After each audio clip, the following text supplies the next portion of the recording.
Okay. I am here. Hello. So much shit on my desk.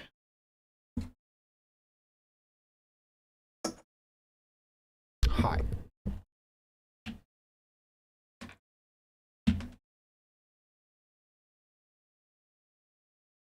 There is so much shit on my desk. I don't know why I only just now realized this. It's gonna drive me insane.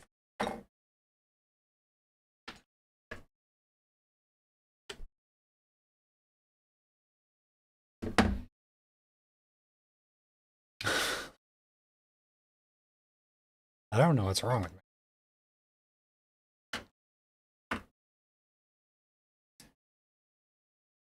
Mostly, it's my electrology setup that for whatever reason I decided not to put it away after I was done yesterday.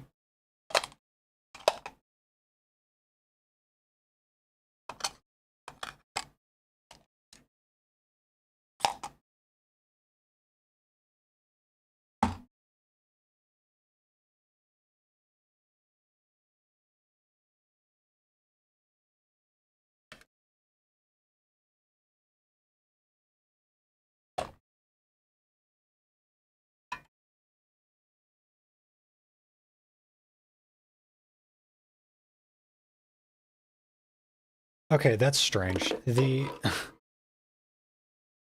color of the hearts in YouTube chat is different to the color of the hearts on the chat window on the stream.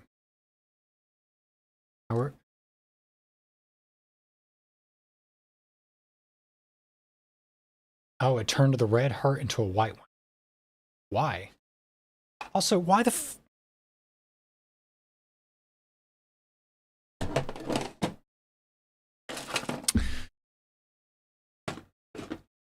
I guess Razer heard me bitching again about their terrible PC peripherals and decided that today is going to be one of the days that my camera just inexplicably decides that it is never going to just stay at a consistent exposure setting.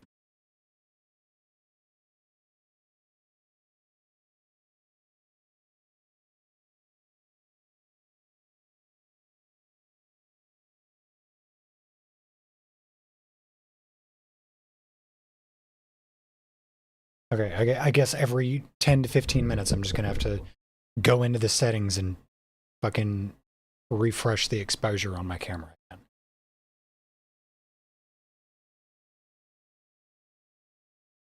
So fucking frustrating.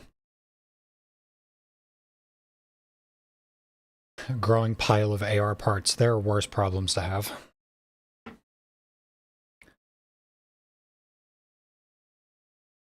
I've got like my fucking cosplay tools. I've got fucking makeup all over the place.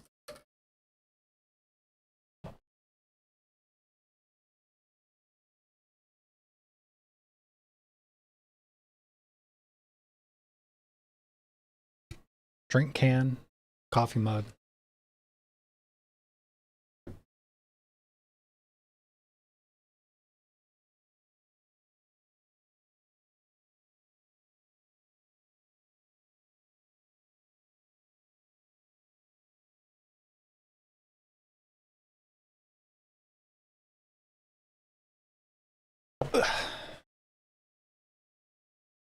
Okay, that's better.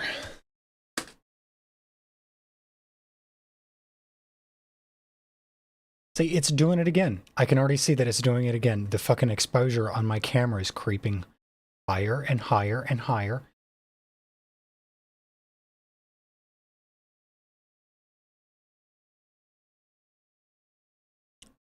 And I can't turn on Razer Synapse right now because if I do that, OBS is going to freak out.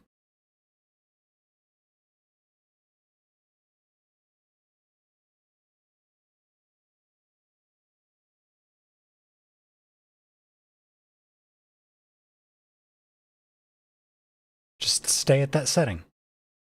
Stay at that setting and it's all fine. And I won't have to shove this $350 webcam down the fucking garbage disposal.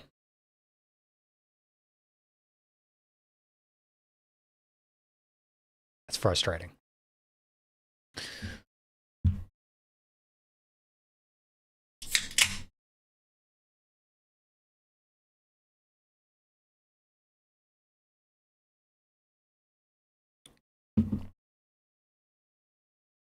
Anyway.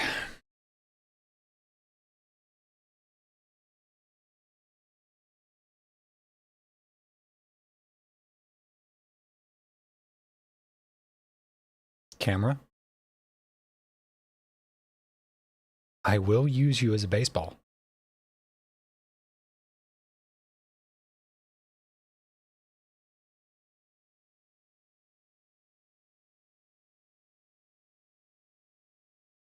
Anyway, as I was saying, how are we all doing this morning?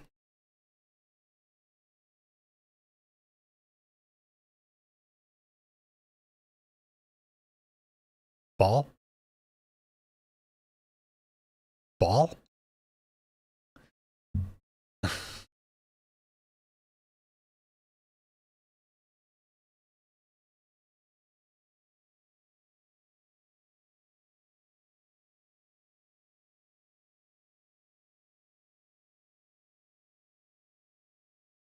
I'm doing all right. Kind of a slow morning for me.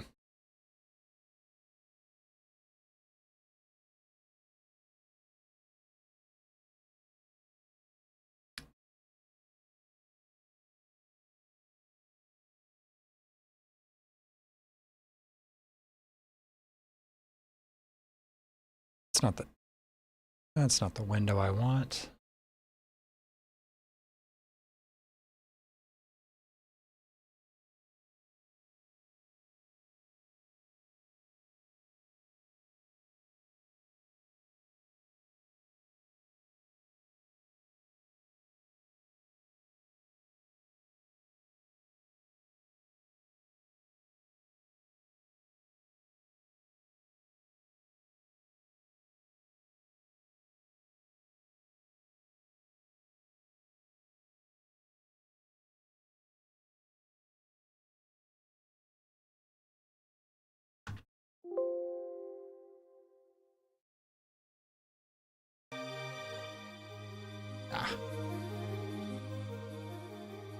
All right, let me know if the background music is too loud and I'll turn it down.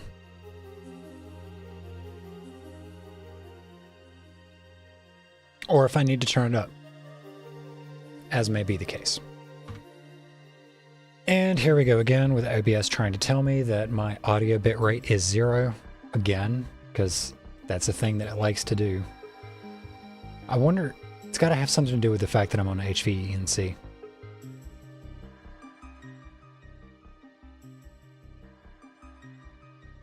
All right, I will turn it down just slightly in the mixer.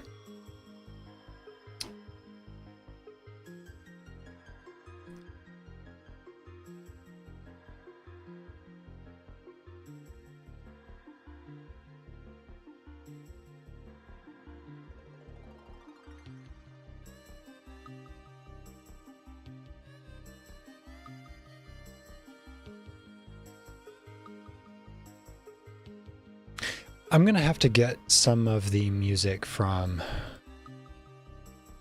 Final Fantasy XIV in this playlist.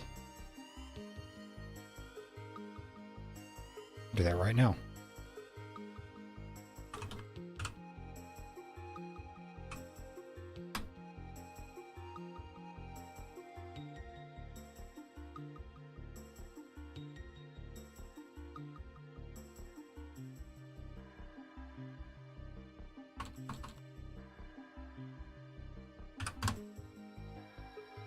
We'll just go to the OST playlist, which has 732 tracks. I forgot it's fucking huge.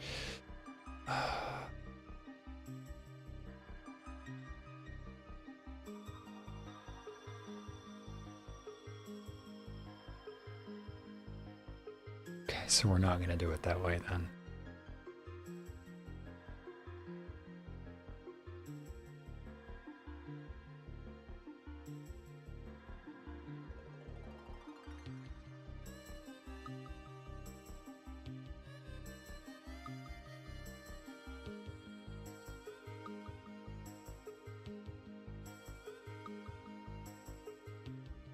Okay.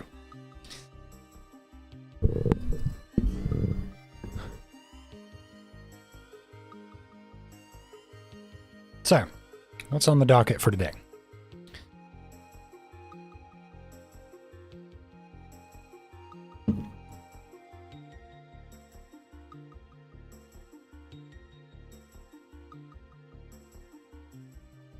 So, something I've been working on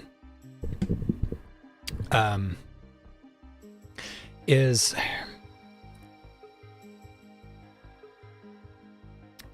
over the past couple of months, I've actually been working on something kind of like passively, just sort of every now and again. I've got this Word document that I've been opening up and just kind of adding to, going through it, just doing a little bit of research here and there. But essentially, the basic premise, the central thesis of this document that I've been working on is this idea that there exists no anti-trans argument that exists in good faith. I think most of us understand kind of instinctually that all anti-trans arguments are bad faith. But I don't think a really conclusive sort of unified statement has been made to sort of go through the major elements of the anti-trans narrative that's been kind of percolating over the past decade or so, and going through point by point and exposing what the actual intention behind the argument is. And I'm reaching a bit of a conclusion, because I had originally started working from a framework of trying to figure out, like, what are the categories of anti-trans arguments? Like, are there arguments rooted in a misunderstanding of science? Are there arguments rooted in a desire to exert cultural control? Are there arguments rooted in chauvinistic patriarchal thinking? And sort of the conclusion that I've been coming to is that there really are no categories. It's all coming from the same place, and it's all of the above. It's the same thought process that informs each of those individual segments: chauvinistic patriarchal thinking, a misunderstanding of science, a desire for cultural control. It comes from the same place that leads to all of those individual phenomenon.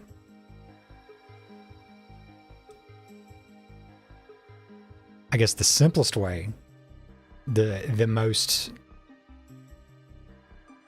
sort of all-encompassing way to put it would be to just say it is a desire for control.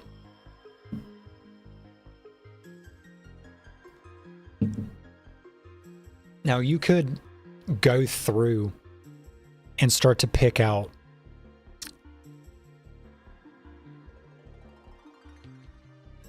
a degree of granularity in where a particular argument is coming from, what it's based in, but it's ultimately all going to be informed by the exact same idea. It all boils down to the thinly veiled bullying and dehumanization with an explicit goal to get trans people to detransition at best or commit suicide at worst. Yeah, that's the goal. That's the goal for those of us who are already around. But these are the same people that, and this is actually, this is good, because this is actually something that I was going to talk about today as well. I'm going to try not to linger too long on these topics. I've got two sort of central points that I want to say today, and I don't want to spend more than half an hour on or so on each, because our existence challenges the cishet worldview. Yeah, essentially. But it's sort of this idea that trans people have only existed in the past 20 or 30 years or so. That's clearly not true.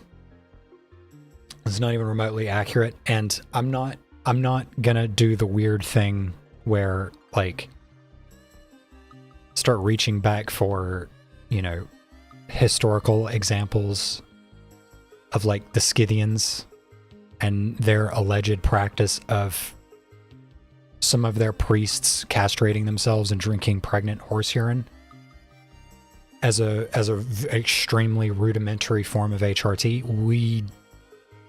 We have evidence to believe that they did that,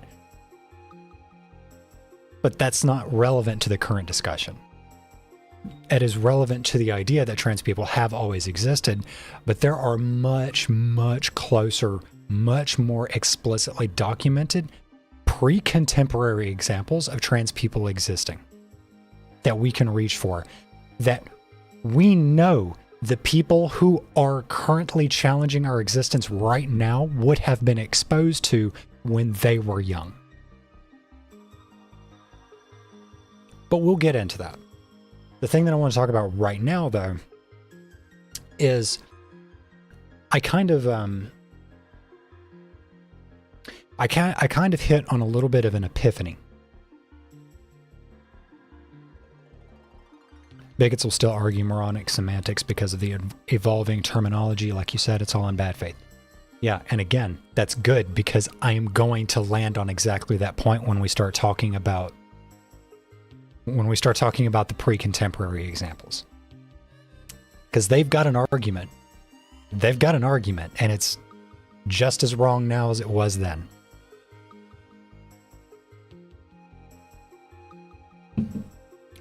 But I landed on this epiphany, this sort of realization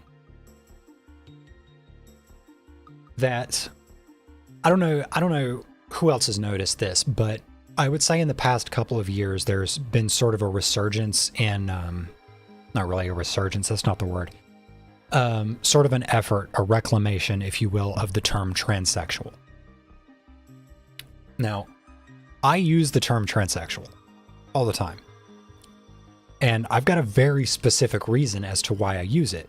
I've explained this in the past, but never really kind of in the open. See, there's a pattern of thinking that you only use the term transsexual if you're a person who is seeking to complete your transition. So we're talking FFS, sex reassignment, body contouring procedures, whatever you feel like you have to go through to complete your transition so that you're no longer trans, you're just the sex you identify with.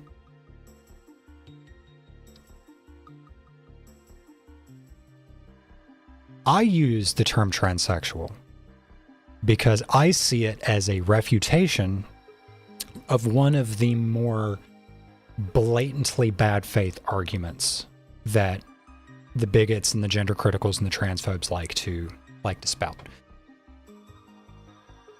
And that being the whole idea that you can't change your sex. This sort of lack of scientific literacy informing. We've all seen this before. Bigots will pop up in a space that is discussing trans people, specifically trans women. That tends to be what drives them out of the woodwork.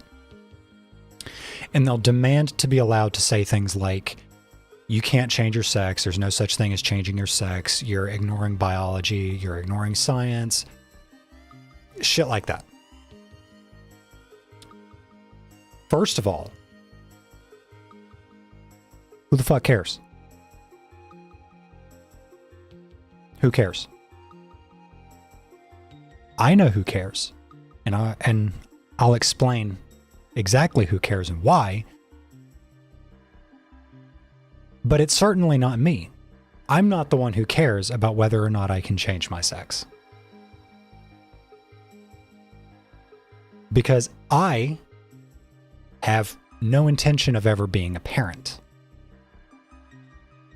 Be it mother, be it a father, whatever. I have no intention of being a parent. So I couldn't care less about changing my sex.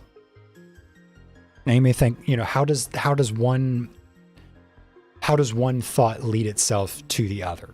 How does the idea that you can't change your sex lead to your concern as to whether or not you're going to be a parent? It's because the people who say that you can't change your sex are operating from the most important principle behind the gender critical narrative. And that is a culturally and societally informed demand upon the individual to procreate without limitation. Yeah, Jenny, you nailed it right there on the head. With Republicans, it all comes down to breeding. That's exactly what it is.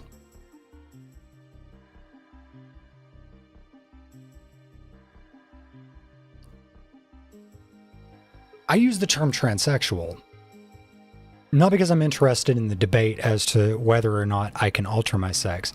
I use it because I reject the premise of the argument outright. It doesn't fucking matter whether or not I can change my sex. Once you reduce it down to the first principles, once you really kind of dig into what it is they're trying to say, it all comes back to the idea that you need to go forth and multiply. Be fruitful. Spread your seed as far as possible. Unless you're a woman, in which case it's your responsibility to find one man to knock you up 15 times before you turn 25. Do the math on that, because there are some Republicans out there who have already done that math, and they really want that math to be the cultural norm.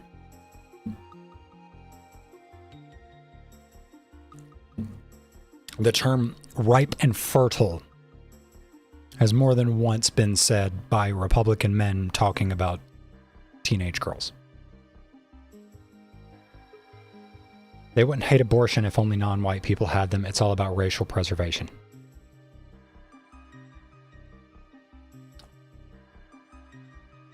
Abortion is one of the big ones.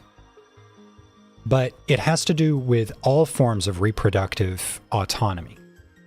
Okay? It first started to kick up. I don't know how many who are watching this or are going to watch this VOD in the future who grew up in the 80s, but you probably experienced a sort of radicalization among the Republican Party in regards to the abortion topic. That is probably the point at which most people alive today would be able to point their finger to and say that is the point in history at which the Republican Party in this country became violently radical. They do it about abortion. They really hate things like IUDs, intrauterine devices, birth control pills, day after pills. One of the big reasons why they hate sex ed in school so much is because its purpose is to teach kids how to use condoms. Like, it's about making sure that, like, Republican states, I think Texas is ranked as the worst state, not for teen pregnancy, but for repeat teen pregnancy. And they also have one of the least robust sex education, like statewide sex education programs in the entire country. But you get states where there is a robust sex education, a robust statewide sex education policy, and you don't have as many teen pregnancies. Especially not repeat teen pregnancies. I'm from North Carolina. Not only am I the second born child I am the second born child. I was born when my mother was 16. I just want you to think about that for a second. I went to school with girls who already had 2 kids by the time they graduated high school. If they graduated at all. It's a breeding kink. So when bigots, transphobes, gender criticals, when they pop up into our spaces and say, you can't change your sex, what you're trying to tell me, or what you're trying to demand of me, is that I accept an obligation from society that is placed upon the individual. In that case, the obligation to procreate.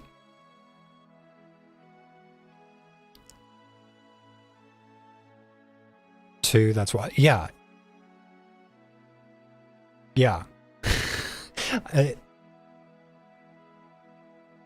I know you grew up in the States, so you didn't get quite the same cultural upbringing that I did, Elle.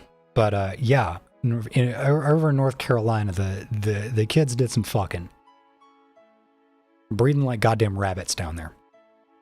I'm not joking when I say there was a girl I graduated with who had 2 kids. One of them was a toddler and was walking at walking age and walked with his mother across the stage to the podium to get her diploma.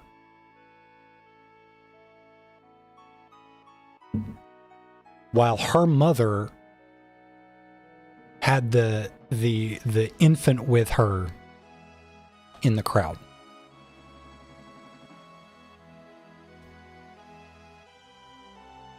So, what's being placed upon the individual in this case from society, from culture, is an expectation of procreation.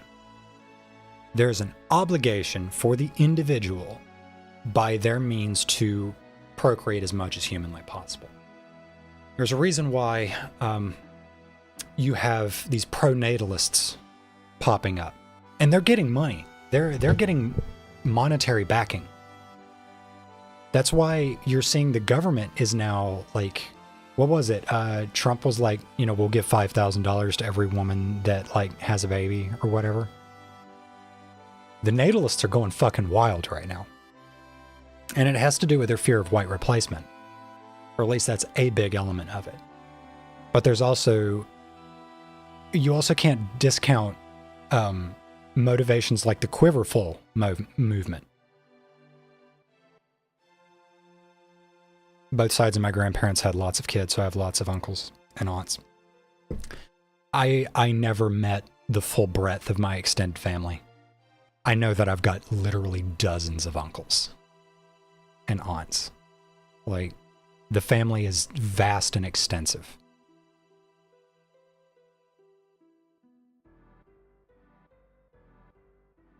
And it's because I grew up in an area where by the time you were 18, you had at least 2 kids. That was just how it worked over there.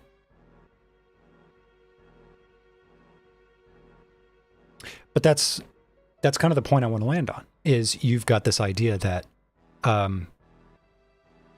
you need to be breeding as much as possible. And for a lot of these people, it is race motivated, especially people like Elon Musk, who are supporters of white replacement theory, or who are propagators of white replacement theory, who he himself has had over a dozen kids. It's not unreasonable to assert that his meltdown and like his entire thing about taking over Twitter and going on this like multiple $1 million crusade against trans people being part of the American government is because of his oldest kid transitioning. Like, if you look into the family history of Elon Musk, what you will find is that he has been inculcated into technocratic, Nazi-esque, white eugenicist ideology literally from birth. He's always been this way. And now we're seeing the end game of it.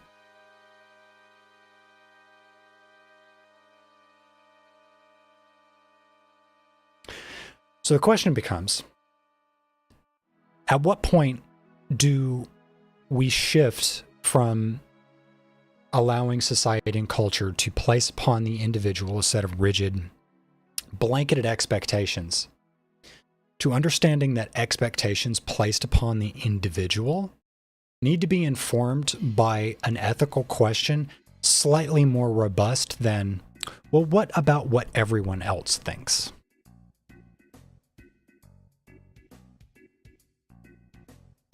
basically learning how to say, why the fuck should I care?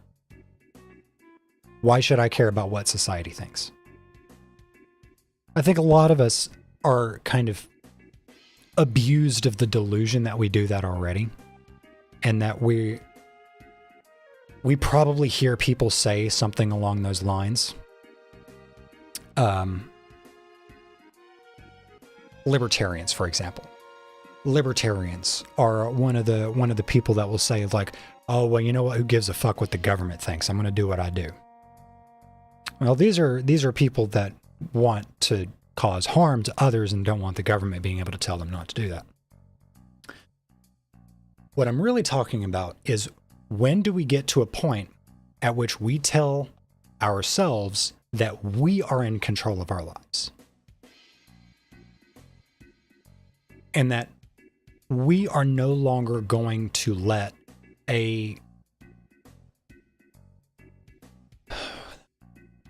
what would be a good word to describe it? A sort of manufactured belief in the all-encompassing power of the state, or the all-encompassing power of society, or culture, or whatever. When are we going to stop allowing vibes, basically, to dictate how we shape our own personal existence?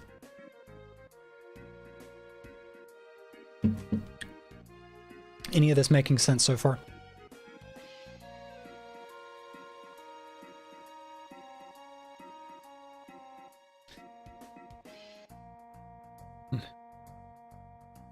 Hi, Chad. I'm free from school for the summer. Hooray. What are we talking about? I have no idea. Endgame. Wait till we get to the secret. Wait a minute. I don't want to play this game no more.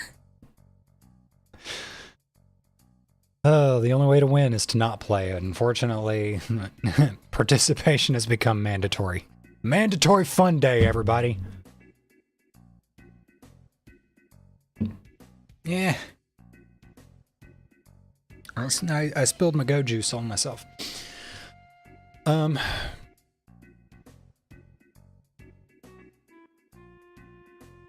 back on topic.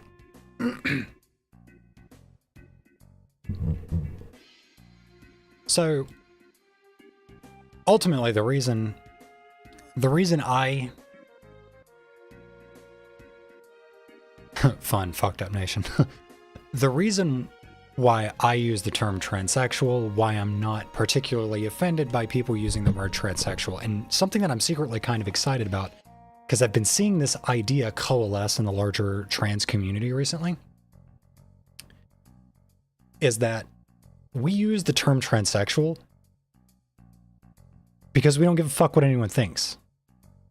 It's my fucking body. I choose to alter it, be it chemically, surgically, in whatever way I see fit. That it is basically pointing the middle finger in the face of people that will come into our space and say, you will never be a woman, or you cannot change your sex. Because it's throwing it back in their face and saying, didn't fucking ask. DCDY. Don't care, didn't ask. Or DCDA. Yeah.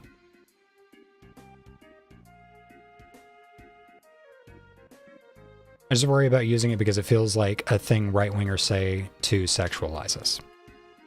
That's fair, but at the same time, that's one of those things where you really cannot let them own the narrative, because that is one of their tactics. So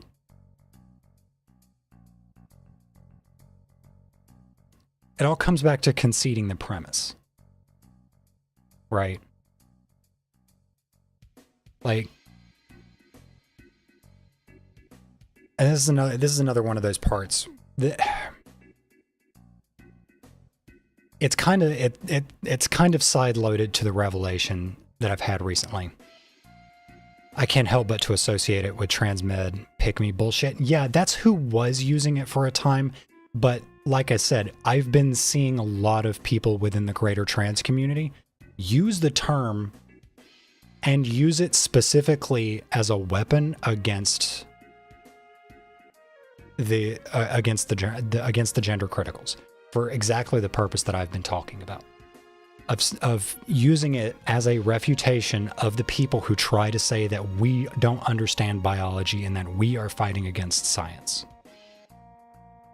It's basically saying to them, okay, you've got this argument, it doesn't fucking matter. Even if it was true, I don't give a fuck, I'm gonna do this anyway. And that's kind of where I've been landing with this on it. It's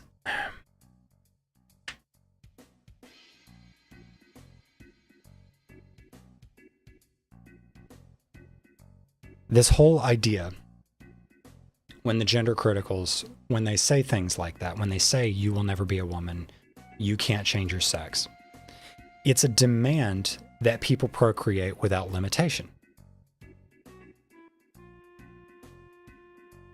And it's part of the demand that is being made when people say that something like the example that's currently in the discourse right now is blue sky. Blue sky is ideologically limited. Blue sky is an echo chamber. What they're really saying is you are not allowing transphobes into your space to tell you why you're a fucking stupid tranny and you ignore science and you don't know what you're doing. To me, using the term transsexual is starting to become an acknowledgement that the people making those arguments are full of shit, and even if they were right, it wouldn't stop us. Does that make sense?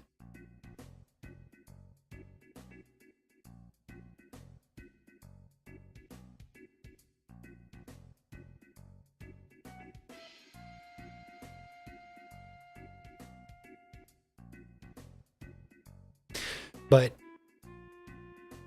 as to your point, Stella, about the, like, they use it as a term to sexualize us, and why I say, like, stop letting Republicans, stop letting conservatives be the ones to frame these issues or to dominate the narrative. I want you to think about this.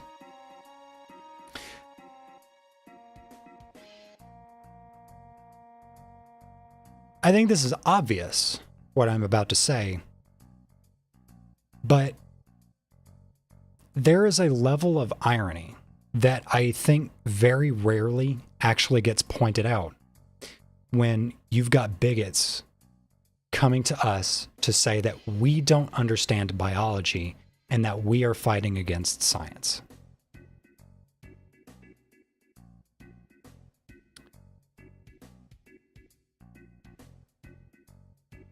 I say this frequently, but you should never concede the premise to right-wingers because of how often their arguments are based in bad faith.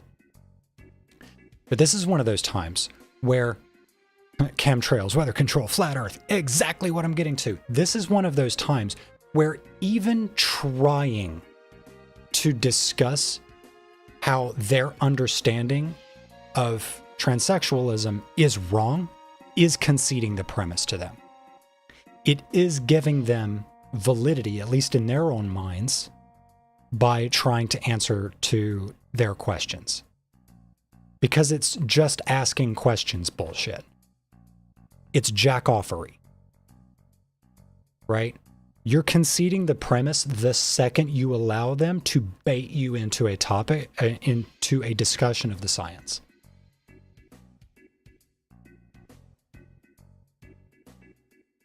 Because I want you to think about this. They're not asking questions. They never were. They have a conclusion in mind already.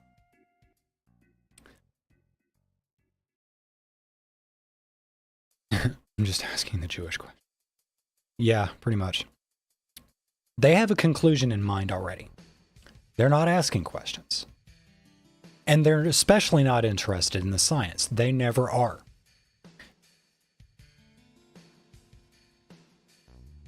What science do these people actually believe? Well, they reject climate change. They reject vaccine science, germ theory, microbiology. They want you drinking unpasteurized milk, for fuck's sake. Evolution, that's on the chopping block. Do you really think if the consolidation of power is allowed to complete, that they're going to allow evolution to continue being taught in schools? Fuck no, that shit's out of here. Darwin? Never heard of him. Flat Earth and geocentric models of cosmology are on the rise again.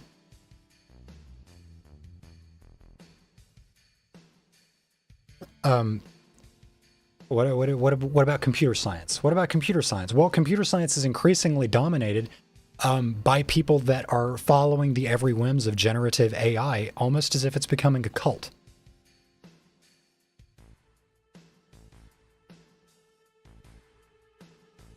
I am an advocate for pasteurized milk. Do not drink it unprocessed. Yeah, no, do not drink unpasteurized milk.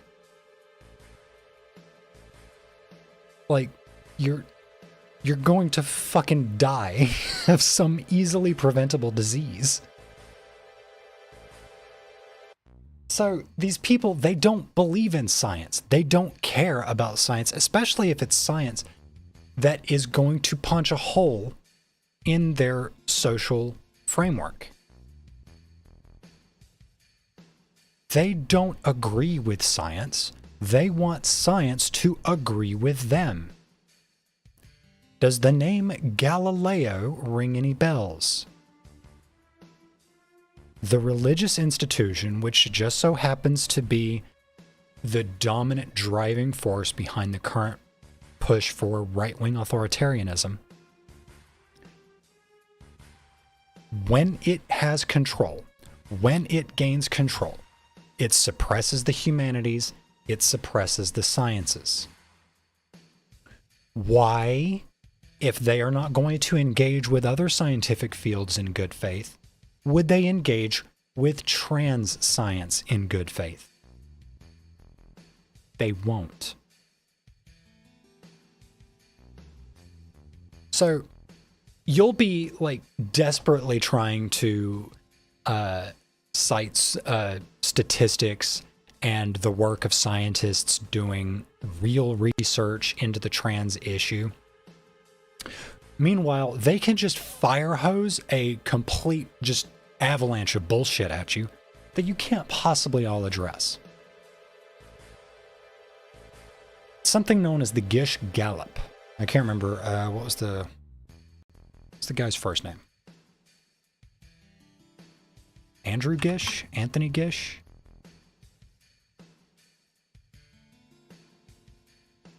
Dwayne Gish. Oh, I was way off.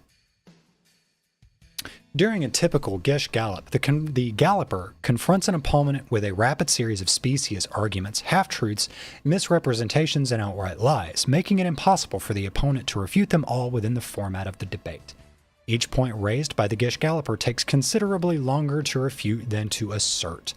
The technique wastes an opponent's time and may cast doubt on the opponent's debating ability for an audience unfamiliar with the technique, especially if no independent fact-checking is involved or if the audience has limited knowledge of the topics. Does anybody remember when Matt Walsh was on Joe Rogan, for example? Matt Walsh is notorious for this. As a matter of fact, most of these people are notorious for this. Ben Shapiro is also really bad for this. He will Gish Gallop his audience in his own videos. But the example that just sprang to mind, or at least the effect, the ultimate effect of this technique, especially used in the vacuum that these people operate in, was when Matt Walsh got on Joe Rogan and made the claim that millions of kids are being transed in public schools. I know that's a lie. You know that's a lie. Joe fucking Rogan knew that was a lie. He knew it was a lie the second Matt said it. And you know what he did? He pushed back on it. Oddly enough, like a blinkering moment of sanity. And said, "Oh, that doesn't sound right. Jamie, why don't you, he pulled his Jamie, look this up. thing. And then his producer came back a few minutes later and was like, yeah, it's been like a couple thousand kids over the past like 10 years have actually gone through gender affirming care. Matt Walsh didn't walk back his statement and say, oh, I was misinformed. It's, the situation, the issue is not as bad as I thought it was. He fucking doubled down. He doubled down in the face of somebody who is his ideological ally. But because his narrative so strongly depends on the fear of being able to sell his audience on the idea that millions of kids are being transed, that even in the face of evidence being told by somebody fact-checking him in that moment, he's going to sit there and say some things like, well, it just kind of makes sense that it's, it's been at least hundreds of thousands of kids within the past year or so have been transitioned.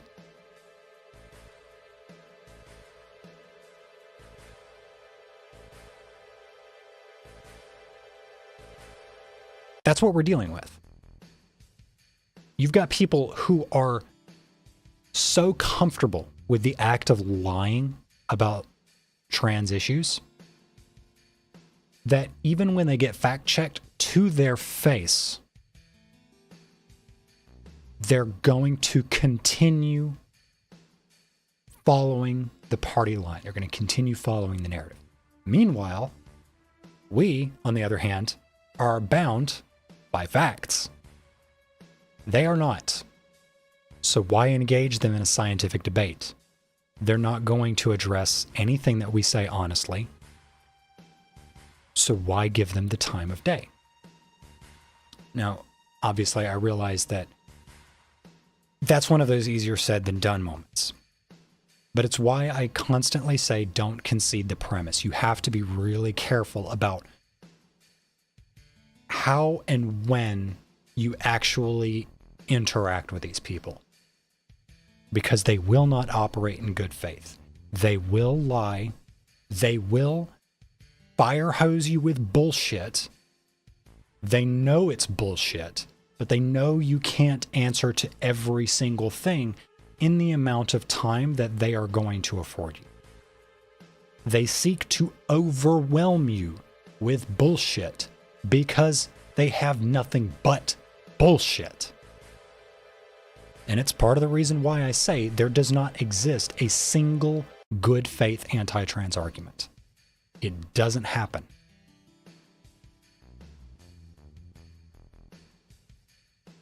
And if you want more examples of this,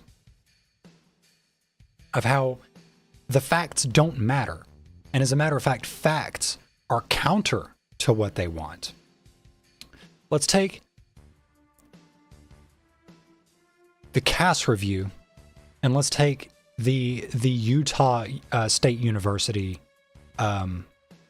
meta-analysis that just released. On the one hand, you've got Hillary Cass and the team that she put together, commissioned by the UK government, specifically to analyze the effect of gender-affirming care on trans youth.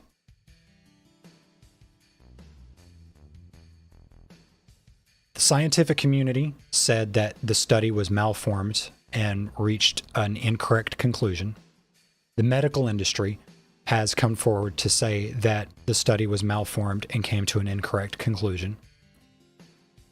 Advocacy groups across the world have come out and said that the study was malformed and came to an incorrect conclusion. But the UK government said, great, this sounds good. It's gotten to the point where Hillary Cass is now the target in a lawsuit. Gonna DM you a link on Matt versus Joe. Okay, great. Hillary Cass is now in the center of a lawsuit. She's the defendant of a lawsuit accusing her of having to destroy records in order to support the conclusion of the Cass review.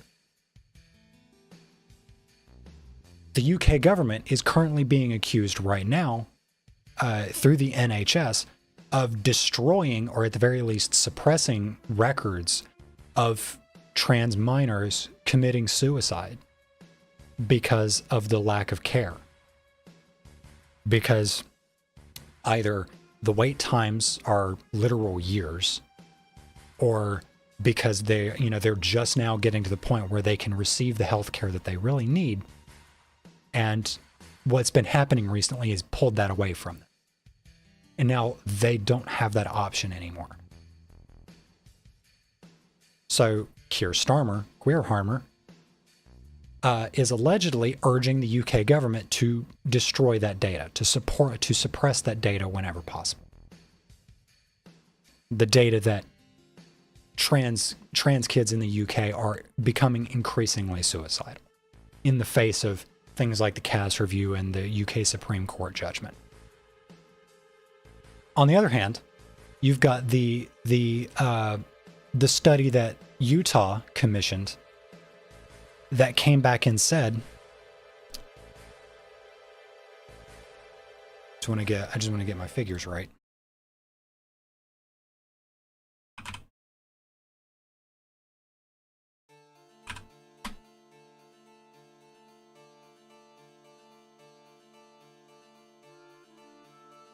Thousand-page long. Actually, I've got a bookmark for this.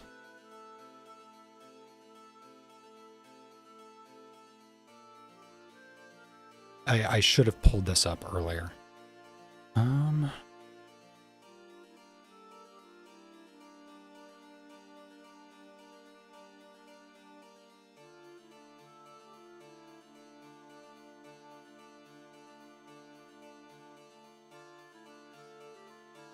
Okay.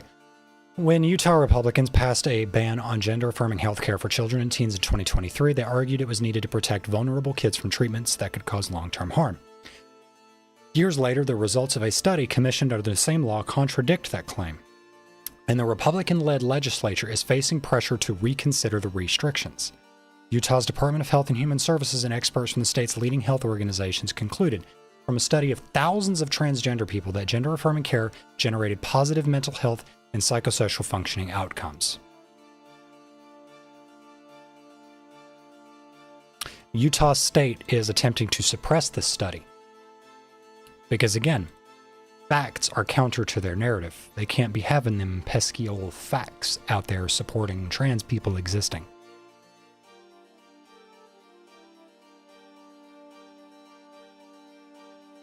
So again, facts don't matter to these people. They are not interested in science. As a matter of fact, they hate science. They especially hate science that they can't manipulate to agree with them. They do not argue in good faith. They never will argue in good faith. Do not argue the statistics. Do not argue the science. Simply tell them, don't care, didn't ask, fuck off and die, transphobe. Stop letting them own the narrative. Stop letting them own the debate.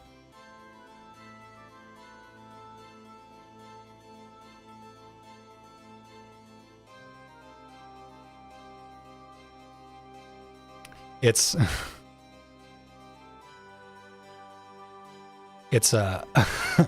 just a little bit amusing to me.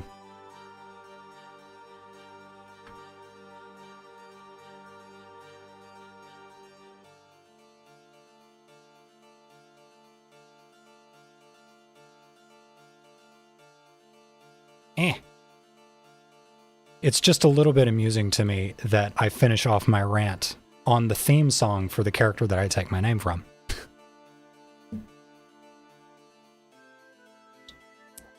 All right, see you later, Elle.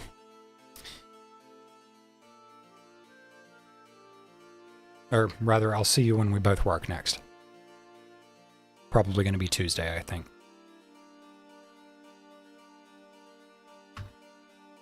Okay.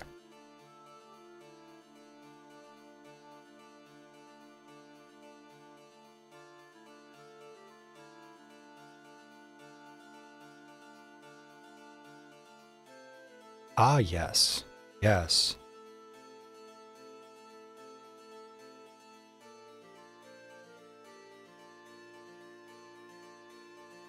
God damn it, I keep hitting the wrong button. Okay, let's just watch this clip. I don't work Tuesdays, usually Wednesday. Okay, well, I work Wednesday, so I'll see you Wednesday. Let's take a look-see at at Matt Walsh, transphobe extraordinaire. They truly are not sending their best. Barely exist anymore because they've all become transgender. They've all barely exist anymore because they've all become transgender. This is what they do now. There are a lot of people, doctors who got into the medical field and they did a certain thing, and then the transgender stuff came along, and that's what they do. Well, it's the same for a lot of plastic surgeons. That this is basically their whole business now, is doing the gender surgeries. And so you see the incentive for them. I mean, they have staked everything on this. They've also staked their professional. Counterpoint. Matt Walsh clearly has no fucking idea how hard trans-affirming surgical procedures are still being gate-kept, even in states which he would characteristically think are overrun by trans people. It is not easy to get these procedures done, let alone covered by insurance. And trans people, especially now, are incredibly underemployed. We are considered unemployable. And as such, we are underinsured. Even if we do have insurance, which I have insurance, there is a chance that when I am finally approved for all of my surgical processes, I'm going to have to pay a tremendous amount of money out of pocket. That is burdensome. It makes it more difficult for us. There are no surgeons that I know of just handing this shit out like candy.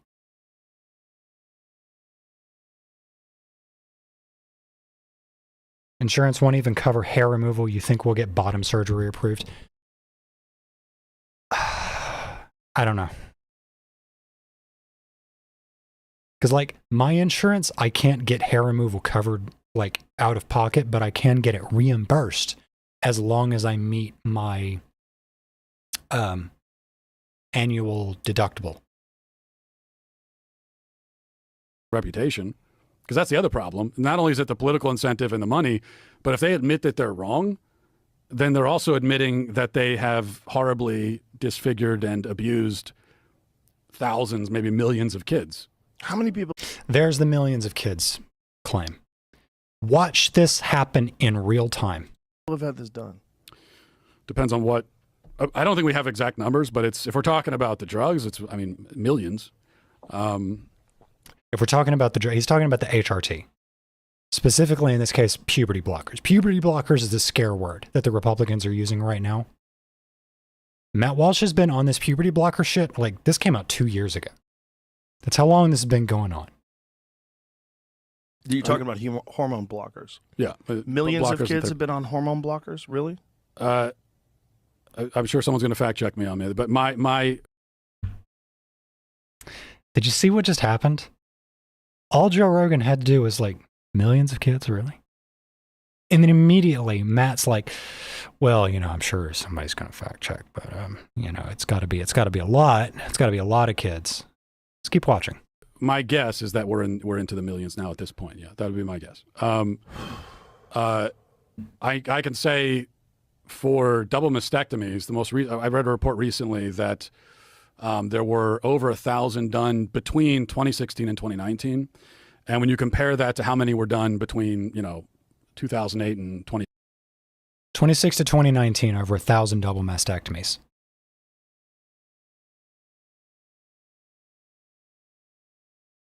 Over 4 years, that's 250 a year. I promise you that a large number of those were cis girls who had medical issues, which is something that's going to become increasingly common under completely deregulated environmental destruction that's going to occur thanks to the Trump administration. The whole microplastics are in everything now. You really think that's not going to have an effect? You really think an incredibly delicate, sensitive mass of tissue on the human body is not going to be affected by that and cause people to have to go through surgical processes at a much higher rate than we used to have to do? Really? Cis women get them too, dumbass. Huge tits are no bueno for backs. Yeah, right? I'm like still firmly in C cup territory. My back is fucking killing me. 15, it's a massive increase. And over 1,000 girls had gender affirming double mastectomies in that time frame. And when you but say that's girls, please. you're talking about prepubescent? Right, minors. And that's just up until 2019. And then we know that there's been this exponential increase with all this stuff year over year. So this is that narrative point about, you know, I'm going to talk about this here in just a minute too. The idea that, you know, trans is a social contagion, in that we've never seen anything like this before. it's a lot. It's too many. You know, having this happen to one kid is way too many. It's a lot more than one. Yeah. And look, if you're an adult and you want to do that and you understand who you are and what you are and this is how you feel you should progress, you're an adult. This is a free country. You should be able to do whatever you want. But when you're talking about doing that to children, the fact that so many people are on board and so many people are angry, if you have, like, people are going to be angry at us that we're having these conversations. Yeah, they will be. And I also, I actually think that that this shouldn't be happening to. It's a very small number, if that's right. It says over the last 5 years, there were at least 4,780 adolescents who started puberty blockers. 4,000? That's a little bit smaller than millions, kind of Matty boy. undercounted, but that's That would be a big less than undercounting. 1,000 people a year. Yeah. Watch what Matt says. Yeah, I mean, I would guess, you know, hundreds of thousands at this, but I could be wrong. I would guess hundreds of thousands.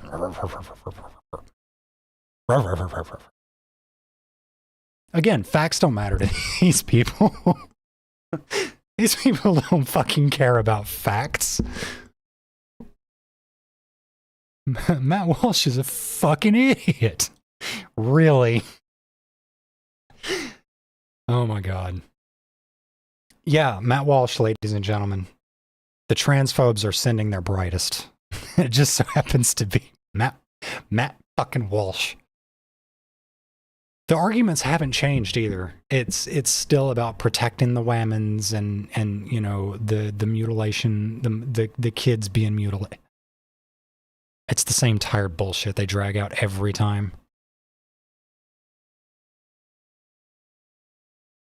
Yeah, nobody can see that. Okay. We are going to take a break. I'm going to divert, and we're going to talk about something that actually is a lot more positive and a little bit more fun and interesting, but also serves to, again, dismantle the anti-trans narrative. We're going to do that in just a minute. I am going to be right back. I need to take a pee break.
Okay, I am back.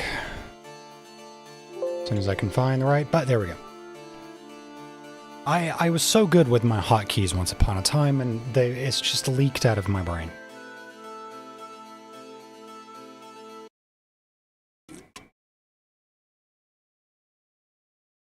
I hate saying this, but Joe asking Jamie is like a Twitter user asking Grok. Well, the difference is Jamie has at least the capacity to find the right answer.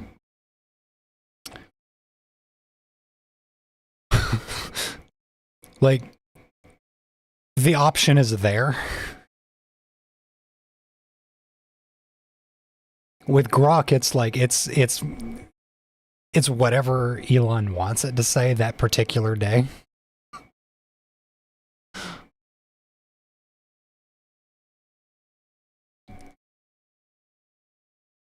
By the way, I did turn on my air conditioner, so you may hear that in the background now. It's getting kind of warm in the apartment.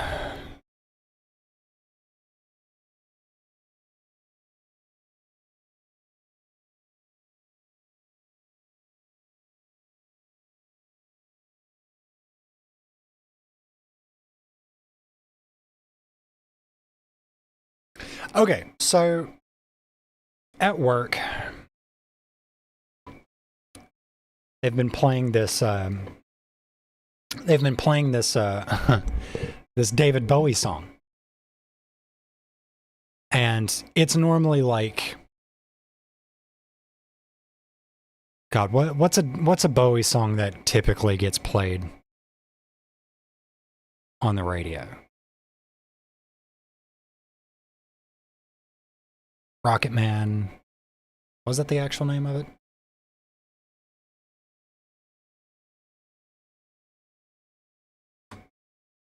Yes. It's typically Rocket Man. Oh no, that was Elton John. Space Odyssey. Space Oddity. That's what I was thinking of. It's typically going to be something like Space Oddity or Golden Years or something off of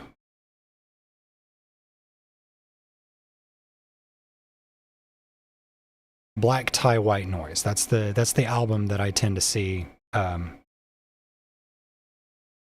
get a lot of broadcast.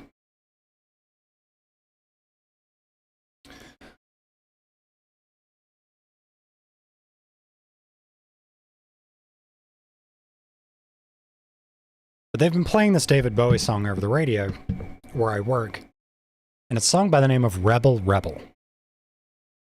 I don't know if y'all have ever heard it. It's kind of an interesting song. And when I started to look into it, because I was hearing this lyric, I was hearing this line coming out of the song, and I'm like, that can't possibly be what's being said. I looked up the song and the lyrics, and sure enough, that is what it is.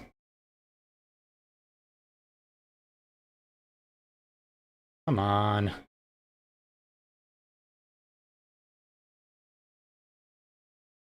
Nope. There we go.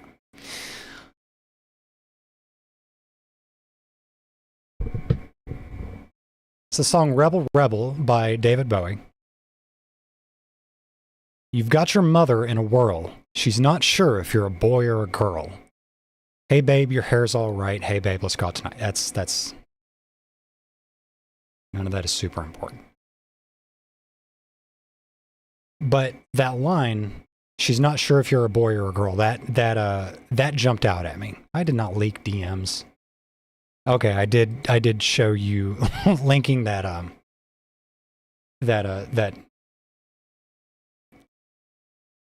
well, no, I've got streamer mode enabled. I'm not leaking anything. All they saw was the link to the Joe Rogan clip.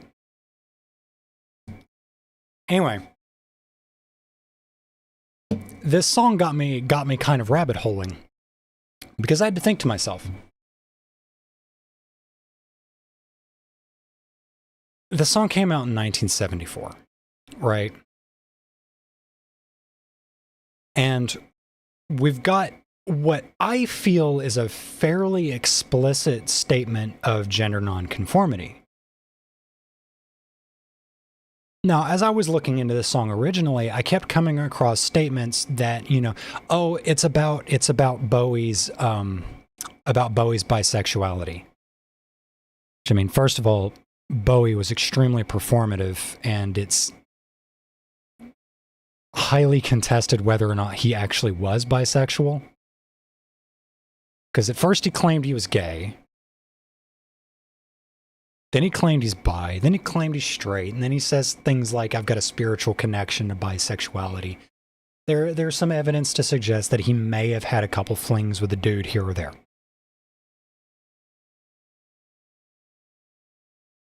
So that explanation of this line, that didn't really sit right with me. But then I remembered, aha, David Bowie was a big fan and friend of Andy Warhol. If you know anything about Andy Warhol, my camera just got really dark. Okay. If you know anything about Andy Warhol, then you know that he ran this this sort of art studio / gathering place in the 60s and 70s called The Factory.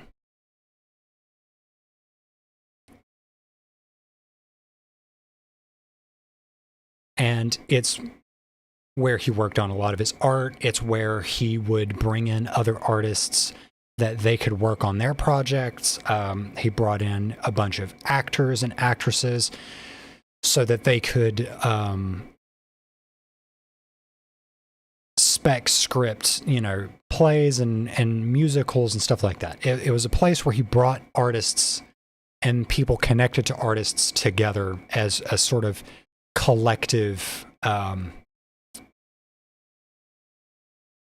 It's a collective. It was an artistic co-op, essentially.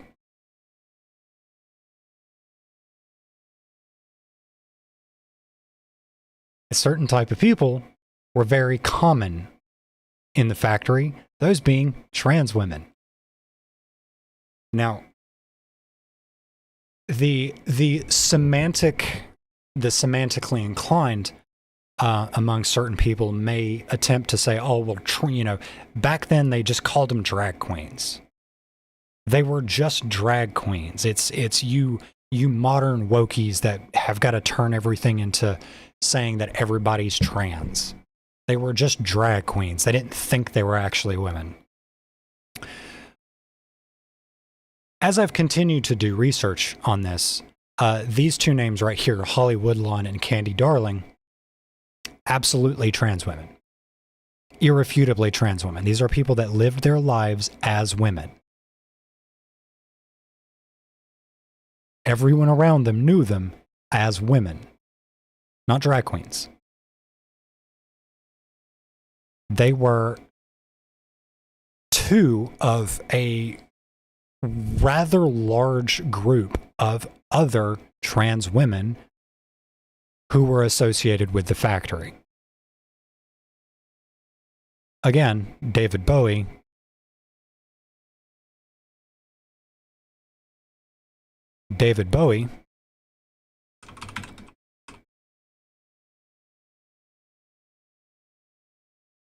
was a friend. Look at that. Look at that. That's David Bowie.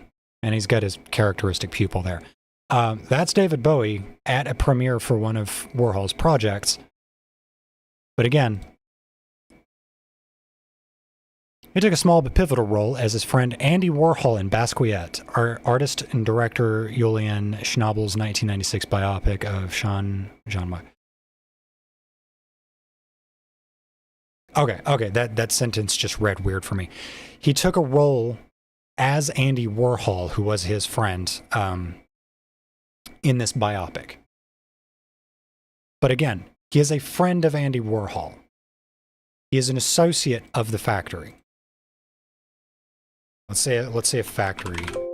Okay, so that's not expressed, or that's not present.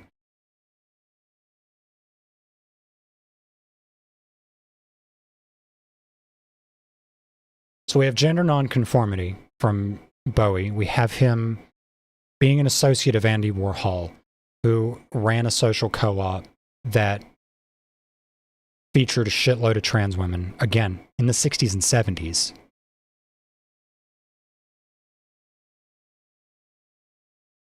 We've got this David Bowie song, Rebel Rebel, where it says the line, you know, you've got your mother in a whirl, she's not sure if you're a boy or a girl. You may think like, oh, you know, these are really tenuous connections. What is the point of this? Well, the reason I bring this up, with Bowie, I'm not sure. I think there's some idea of gender nonconformity out of Bowie, but I don't necessarily think he was a trans woman.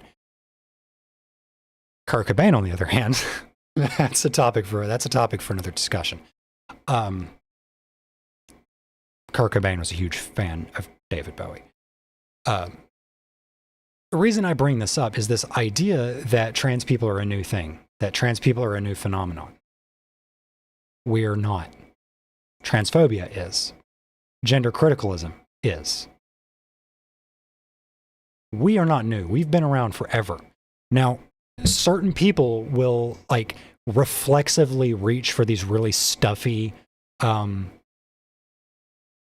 near like prehistoric examples of trans people possibly having existed in the past. What I mentioned earlier with the Scythians, where some Scythian priests would, again, allegedly castrate themselves and drink the urine of pregnant horses as a form of rudimentary HRT. You also had the Icelandic Viking, who was buried with both male and female burial artifacts, who was tested and was shown to have Klinefelters. Like, these are all really great old examples of us having existed potentially throughout history. But this, David Bowie, Andy Warhol,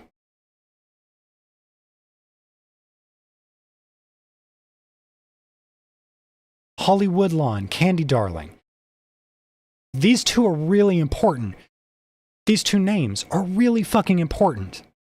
Because these are examples within the memory of the people trying to say that we are a new phenomenon.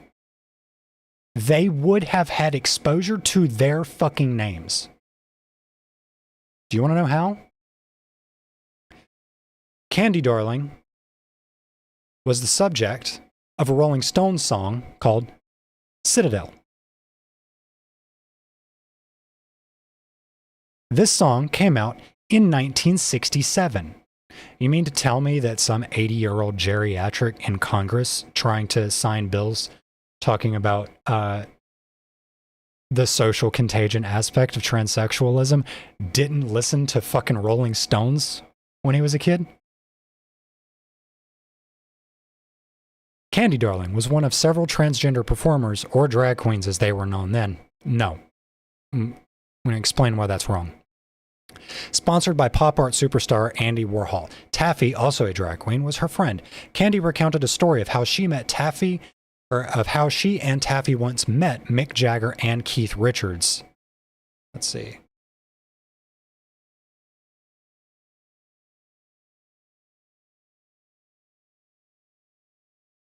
Warhol girls. Since Flesh opened, Jackie and Candy, quote-unquote drag queens, had been renting a room together at the Hotel Albert, where a lot of Warhol people stayed. Candy Darling was around much more after Glamour, Glory, and Gold, and she and Jackie started coming by Max's a lot. They weren't getting ignored and put upstairs any longer. In November, when the Stones album, Their Satanic Majesty's Request, which is the album this is off of, came out, and Candy and I, Warhol, were in the back room at the round table together, and when In the Citadel came on the jukebox, she said, "Oh, listen, this is the song Mick wrote for me and my girlfriend Taffy. Listen to the words." Taffy was another drag queen around town, but I hadn't met her yet. Candy didn't care one bit about rock and roll. Her mind was always back in the 30s and 40s and the cinema 50s. Candy was a cinemaphile. She was a movie freak. So it was really strange to hear her use her Kim Novak voice to talk about rock lyrics. Since I could never understand a thing over those really loud sound systems, I asked her what the words were saying. Here it comes now. Listen, Candy and Taffy, hope you both are well. Please come see me in the Citadel. This song and its lyrics, as far as anyone can tell, is a direct reference to Mick Jagger's experience of visiting Andy Warhol at the factory.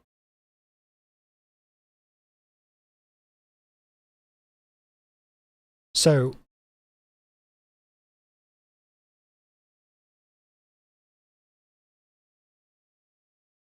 you've got Candy Darling being referenced in at least one song.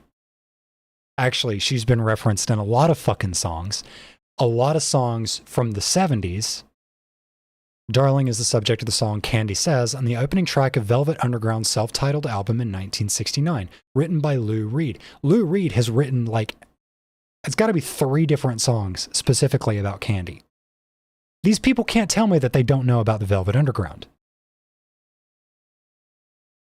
The second verse of Lou Reed's 1972 song, Walk on the Wild Side, is devoted to Darling. Walk on the Wild Side, which was a... there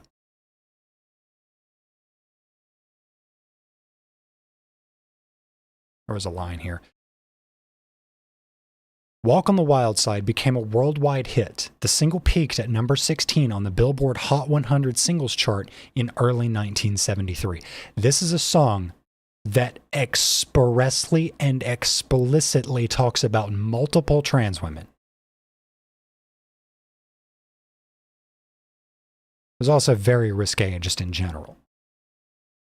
Rolling Stone magazine ranked it as 223rd greatest song of all time. After the announcement of Reed's death in October 2013, both the song and the Transformer album recharted via iTunes. That title Transformer, that's a bit on the nose, isn't it?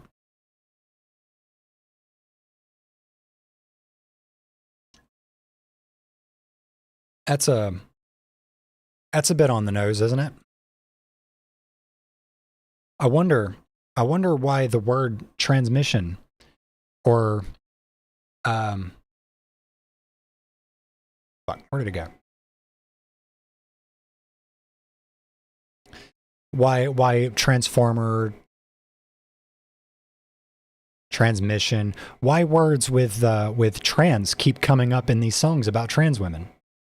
Why is this song written by a guy who's written at least one other song about a trans woman, titling an album Transformer, and having a song about trans women?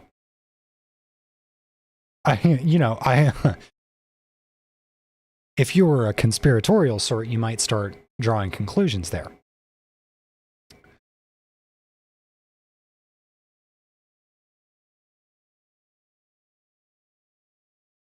But again, you've got David Bowie writing that song, Rebel Rebel, which has, in my mind, a very clear reference to gender nonconformity in the second line of the fucking song.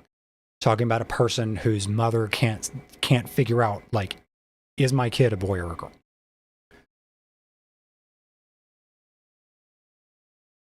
You've got David Bowie, who wrote that song, who was a friend of Andy Warhol. Andy Warhol runs a place called The Factory, which again is an artistic cooperative which had a lot of trans women involved. They've been transing us from the start, dagnabbit. Yeah, right? You've got Candy Darling, who's been referenced in multiple songs throughout the 1970s. Again, we've got Lou Reed having sung Candy Says as well as Walk on the Wild Side. A still of Darling in the Andy Warhol movie Women in Revolt is featured on the cover of the Smiths single Sheila Take a Bow. American musician St. Vincent. Okay, this is probably more contemporary stuff. But again, Darling has been referenced in Citadel, Candy Says, Walk on the Wild Side. She was in a bunch of different movies.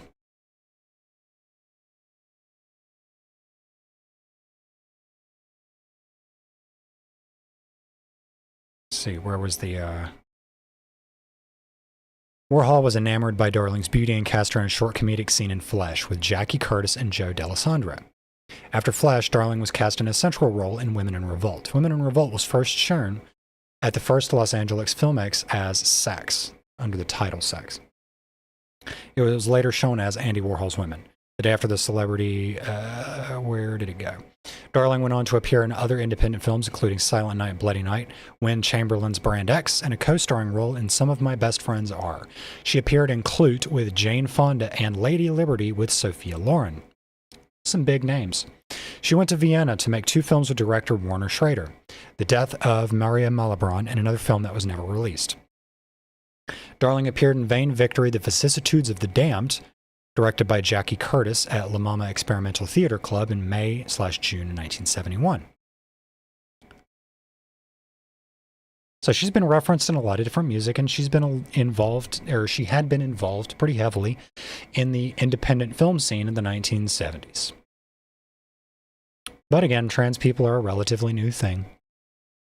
You know, the people currently trying to make decisions on our life and healthcare would never possibly been exposed to any of these people.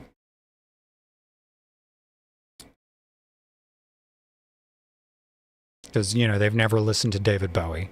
They've never listened to Lou Reed. They've never listened to the Velvet Underground. Let's take a look at Holly Woodlawn. She was also in a lot of Warhol stuff. Now, she was also, as far as I'm aware, she was also referenced in one of those songs that we've been talking about. She was in a lot of fucking movies. A lot of recent movies.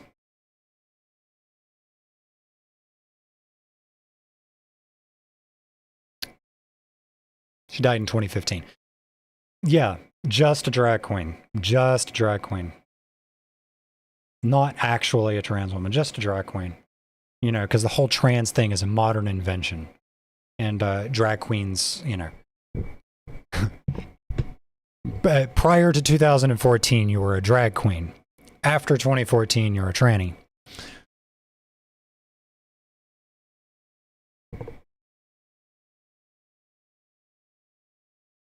So, I find it hard to believe.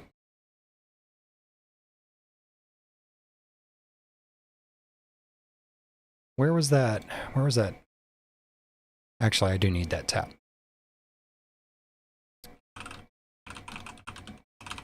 She's a granny, not a tranny. Let's take a look at the lyrics from Walk on the Wild Side. Holly came from Florida, FLA. Okay, that's referencing Holly Woodlawn. Hitchhiked her way across the USA, plucked her eyebrows along the way, shaved her legs, and then he was a she. She says, hey babe, take a walk on the wild side. Said, hey honey, take a walk on the wild side. Candy, again talking about Candy Darling, came out from the island. In the back room, she was everybody's darling. But she never lost her head even when she was giving head. This song got played on the radio.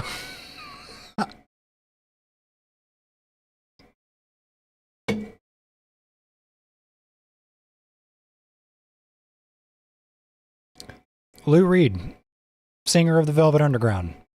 Historically unknown. No, nobody fucking knew about Lou Reed.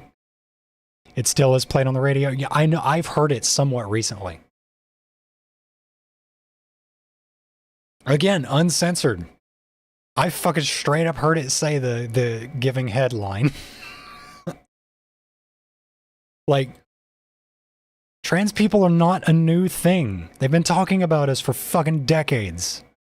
We were becoming a cultural mainstay in the fucking 70s with how often we popped up in contemporary media. Andy Warhol was a bit of a chaser. A lot of people back then were.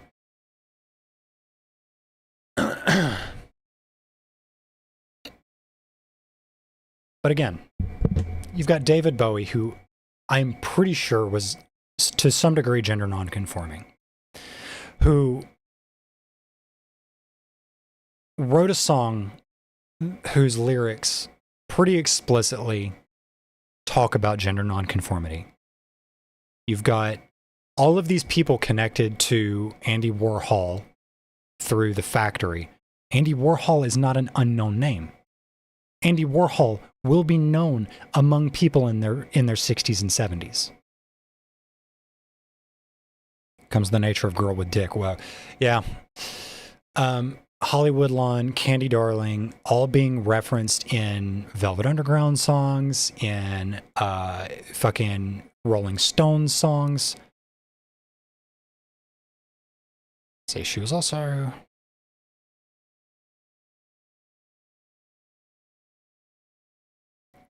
used on a cover of the Smiths single Shayla Take a Bow.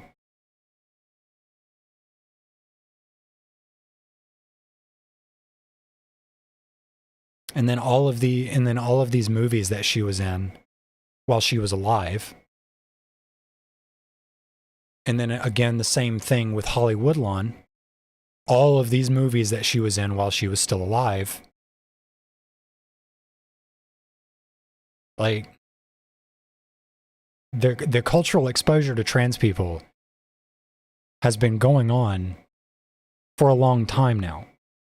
We're kind of all over the fucking place, and we have been for a hot minute. I just got back, wasn't sure if you talked about Warhol yet. I've been kind of just not really talking about Warhol himself, just sort of him as a cultural nexus point.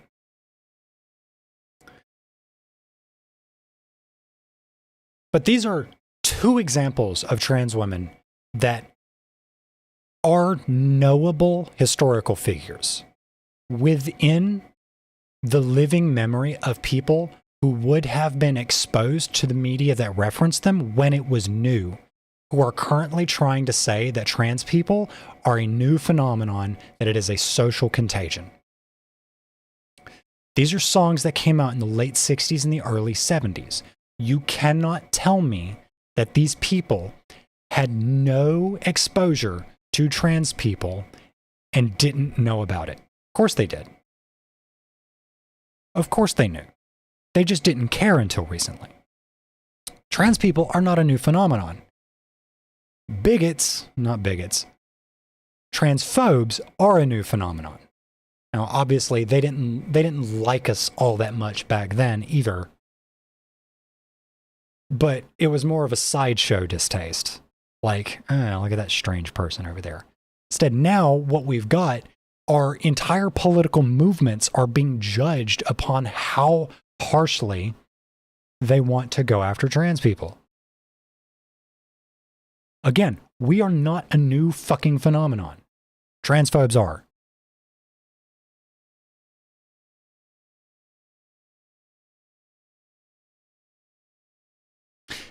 And for the people that want to say, oh, well, they weren't trans, they were drag queens, you are prescribing the label to them after the fact.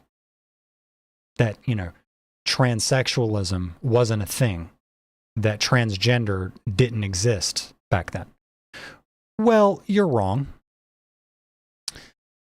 Transsexual, inspired by Magnus Hirschfeld's 1923 term Seelischer?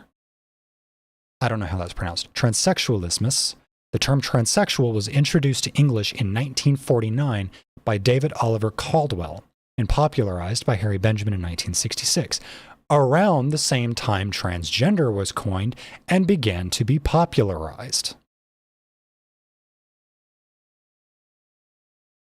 Oh, do we want citations? Sure. The term transsexual was introduced by Caldwell in 1949. Okay, that's what we just read. It is sometimes said that Virginia Prince, 1976, popularized the term, but history shows that many transgender people advocated the use of this term much more than Prince, referencing Oliver 1965, page 514. Book by John F. Oliver, 1965, Sexual Hygiene and Pathology, a Manual for the Physician and Professions. Okay, great. So we've got a historical citation saying that transgender has been a term in use since at least 1965. Great. We've got we've got Magnus Hirschfeld's 1923 term.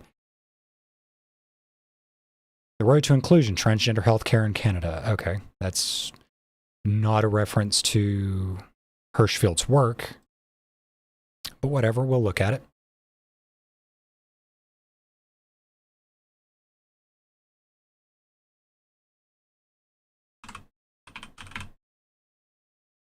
The word transsexual was first coined in 1923 when German sexologist Dr. Magnus Hirschfeld used the term Seelischer Transsexualismus, psychic transsexualism.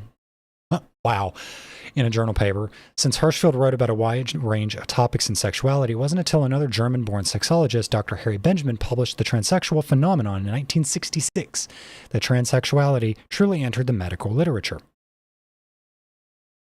1966.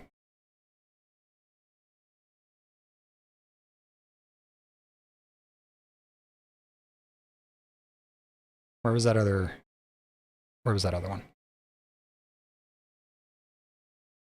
Where was that one I just looked at? Because I fucking...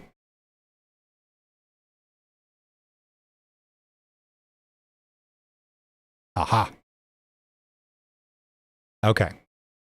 So, the term transsexual was introduced in 1949, popularized in 1966. The term transgender was coined in 1965. We have known about trans people for a long fucking time. Reminder that the Nazis burned lots of Hirschfeld's work and his clinic in Germany.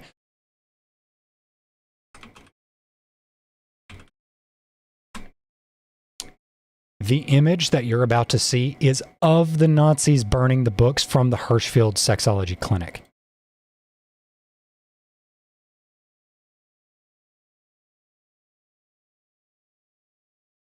That's what this image,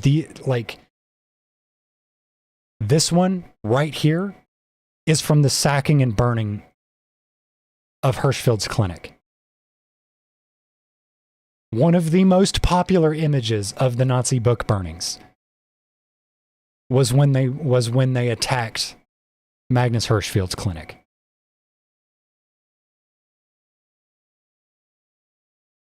By the way, again, another point. I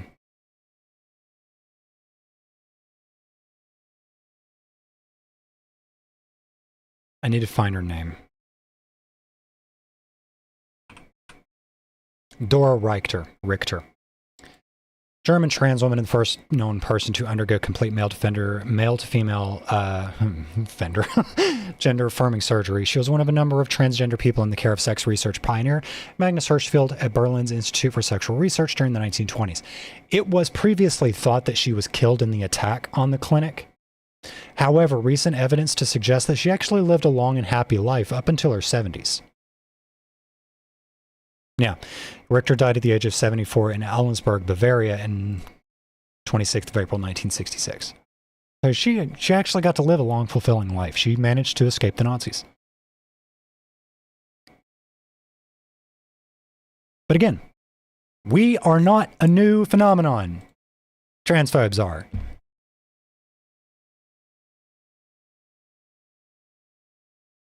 We're not. We've been around. We're going to continue to be around. We're going to fucking win this battle. The Nazis didn't get rid of us in 1933. Y'all aren't going to get rid of us now. Get the fuck over yourselves.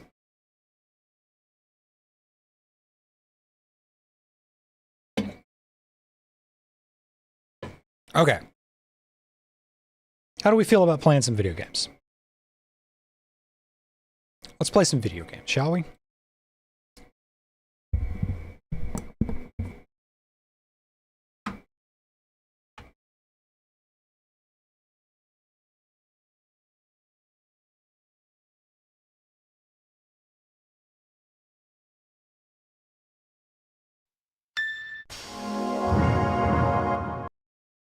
I, in my infinite wisdom, did not properly set up for stream.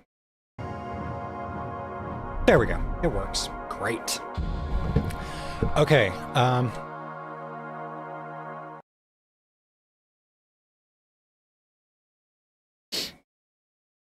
Save files have been synced. Oh, yeah, that's right. I'll be back in a little bit. Gonna get me some Whataburger. Mid.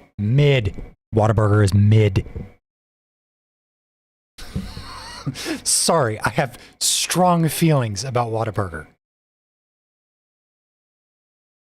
But I hope you enjoy it. Fucking degenerate Whataburger enjoyer.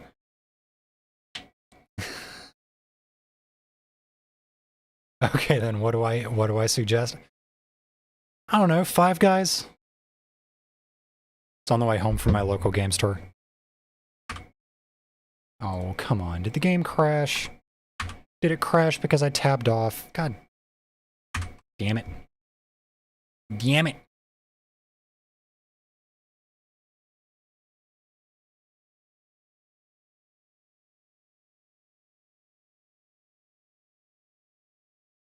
Five Guys is peak, but it's so overpriced. It is so expensive. It is unreasonably expensive.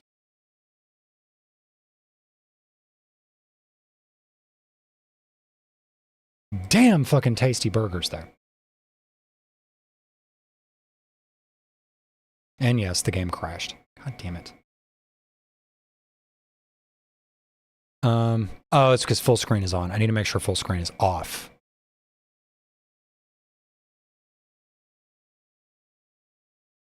I also don't need it running at 144 hertz. That's it's only going to run at my native frame rate.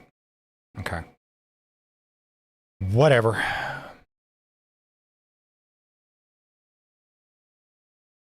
All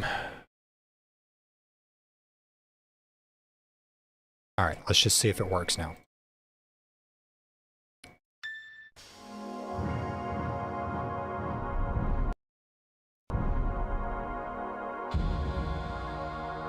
Okay.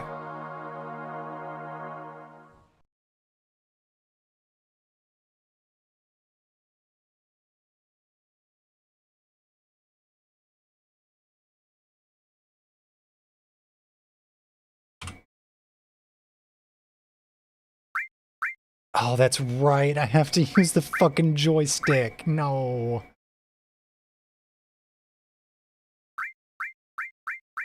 Ugh. I don't want to use the joystick. I want to use the fucking D-pad.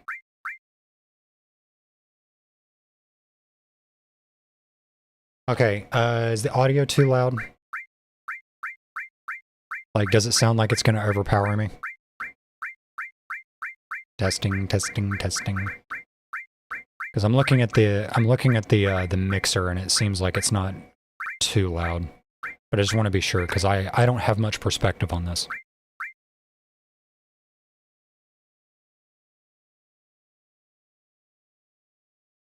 Sounds good? Okay.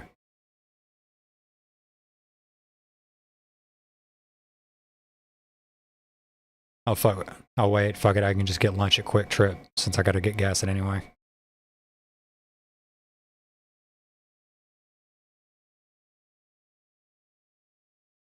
I only ever get Five Guys if my girlfriend is paying.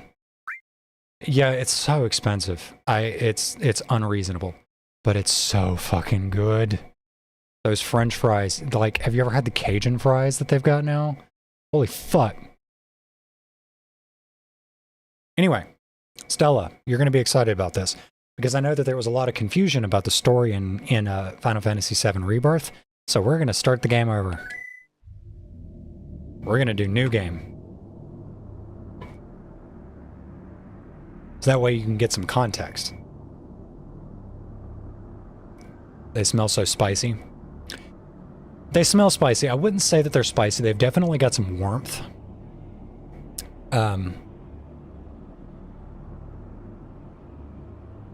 Yeah, I finished Rebirth on the last stream.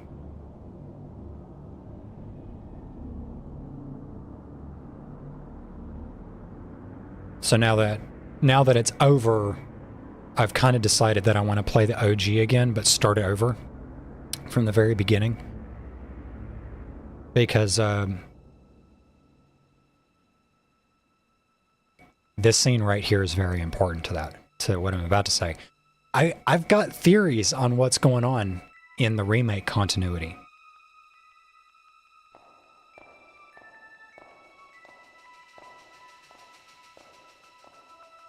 Pit Beef Place I go to has fresh cut fries that are just as good, if not better. Fresh cut in peanut oil, salted the second they come out, and served steaming hot are always just going to be peak. Like, you will not get a better French fry.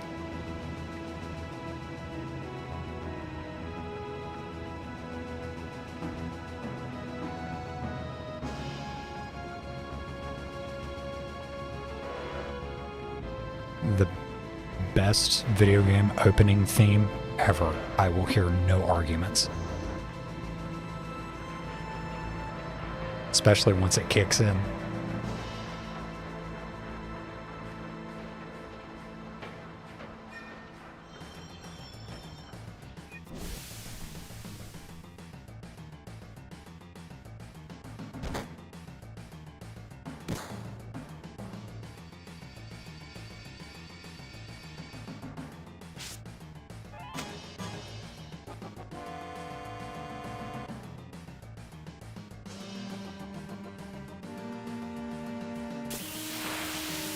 God, I forgot how fast these load screens are.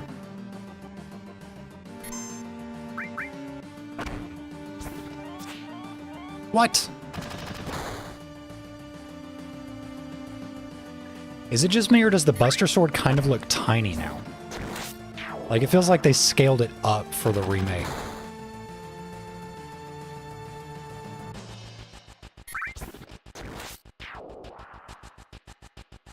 It could also be that Cloud's battle model is kind of like me, all leg, no torso. So he looks like super long.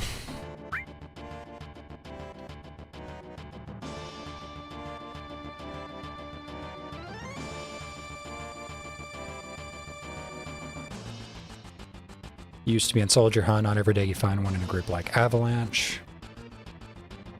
Soldier, aren't they the enemy? What's he doing with us in Avalanche? He was in Soldier, Jesse. But he quit and is with us now. I didn't catch your name.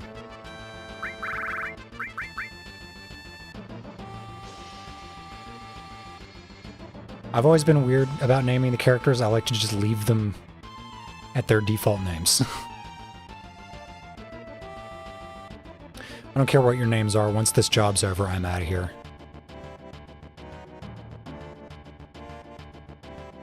Our target's the North Mako reactor. We'll meet on the bridge in front of it. It's super loud for me. I keep turning my speakers down.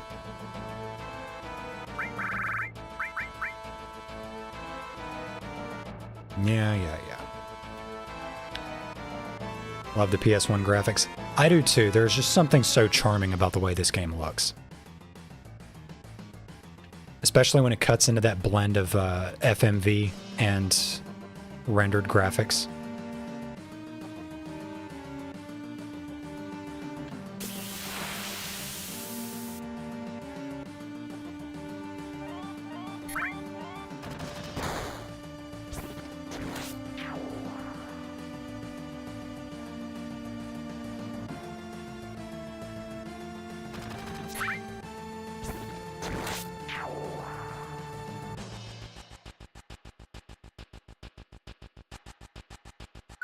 Okay, yeah, I think it's just the scale looks strange.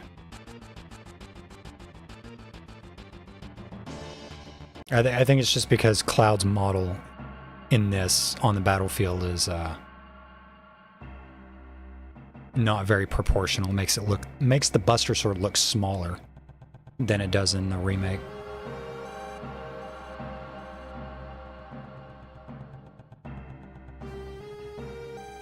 I'm not here for a lecture, let's just do it.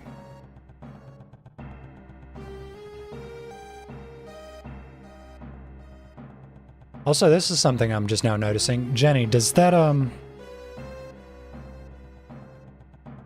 look like a row of rocker arms to you?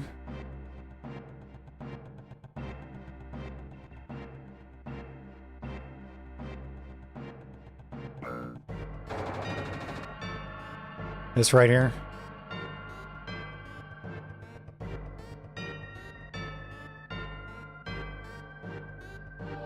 Fucking...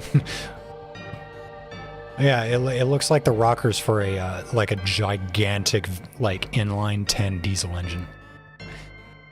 Are you planning on doing a full playthrough of the OG? Maybe. I want to at least go through Actually, no, you know, I do kind of want to go through the entirety of it. Because I think I need the full context of the entire original continuity in mind.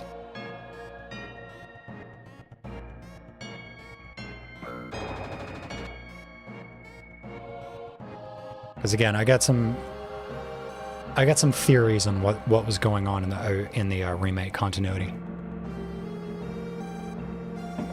It also means I do need to pay attention. Little by little, the reactors will drain out all the life, and then that'll be that.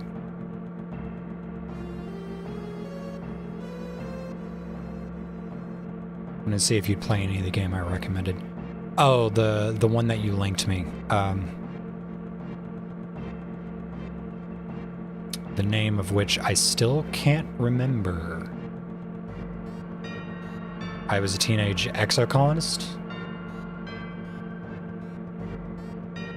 The only thing I care about is finishing this job before security and the robot guards come.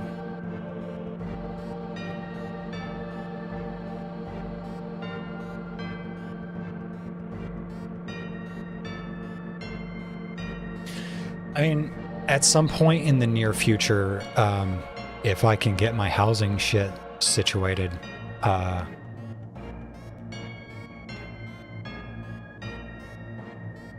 then there's a chance that I'm going to be able to stream more than once a week. So, like, I'll have the opportunity to do stuff like that, to just play other games.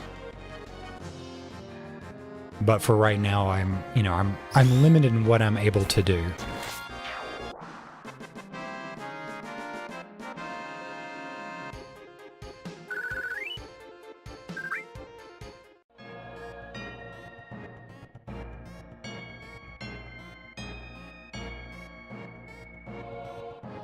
Which, I mean, hell, today I'm putting off important adult shit that I need to be doing that I really don't want to do.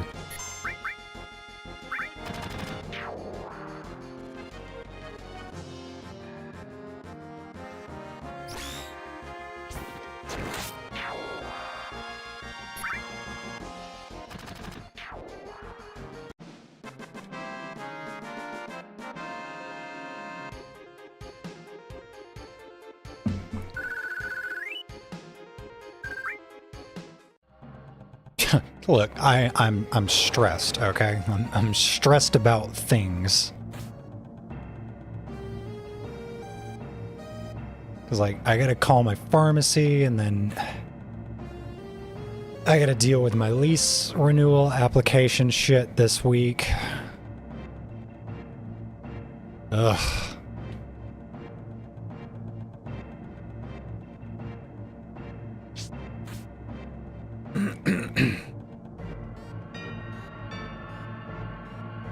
Like that lease renewal thing, that's what's got me like really fucking freaking out. Because I've only got till August. And it's not like I'm the one that's been procrastinating. No, I've been in constant contact with my landlord. It's just taken this fucking long to get close to maybe possibly getting answers.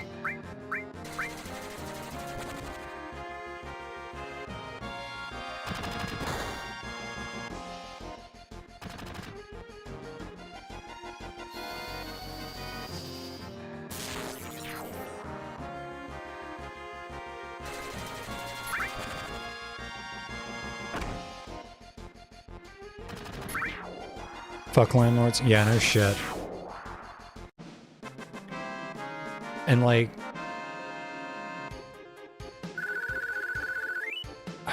I'm trying not to rant about this, but like...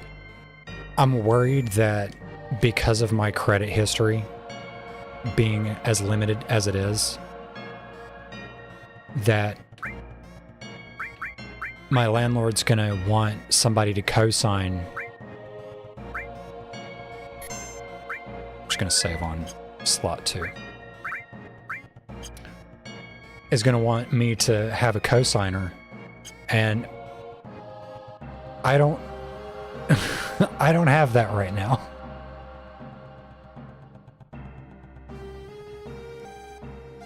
It's like, I know I make enough that I can't afford to keep this place. I mean, especially considering like there's another mid-rise being built on the other corner that's going to start taking applications soon. I've got a 6-month service history trying to get my bathtub fixed, and it still hasn't been fixed because they just keep kicking the can down the road. So like, it's in her best interest to let me stay in the unit. Because I'm okay with staying in the unit in its current state, because I would like a place to live, you know what I mean? And below this place, it ain't gonna be nothing more than a hunk of junk.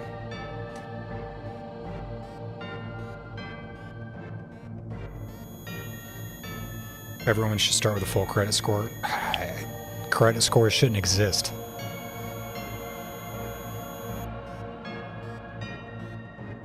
Why does anyone need credit history if they never take out fucking credit? I mean, I've taken out credit before, but I've always, like, I have no debts. I've taken out a loan to buy a car like 10 years ago, and that was the last time I ever used credit, so my history is non-existent.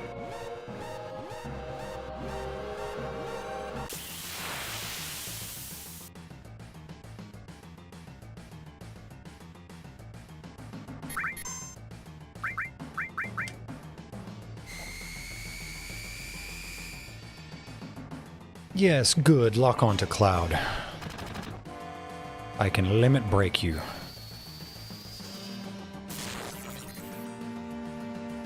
Hey Jenny, will you limit break me?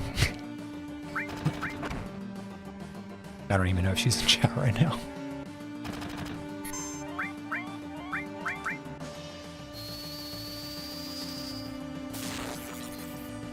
Punished for being too good with money, punished for being bad with money. Yeah. Bad for... Don't you dare. I will be lewd and lascivious in my chat or in my stream if I goddamn please. There ain't a thing you can do to stop me.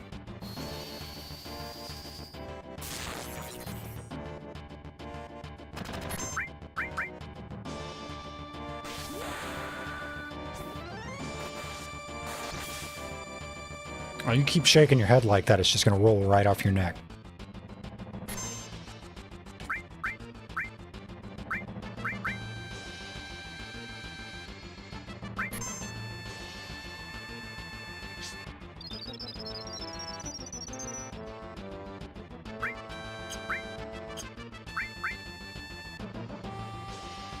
Wait for him to put his tail down.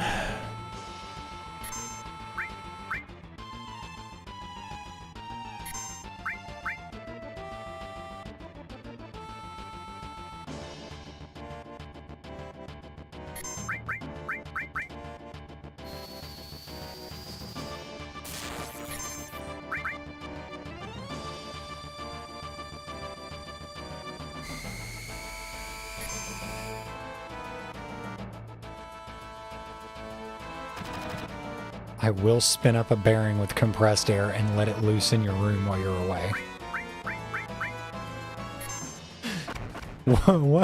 What would that do aside from be a little noisy?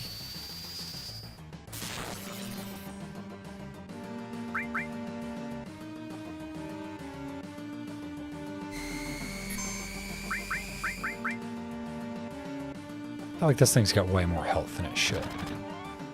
Like, you need to die already. Thank you.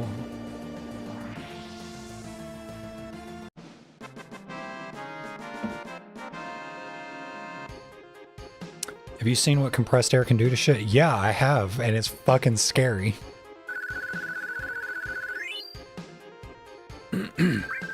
Like, I'd rather be near by a pneumatic cylinder cracking and losing pressure than being near compressed air. Hydraulic. I'd rather be near hydraulics braking and losing pressure than pneumatics braking and losing pressure. Because if you're standing by a pneumatic cylinder and it pinholes, it will puncture your skin and give you a fucking embolism.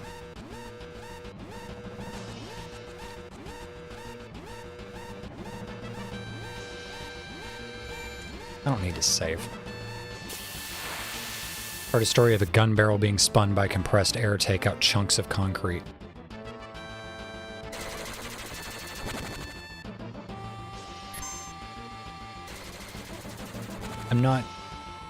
I'm not sure I'm visualizing what you're talking about.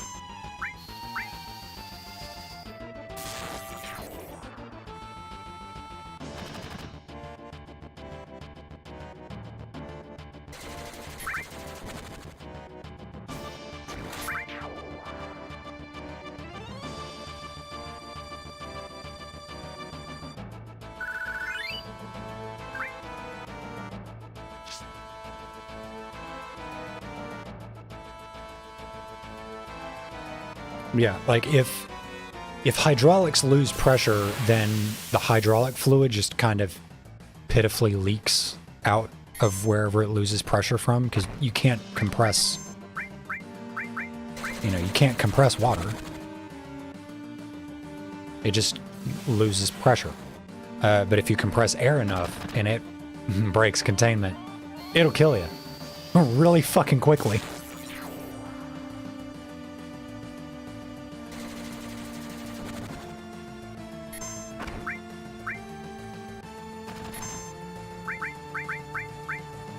Like barrel or piece of metal in the gun sitting there free spinning in the casing, shooting out the end and into concrete. Like a sabot round? Yeah, you're gonna need to find the actual story and send it to me. Because I have no idea what you're talking about.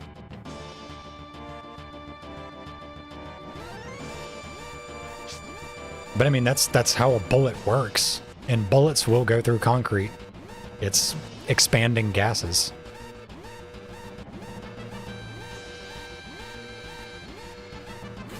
I think it's what, Jenny, 556 nominal pressure is like 55,000 PSI in the breech.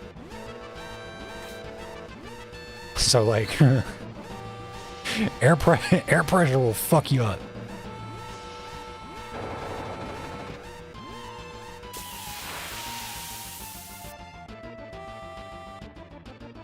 God, these guys.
In the 80s, one of the sidearms that air crews were issued in the Army was the Smith & Wesson 38 pistol.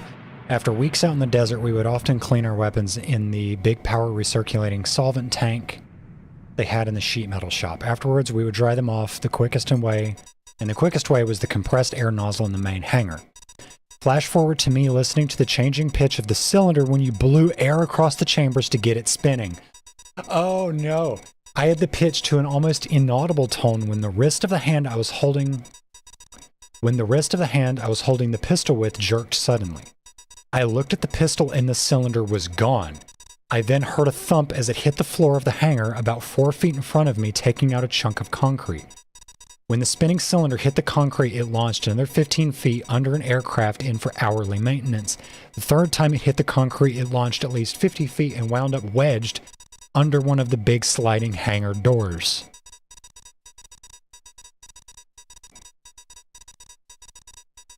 Damn. Homeboy fucked up.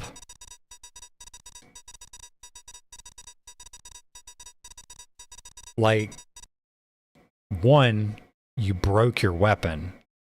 That is big no-no in the military. Two, you damaged military equipment. Again, big fucking no-no. Oh my god. Fucking technical sergeant's gonna be pissed. One of my aircraft maintenance instructors told me a story about a time he and a coworker were fucking around with a roller bearing and compressed air. They used the air to spin the bearing, and it got going so fast that the cage eventually deformed and all hell broke loose. When it gave out, one of the rollers shot into his buddy's teeth, another hit him in the neck, and the force of the imbalance on the bearing shot it outwards and degloved the skin above the last knuckle on both its index and middle fingers. Yeah, degloving. Ouch. Anyways, none of us felt like scheduling a meet and greet with God after that, so we treated compressed air with the right amount of respect. Compressed air and lathes should be treated as if they want to kill you, and table saws should be treated as if they always want to kill you. Oops, I lost a pair of nods. Yeah, breaking your sidearm at the same time as damaging concrete flooring in a hangar, as well as potentially wedging the hangar doors open in one action, is probably about as bad as losing a pair of nods. Grinders, fucking angle grinders. Yeah. Okay, I'm going to take like 2 seconds. I'll be right back.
Okay.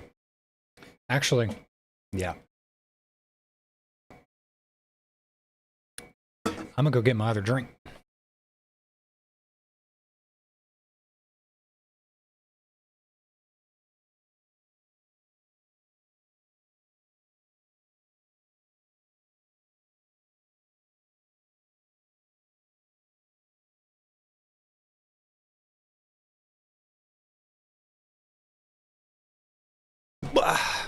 Because clearly I need as much caffeine today as possible.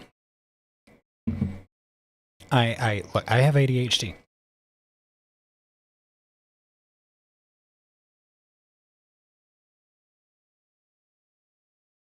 Now I see what you mean. Funny story, the first one. Yeah, okay. So the thing about revolvers, go to any gun store and spin the cylinder on a revolver, and you're gonna have like 15 dudes tackle you, like literally that second.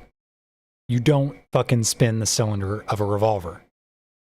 You click it closed and that's it. You especially don't flick that shit closed.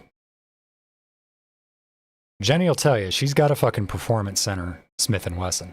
Is yours, like, because I know you've got a 500, but is it one of the performance centers?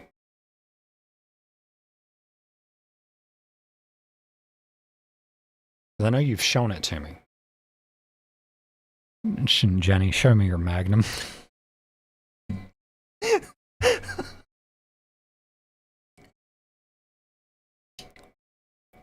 Don't look at me that way.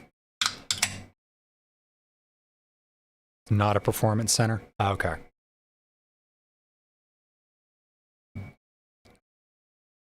I mean, a Smith & Wesson 500 Magnum is going to be fucking expensive no matter what, so...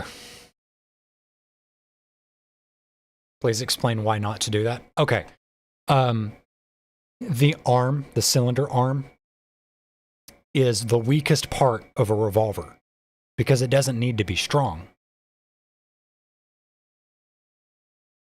The cylinder is what needs to be strong, and the cylinder's got a lot of mass in it.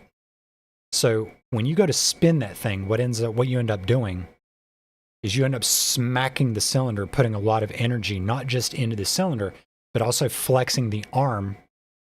I don't remember if it's actually called an arm. Flexing it in a way that it's not supposed to flex.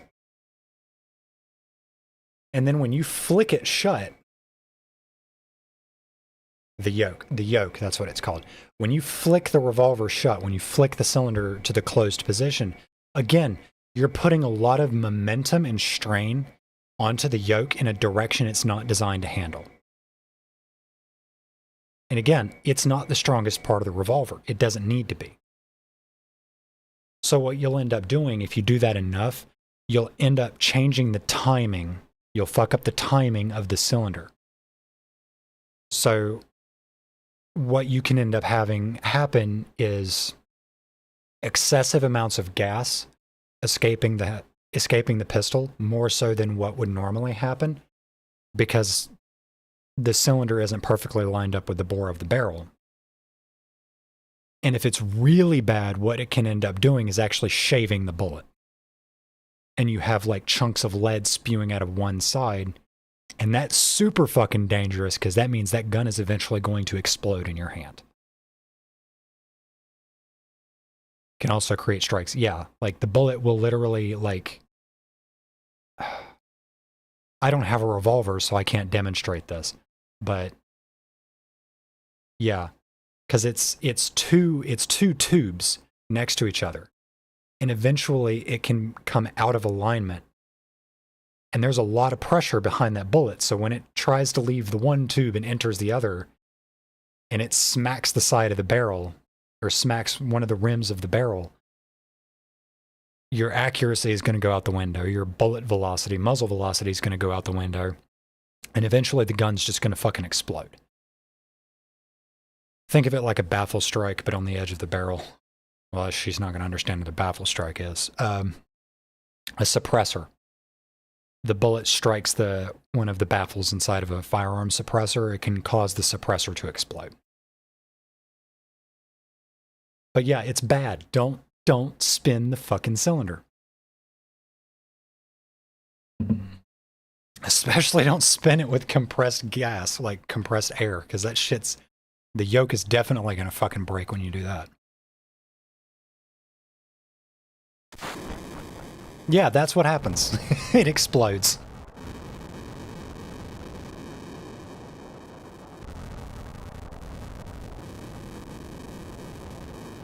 The detents that lock up the cylinder can get worn out too. Yeah. Because again, you're putting...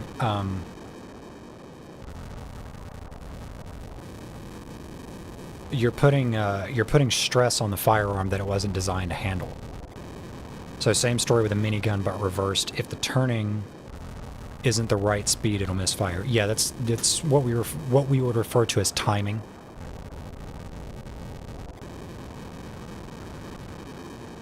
With a minigun, I don't think, because a minigun, the chamber is part of the barrel. So you might end up with a situation where as the barrel turns, maybe the firing pin misses, but you're not going to have the same issue with a minigun.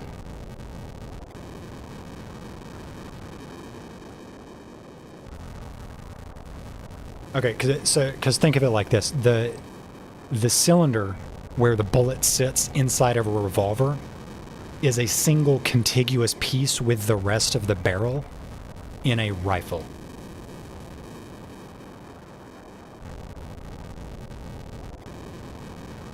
There's a video of a 500 Magnum by Taurus that fucked up. I mean, it was a Taurus.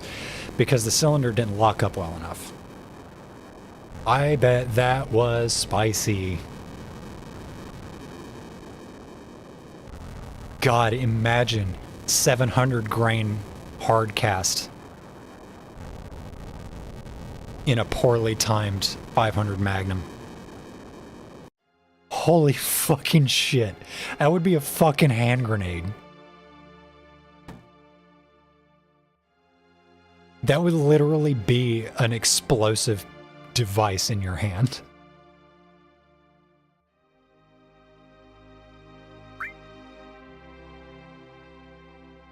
It's fucking hard cast. Oh no, did I say the wrong thing?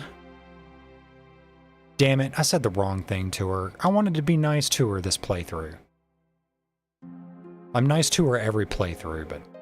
oh, whatever.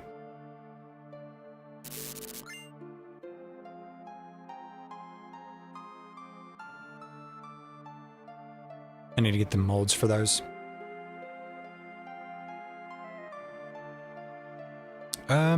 Let's fight. Let's fight him. Let's get some experience points.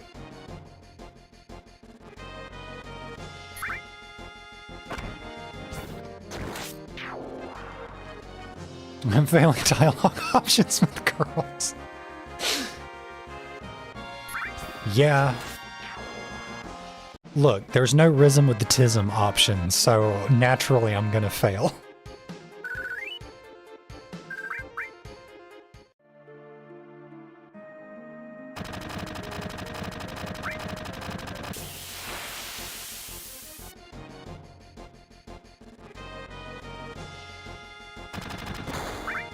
So it's always funny seeing the memes about lesbians just won't fucking talk to each other. And just like wishing the other one would make the first move. Tell her about hand loading. And just like lesbians wishing the other would make the first move, and it's just like, just start info dumping at each other.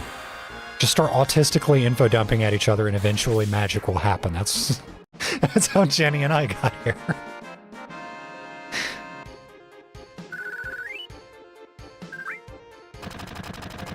You just gotta let the tism do its work.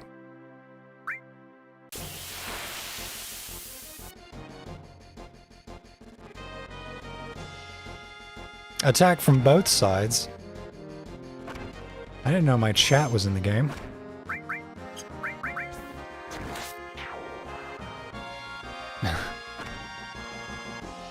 Info dump and have hot Sagex after.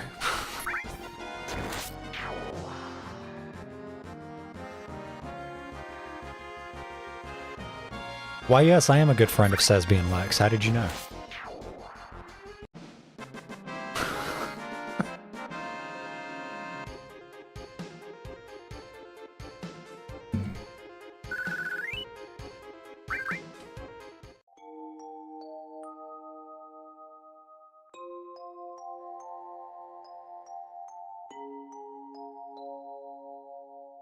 Enough babbling. Grab him.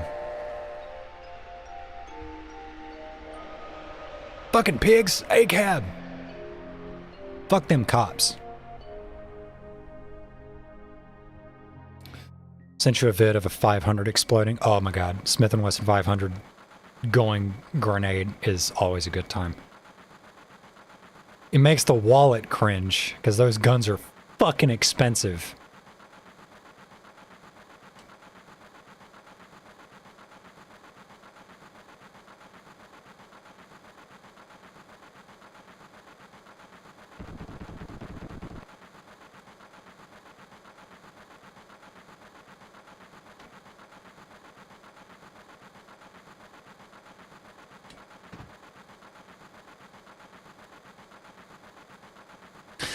One character change that I do... I'd have to say that I like most of the character changes because they just make all the characters feel more real in the remake continuity. Okay, I won't describe them as changes. Enhancements to the character personalities in remake. I especially liked Barrett's because they made him less, like, cantankerous. They made him less, like, constantly insulting his crew. Which, I don't know, with where his character goes, like with his arc as the story progresses, it just doesn't make sense to me that he's constantly calling his guys screw-ups and shit.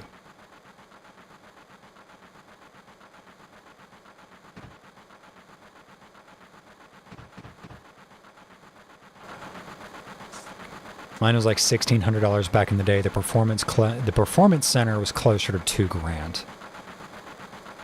Yeah, it sounds about right. See you later, Stella.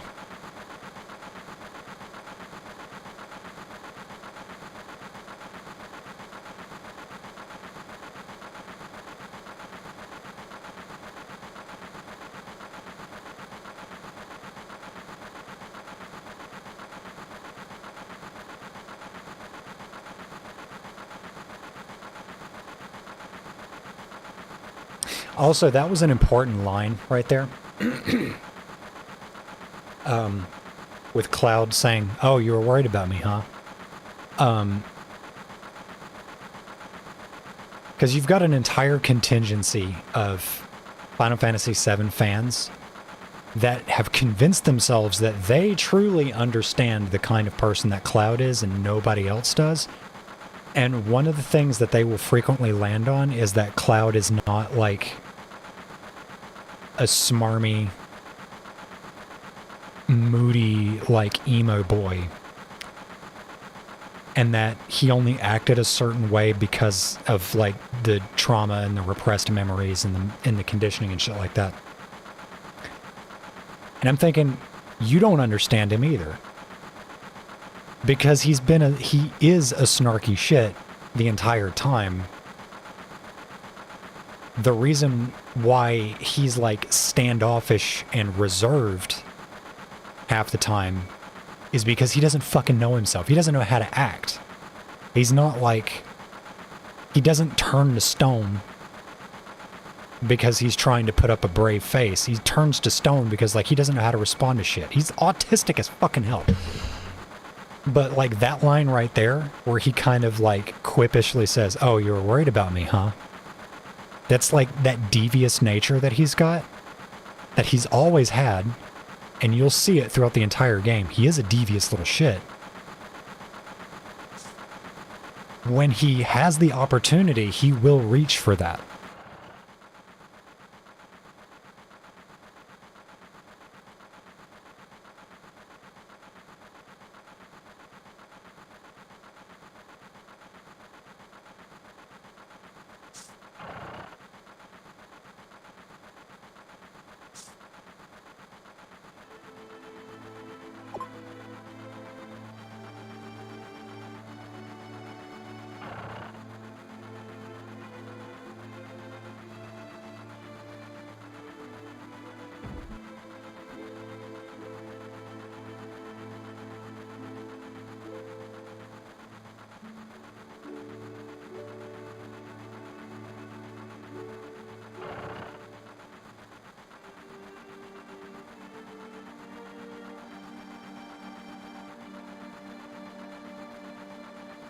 Autsims. He's got the autsims. Yes. I posit and will fight to the death the position that Cloud is autistic and NB as fuck. Cloud has all of the non-binary energy, okay?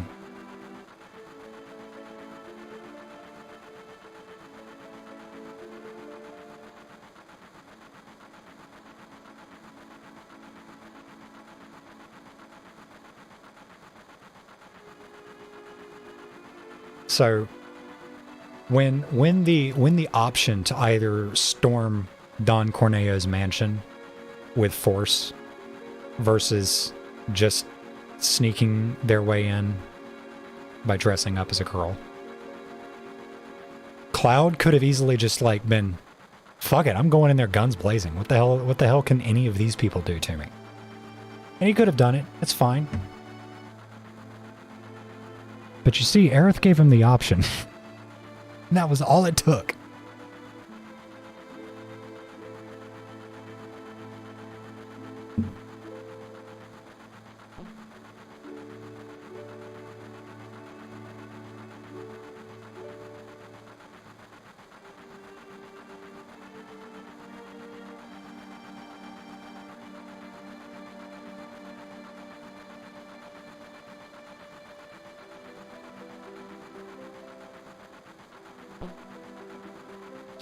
This is just talking about City of Midgar shit.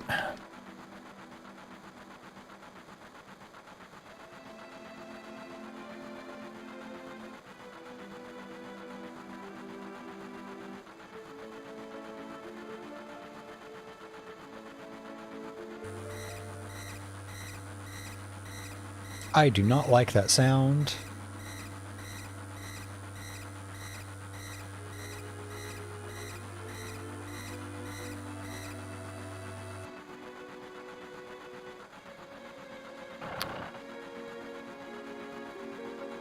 Okay, I didn't try to go into the other cabin, but whatever. You can see the surface now. The city don't have no day or night. That plate right there, we could see the sky.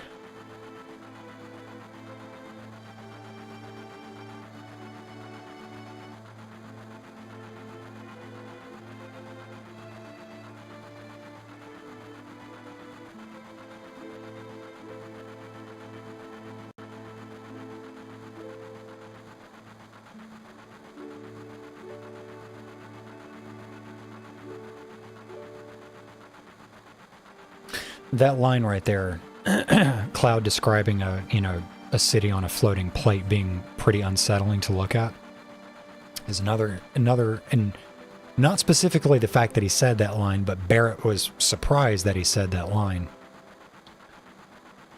Barrett has not known Cloud for more than a couple days at this point, if that. But that's just another example of, like, Cloud is, like, deeply emotionally unintelligent. He has observations. He does perceive the world around him. He doesn't know how to express himself like 90% of the time.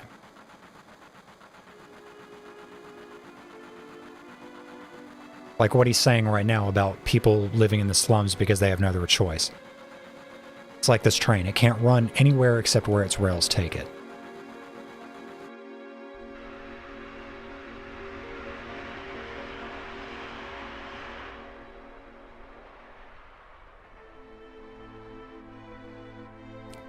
Which again, he makes observations about the world. He can communicate. He can make quips and say, you know, snarky, sarcastic things, and he does all throughout the game. Emotionally unintelligent. It's a pretty cis male trait. I mean, in terms of like not understanding his own emotions, like being disconnected from his own emotions.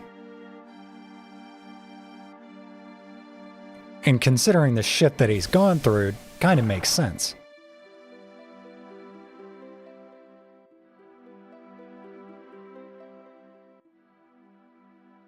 This mission was a success, but don't get lazy now. Hard part's still to come. Don't y'all be scared of the explosion. The next one's going to be bigger than that.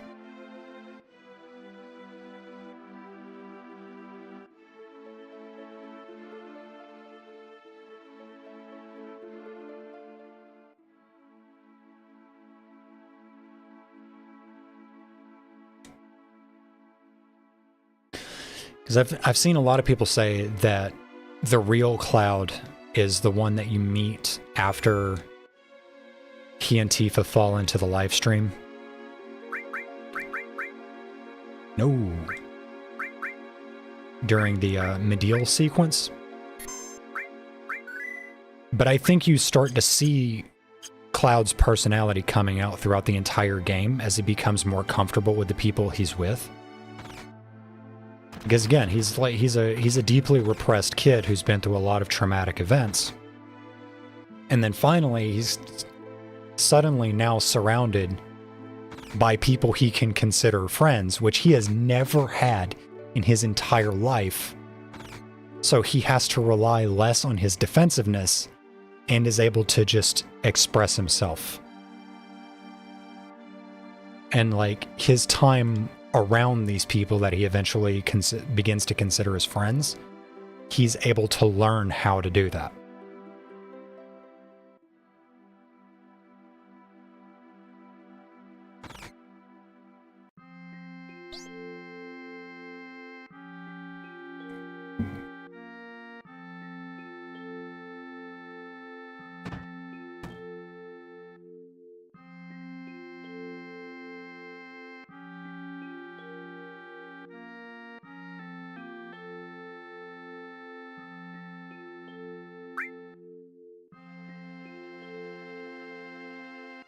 See, that's Tifa basically saying it right there. You've always been in fights ever since you were little. He really didn't get along with the kids from Nibelheim. He went off to join the military at a very young age. He's 21 at the start of this game, and he's basically spent the last 5 years in a fucking test tube. He's literally never had friends.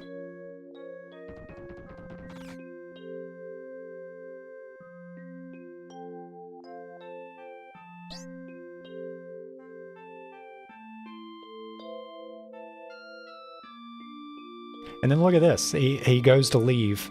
Barrett barges in. What does he do? He like pops back onto that table and like sits cross-legged, sassy pose, staring off into space, not interacting with anybody. It's like, shit. Nobody perceived me.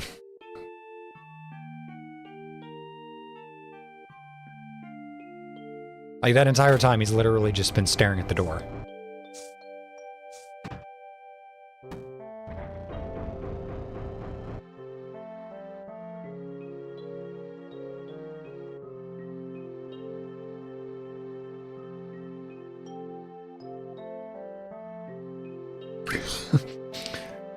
Cloud wants something hard.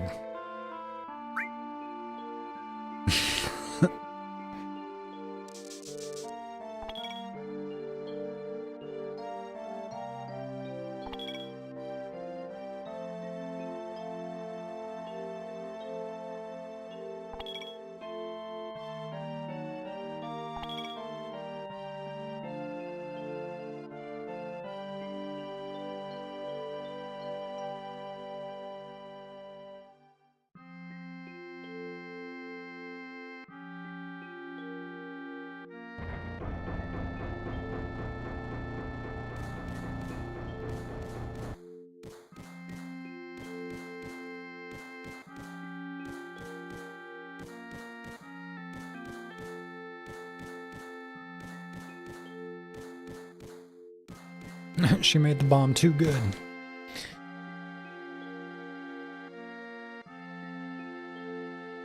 None positive. If there was anyone from Soldier, you wouldn't be standing here now.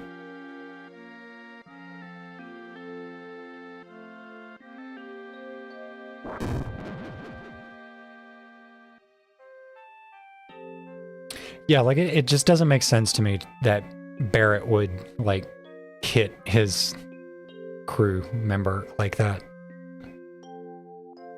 Like that just doesn't track with the kind of character he becomes. So I think his characterization in the remake continuity is way better than here.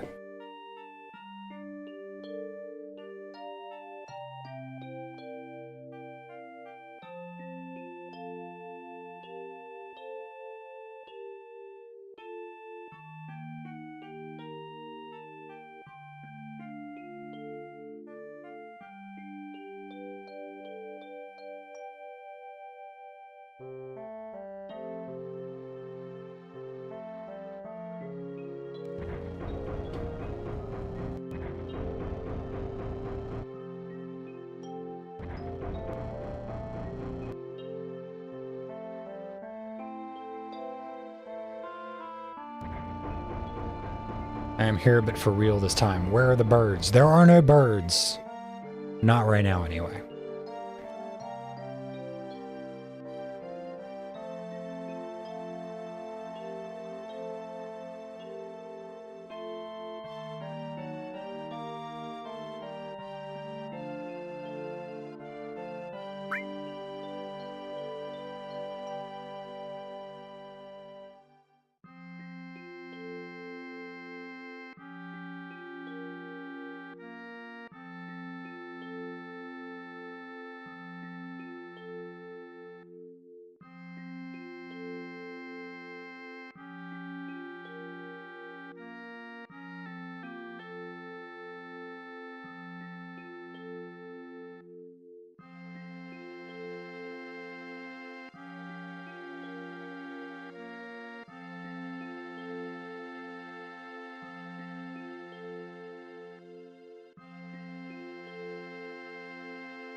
Okay, I guess I should clarify my statement from a minute ago. When I say Cloud didn't have any friends growing up, technically he and Tifa were friendly with one another, but they were barely more than associates, acquaintances.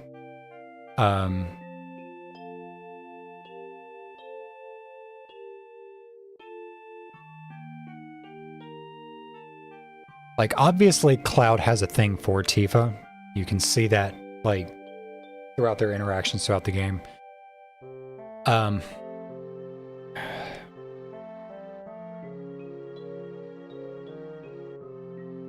don't know, how would you really describe it?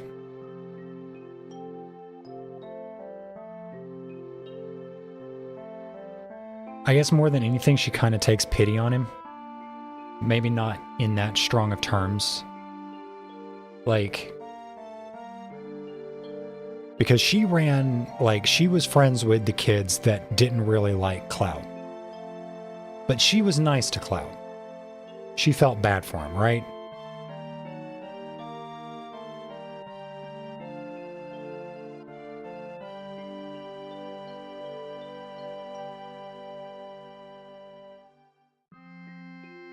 And even though their interactions are limited, he's always nice to her. But he's aggressive with the other kids, mostly because they're fucking mean to him. And that's stuff that gets expanded more in, like, the spin-off stuff.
Nope.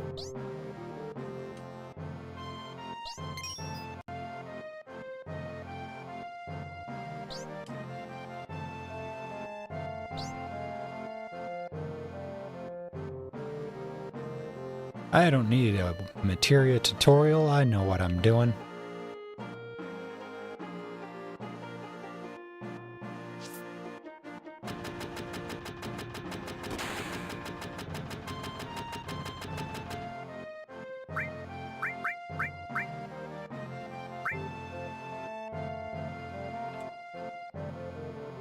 Fucking analog stick.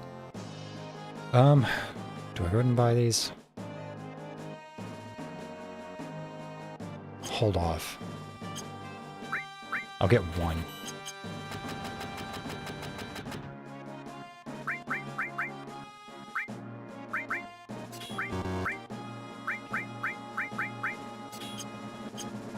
Yeah.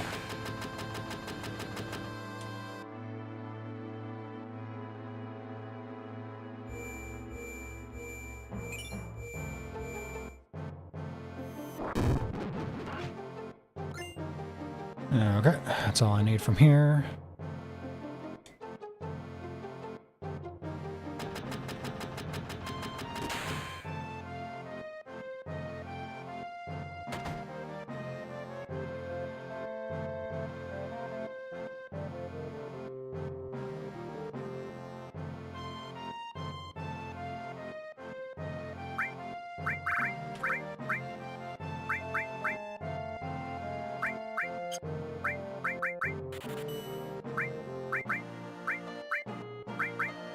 Okay.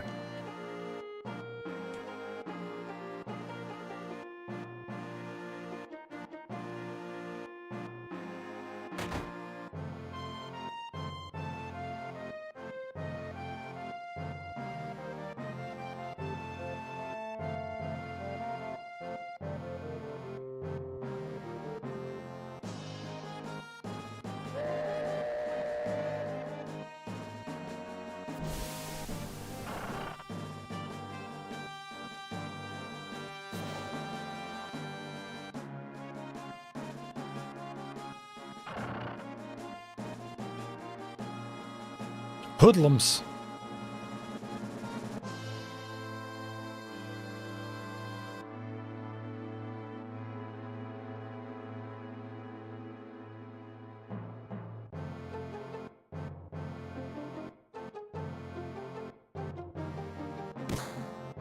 That is profiling, and I resent that.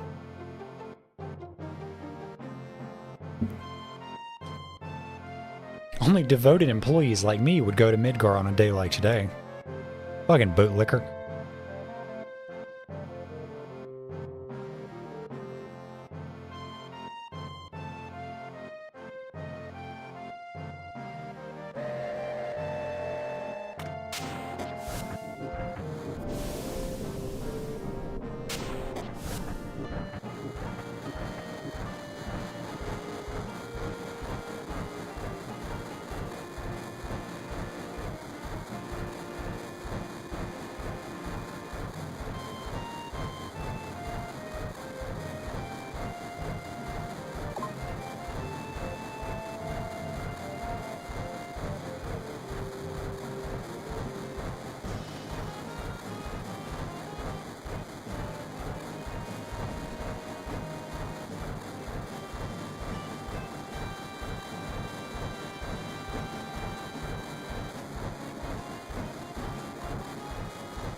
Okay, I need like 2 minutes. I'll be right back.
Okay.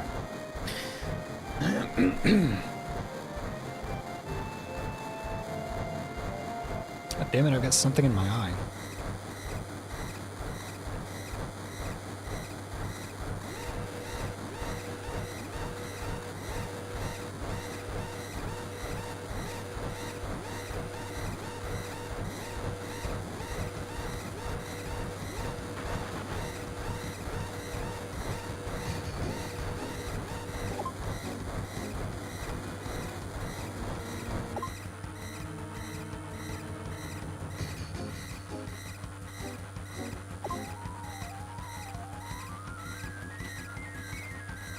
I'm trying to run.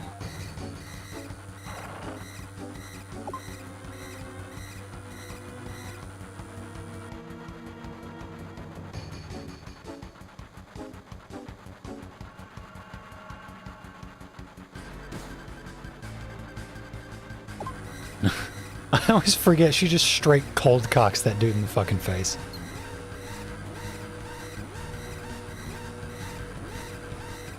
Yes, busted. If you don't know what just happened there, he pickpocketed us. That NPC that I basically chased back to the front of the car.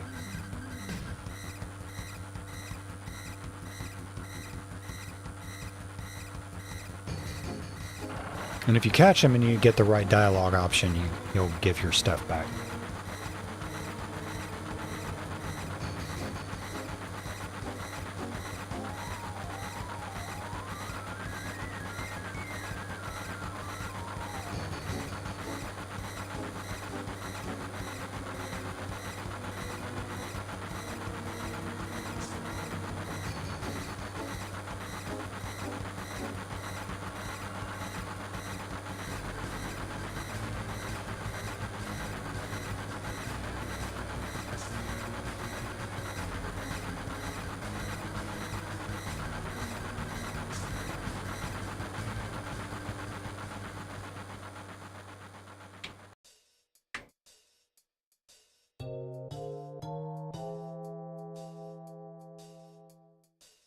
Good, so far everything's going to plan, except for everything going wrong on the train.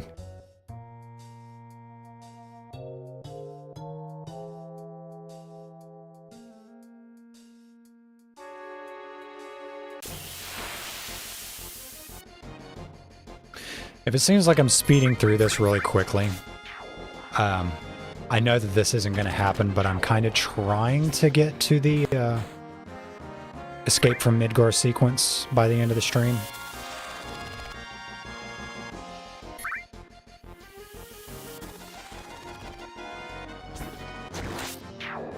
You can't slow me down, I've already queued my attack.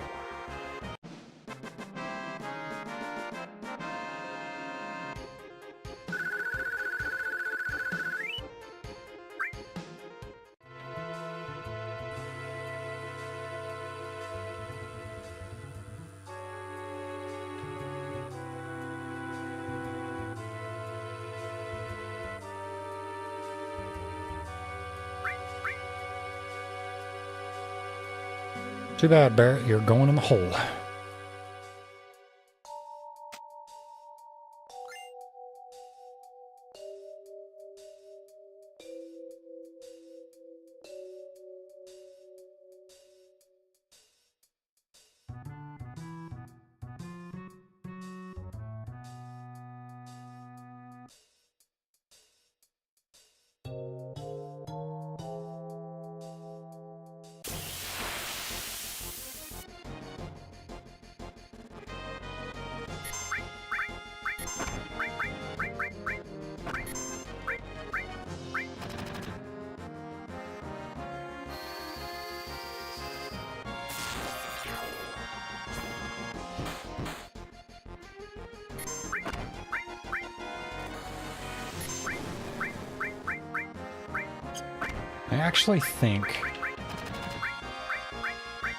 I think Bolt is effective on these things too. Yeah, okay.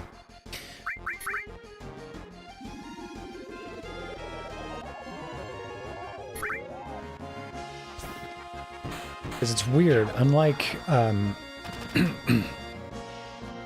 unlike in Rebirth where it's fire, ice, wind, and lightning, in this it's fire, ice, water, and lightning.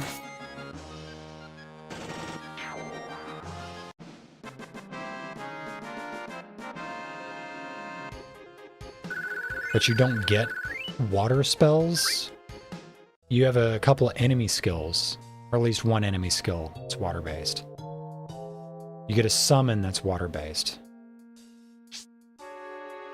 Some attack items.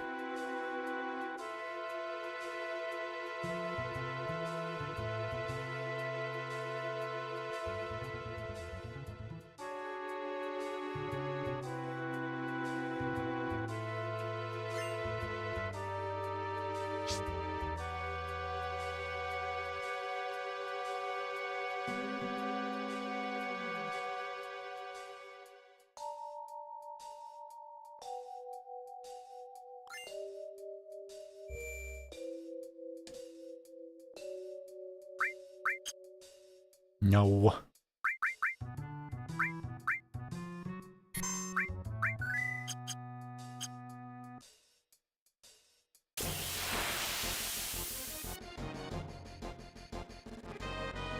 Back attack. I ain't got time for this shit.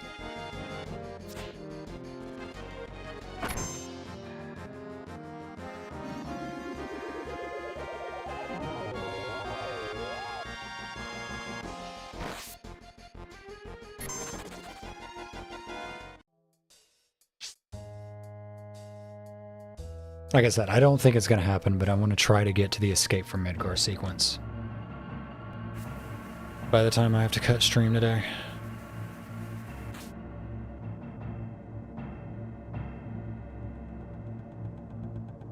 I think it's much more likely that I'll get to Shinra Tower.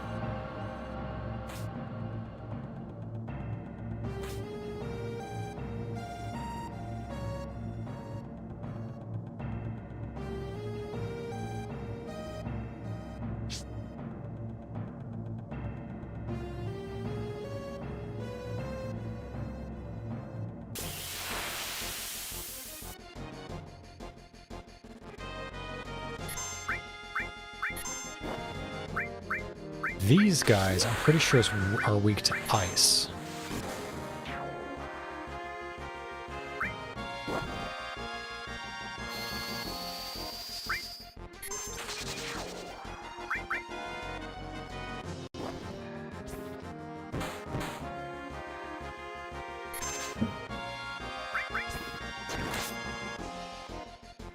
Barrett, you need to work on your aim, buddy.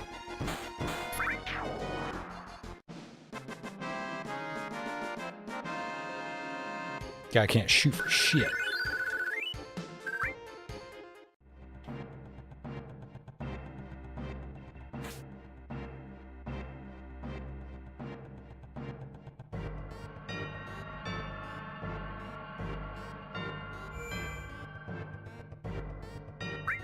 I don't need to save again. I literally just saved.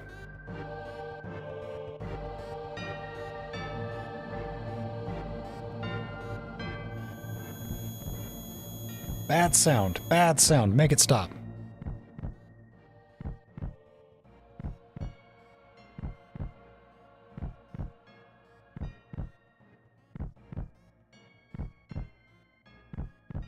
Oh yeah, here's this scene. We remember this from Remake, or Rebirth.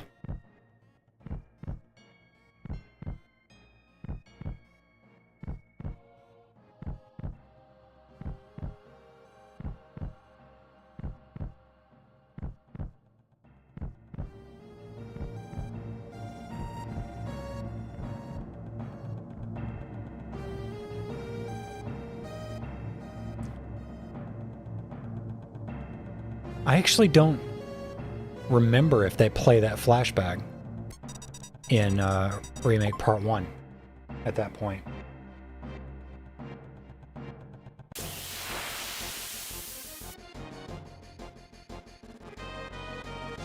I can't remember.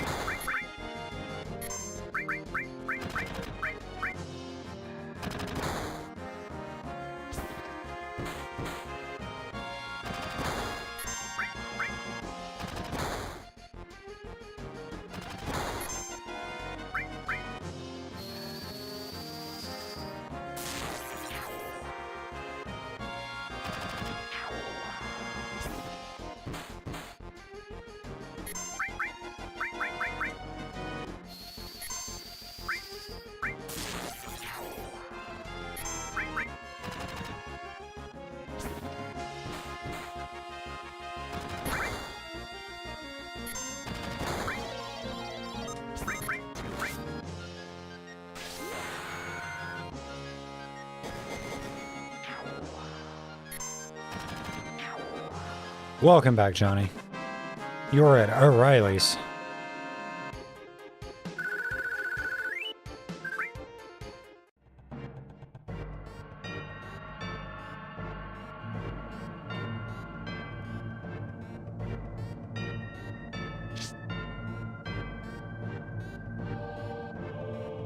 That reminds me, I've got my own funny story about O'Reilly's. That is actually somewhat recent.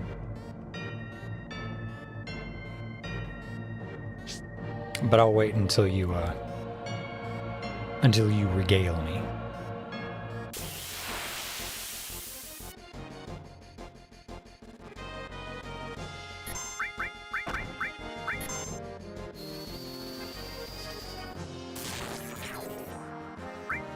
Smogger. Average cigar smoker.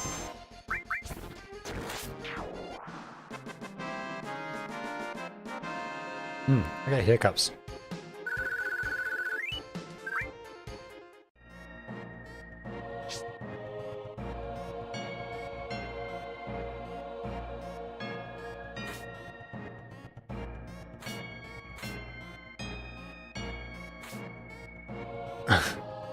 I apologize for my gender line to the female cashier lady because 3 dudes there were being typical dude bros. Not offensive, just a little woman lol. Oh boy.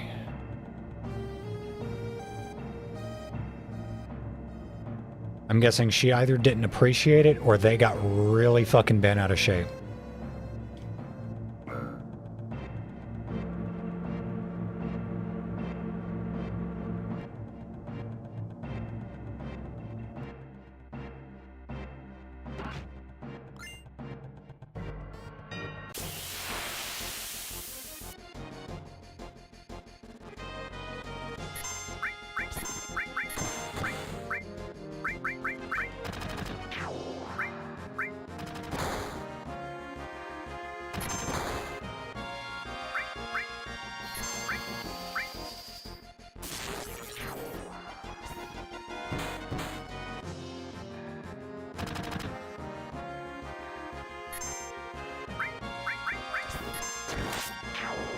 Okay.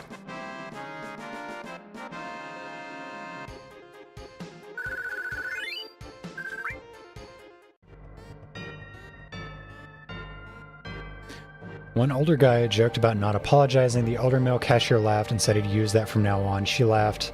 I like that, thank you, hon, in a way Southern older women can say.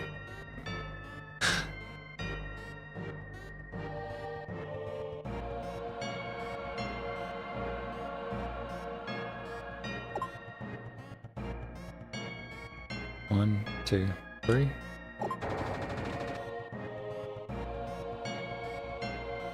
I have literally never gotten the button push on the first try. You'd think at this point, fucking almost 30 years of this game existing, that I would have at one point gotten it on the first try. No, never have.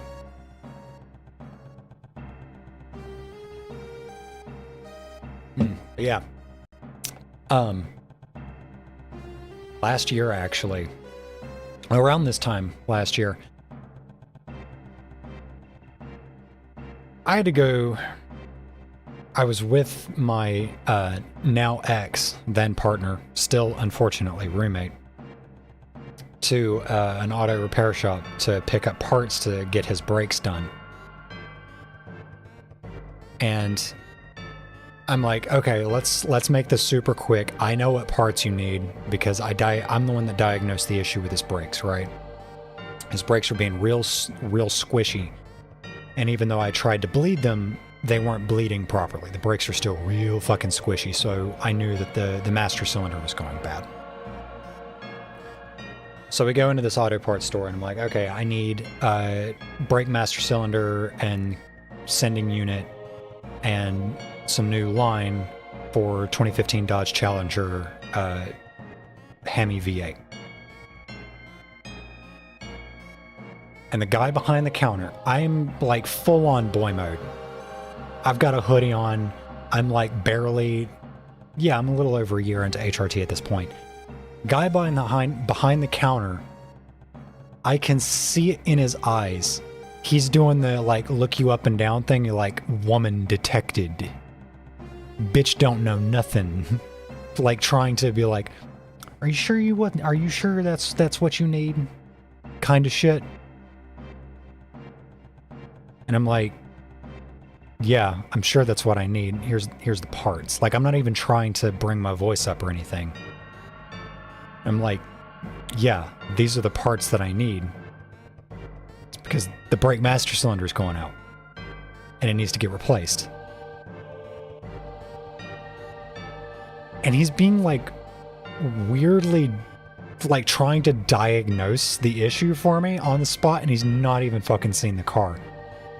And I'm like, okay, you know what? I'll have my partner come in and tell you what the fucking car needs. Because I'm like, again, I'm trying to save time on this. He's got the car, they're pulling it around in the garage, and I'm like, this is what's wrong. I've already done the diagnosis. Just look at the fucking car. These are the parts it needs. An hour later, they've replaced the cylinder, they've bled the brakes and all that shit. We're about to leave. The cashier, the guy that was like behind the counter, like as I'm trying to get the parts so that we can like go ahead and get this process going, walks up to me and says, yeah, that's exactly what the problem was. Yeah. And I'm like, yeah, that is what the problem was. He goes, yeah, because the the master cylinder, it was getting a leak around the rear seal, and it was letting air in. But it's letting air in at the top of the valve, so like it's bleeding all the air back out, but it's letting air into the line. And I'm like, yeah, I know. I told you that. And he's trying to walk me through the process of fixing it as if I'm not the one that told him what the fucking problem was. It's like, it's literally the seal on the pressurized side going into the hard line to the brake calipers was letting air in. And I'm like, yeah, that's the problem. I can, you know, we can bleed these brakes every single day until the fucking second coming of Christ, and the brakes are still going to be squishy because it's letting air into the lines.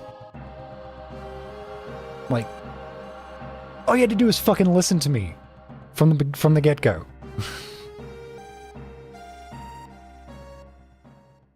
I get that shit all the fucking time. It's the most infuriating thing. Like, dudes, fellas,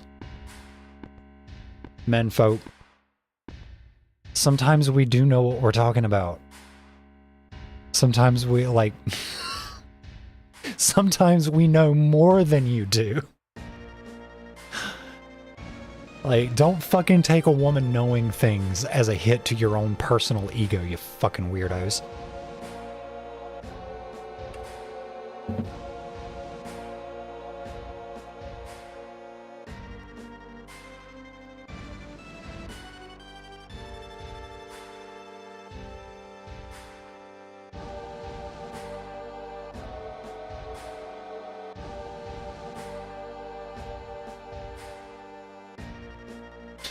Once again, apologize for my gender. You're damn right. Literally the only upside there was to dating a guy was getting to send him in to tell the mechanic exactly what I fucking said. That's literally what I had to do. I'm like, we could have saved so much fucking time if you had just like gone in the back and got the parts off the shelf and then took them into the garage and put them on the fucking car. But no, you had to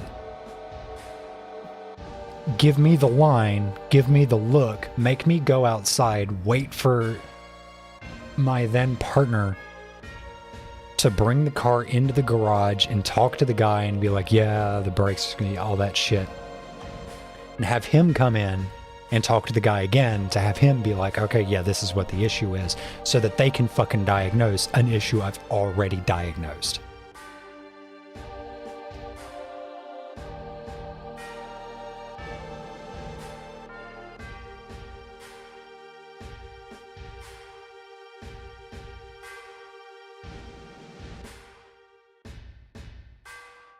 That and grunt work. Yeah, like, fucking me and the other trans girl at work the other night, I was telling you about this, Jenny.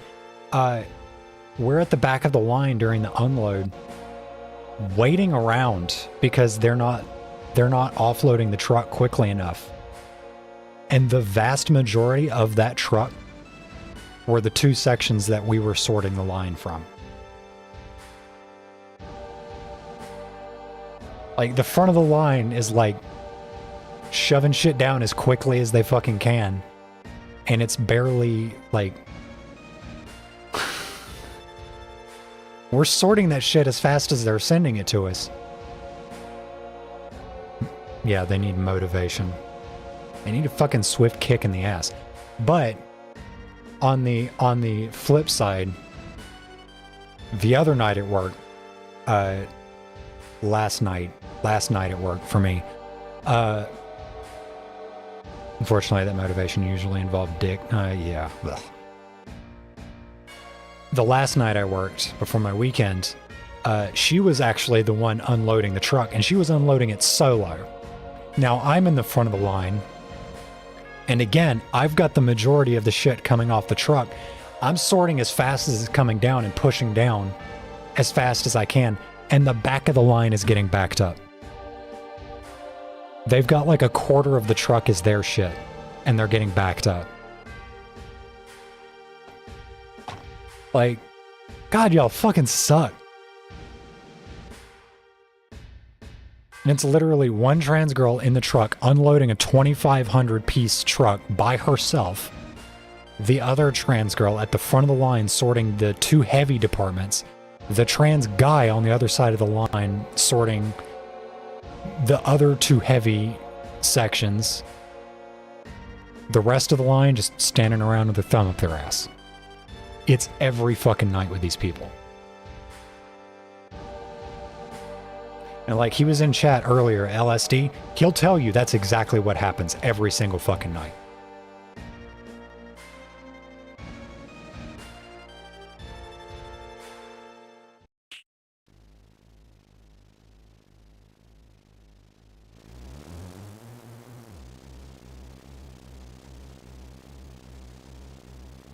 Because it'll be me, the other trans girl, the trans guy, and then L are the only 4 people that can actually, like, fucking pick up our feet and move.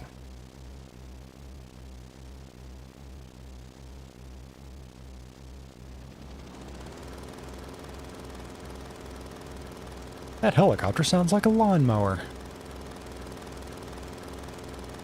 Well, I know you know, but, like, it's nice to be able to, like, hey, you know, this is happening, right?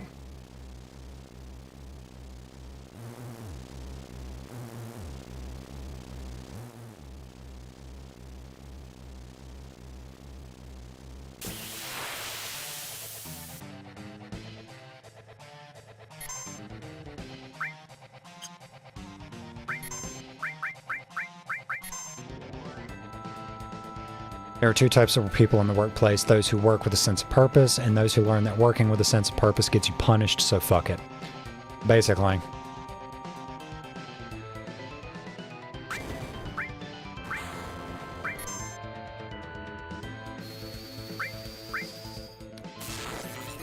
Oh, is this going to counterattack? Yes. That's going to give Cloud a limit break, I think.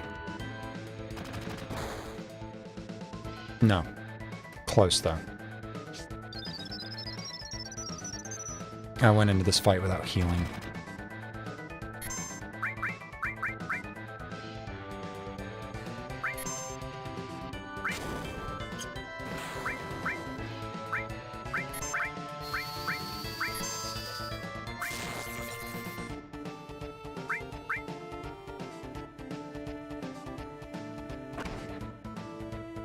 Okay, that's what's gonna... Alright.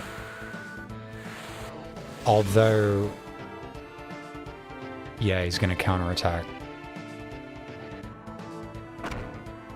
Okay, but he's not gonna kill Barrett. That's good. And then this should actually kill him. Or at least be very close. Oh, yep, he's dead.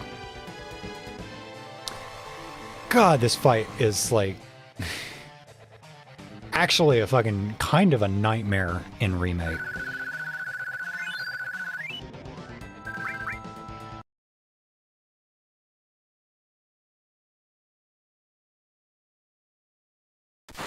Yeah, we have one guy that we work with, who he started around the same time I did, and like started out, he had really good work ethic, hard worker, did what was expected and then some. Whew, he's just cratered that. Just like going off the fucking cliff over the past couple of months.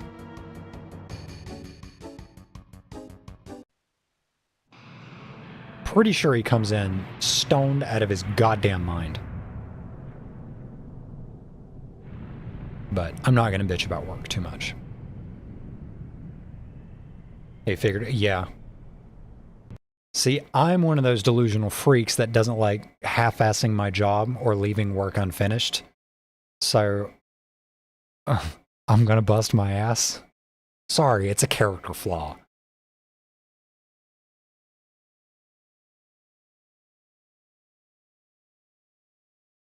What do you mean by back then? See, in these moments where the screen goes black and it's the white text and dark gray text, that's Cloud talking to his inner, like talking to his conscience. Yep, I was the same fucking way. I believe it.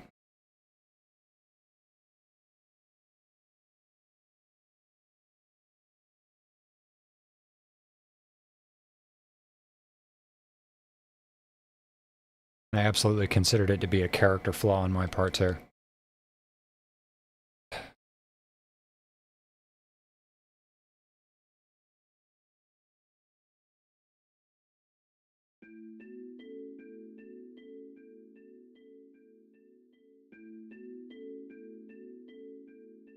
And like, the working world made me feel like a fucking chump. Yeah.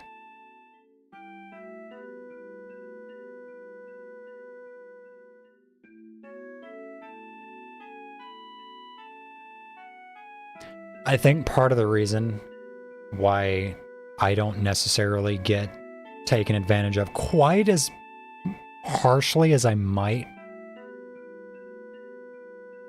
is because my team leads know that I will not take bullshit. Like, I'm not going to get jerked around. Like, I come in to do a job, I'm going to do the job to the best of my ability, and that's it. Like, I don't want to get dicked around by a bunch of weird, like, unreasonable expectations and double standards and shit like that. I see right through that crap and I call it out on the fucking spot.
And there's Reno, a rat bastard.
Okay, if you don't understand what just happened there, Cloud had a weird bit of dialogue.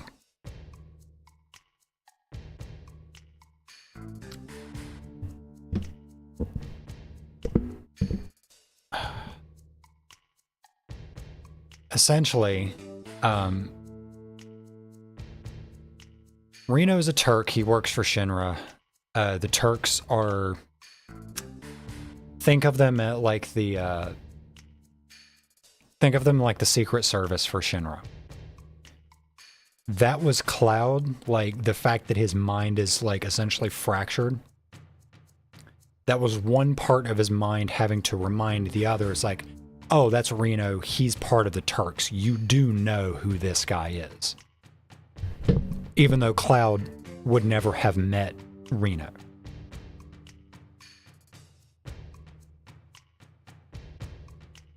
But he is aware that Reno would be part of the Turks.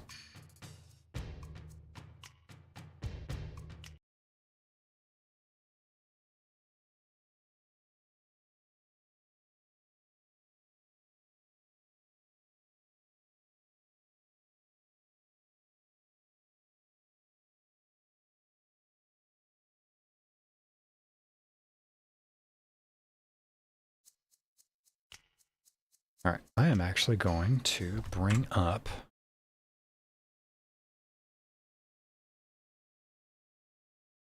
all right. The exploding.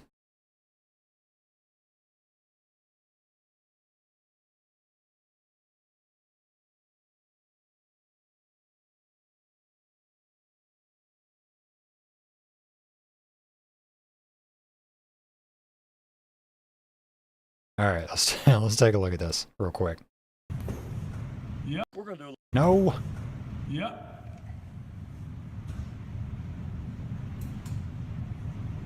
Oh, you can tell this kid's a noob too. He's real fucking shaky with his grip. Holy shit.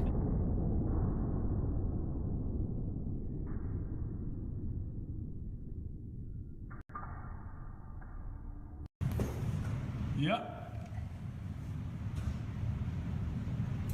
Yeah, like he has no idea how to hold this gun. Which is good because he barely felt any recoil on this. God damn. I blew the barrel right the fuck off. Okay. Anyway. I am very quickly going to look up.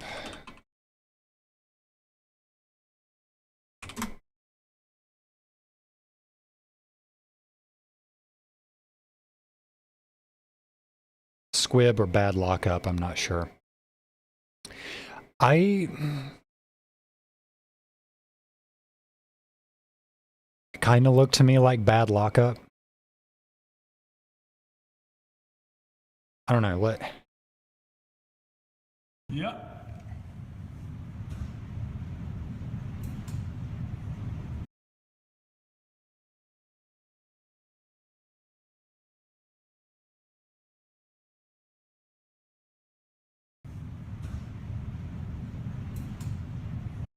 Okay, is it just me or does the cylinder not turn properly when he cocks the hammer?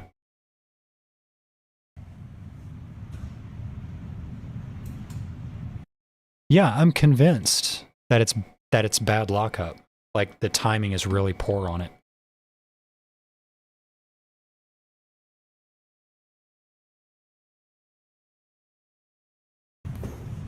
Yeah. Because like there you can see cylinder groove right there.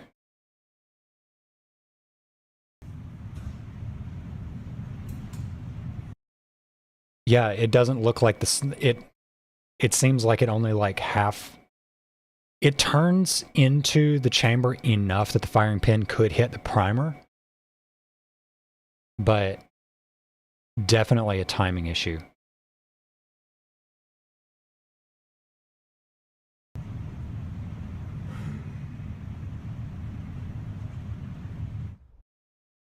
Okay, so there's the cylinder notch position when the hammer's cocked. Oh, yeah, see, look at that.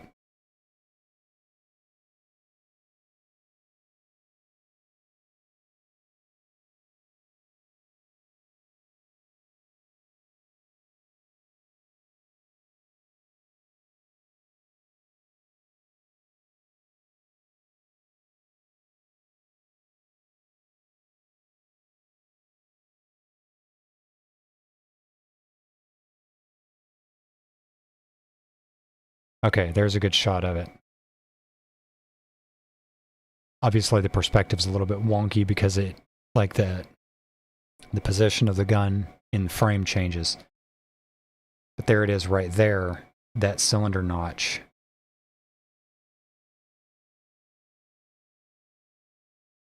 And then there it is again after it's been cocked.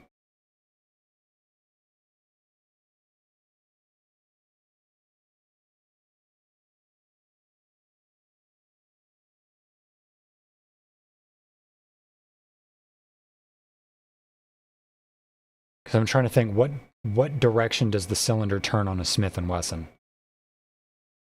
Or I guess it depends on the manufacturer of the firearm. So this could be a Smith & Wesson. It could also be a Colt, maybe? I don't know. I can't tell. This looks like a Smith & Wesson to me.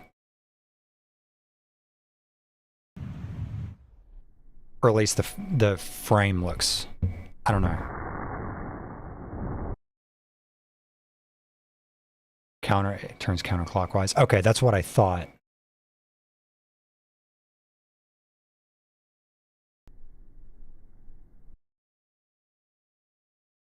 Holy shit, that fireball. Okay, frame by frame. Man, does frame by frame not work on shorts? No.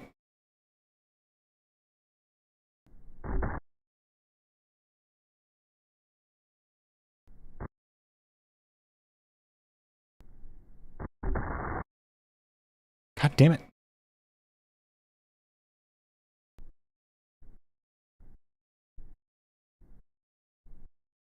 God damn it.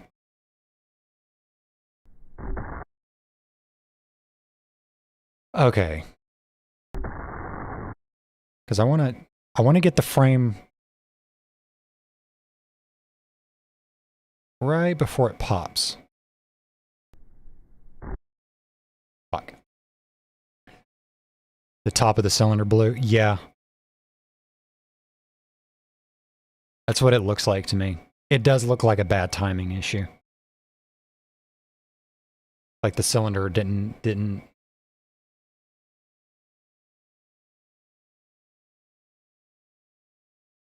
sketchy reload.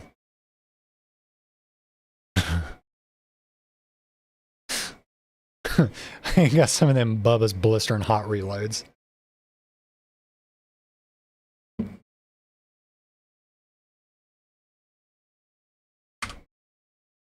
Okay. That's enough of that.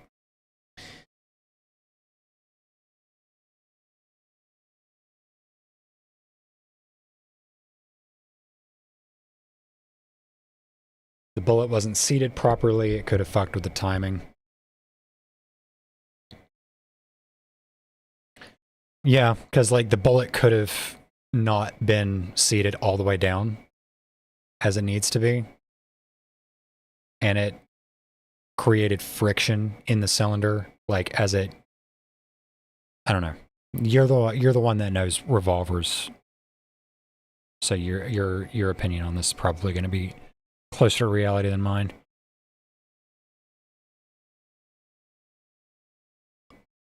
Like some of those 700 grain hard casts normally come right to the bottom of the cylinder. Yeah. Those are some fat fucking bullets. Because like 50 BMG rounds, which is the same diameter, aren't even 700 grain. They're like 660.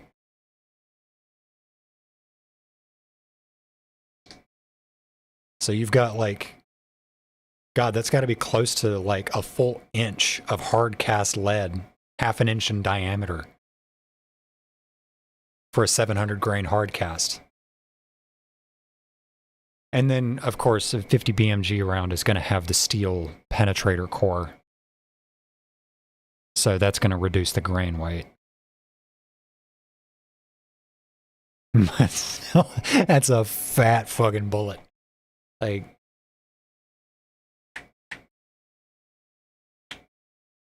those are my knuckles cracking. Fat fucking bullet. Okay, because I want to do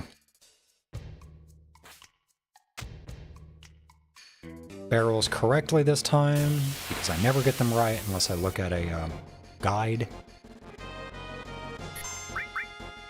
I need to give her materia. These things are called hedgehog pies.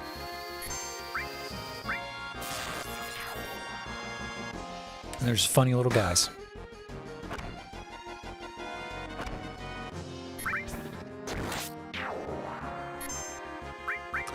I do appreciate the fact that they fixed the way Aerith actually attacks in Remake and Rebirth. Where if you just have her attacking, then she'll like throw magic missiles at shit instead of like smacking things with her stick. when she's got no physical attack power.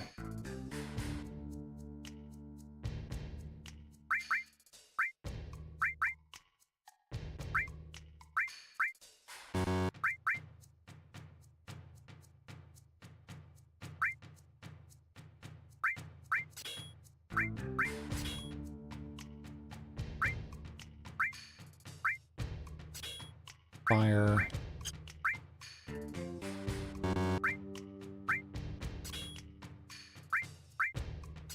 Store.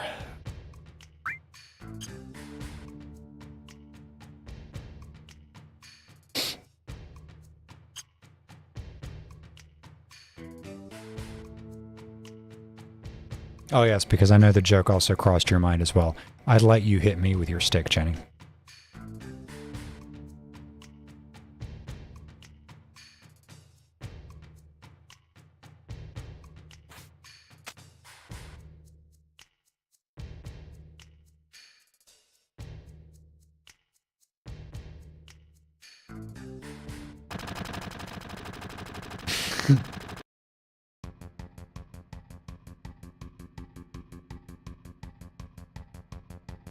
That's some serious cop behavior.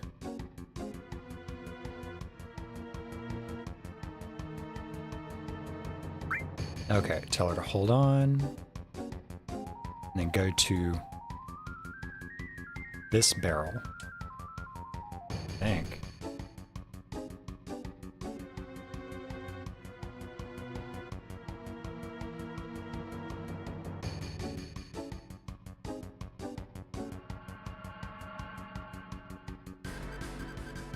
Yes, that barrel in the back corner, then the front right corner. Okay.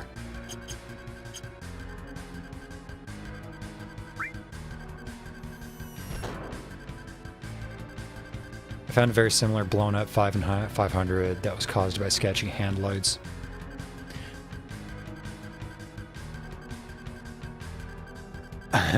you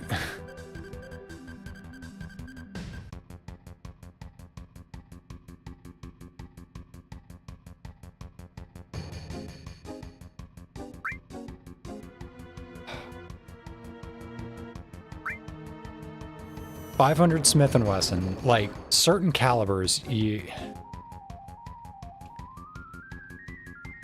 44 mag, 357, 500 Smith & Wesson.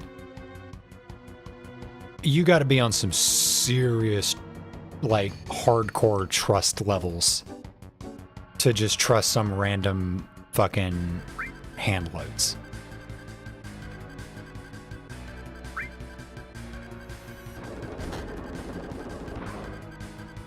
Like, I'm sorry, if I bring a 500 to the range and some guy there has just got some random ass hand loads, no, abso-fucking-lutely not. Not happening. Not on your life. Not on mine. Not on my hypothetical children's lives. Am I shooting some random ass hand loads out of a 500? Motherfucker's got a bit brave with the powder charges. Ugh.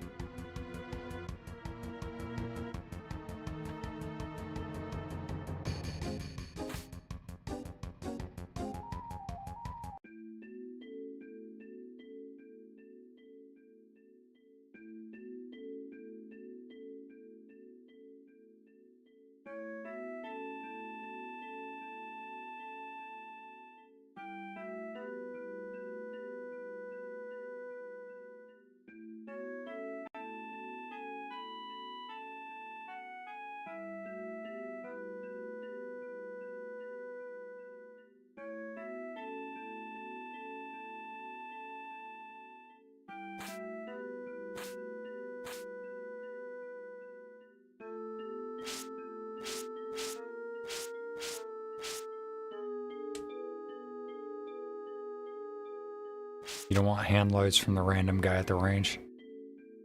How about my... I trust you to weigh your powder.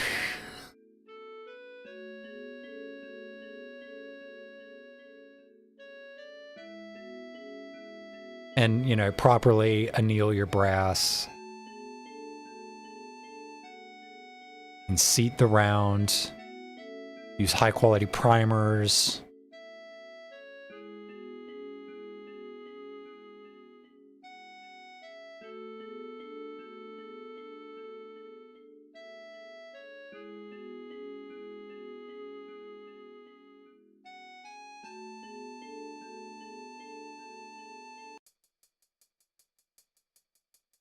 But yes, I would trust your hand loads.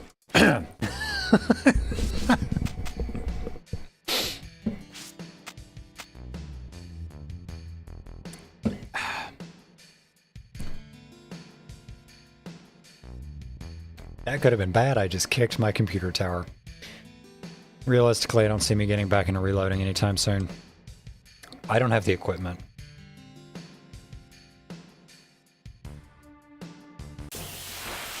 And that's not something I'm really in a position to start thinking about buying right now. So, yeah.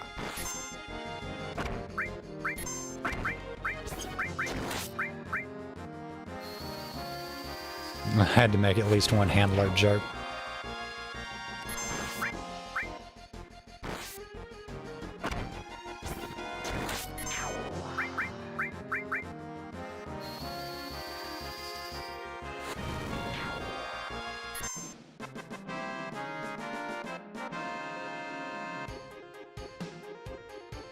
A lot of my equipment is with an X, and I don't care enough to try to get it back.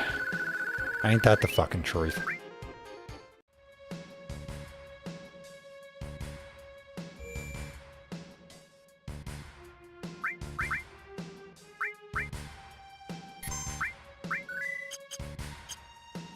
Oh, wait.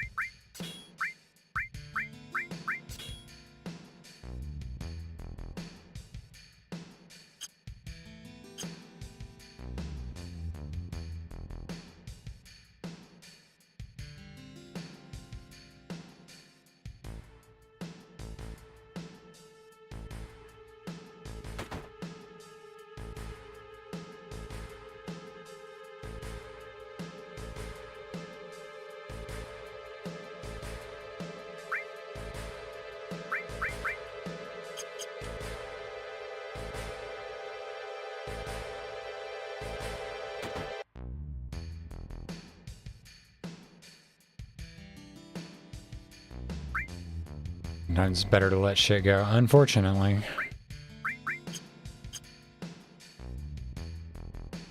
Hell, I've got stuff from back home that I know, like, it's literally just not worth the hassle of trying to get in touch with the people that have said shit to try to get it sent to me.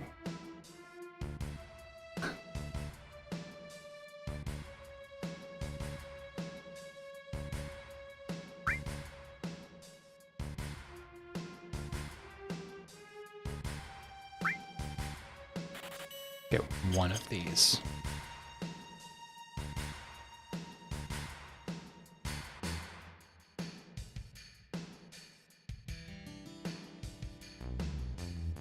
We got 2 world wars and I don't know, is that a 1911 or does that look kind of looks more like a Deagle to me?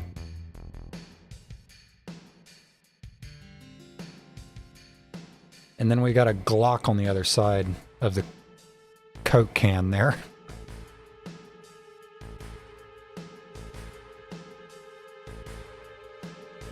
And then the fattest fucking barreled Ma Deuce I've ever seen in the back window of the RV there. Jesus Christ.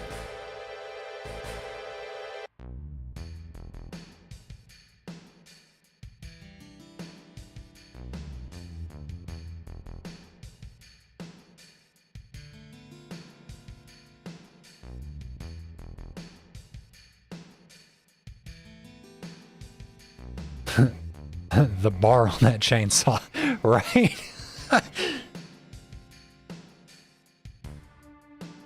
We have bazookas. Got a fucking katana. No, this is all mall ninja shit. A bullets and cigarette butts everywhere. Kid just hanging out on the fucking box.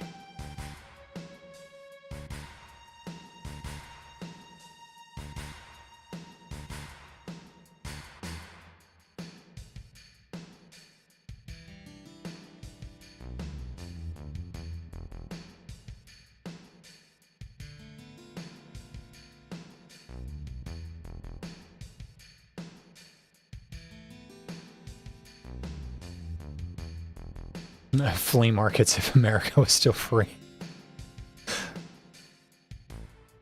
Oh, that's right. Gotta go through here. And then just out of nowhere, we're in this like delightful little oasis.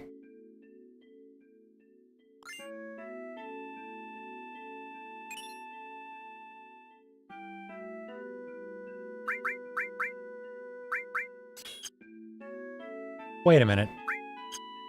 I'm a fucking idiot.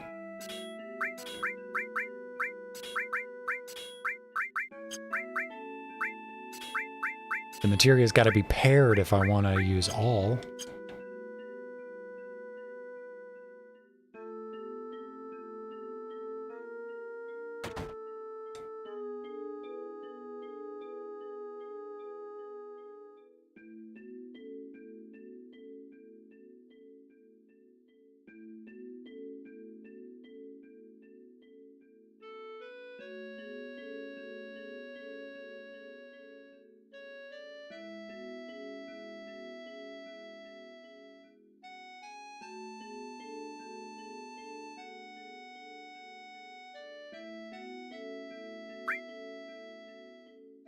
I know it's not going to help my score with Tifa, but I always feel bad about...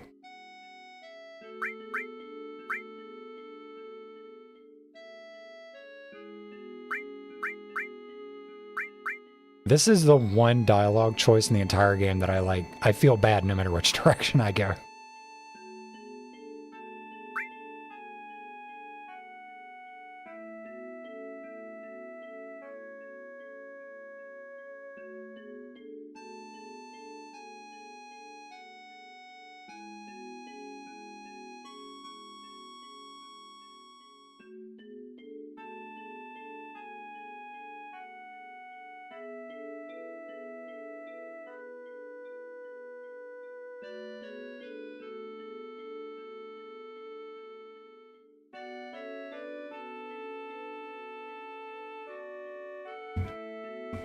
Oh, God.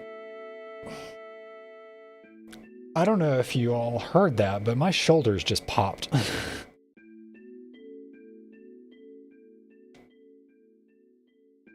Hell, with how violent that was, I'd be surprised if you didn't see my shoulders pop. Jesus.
My weapon shop talk reminded me I still need to send you the PAPs I saw on the PSA website for your... Oh, okay.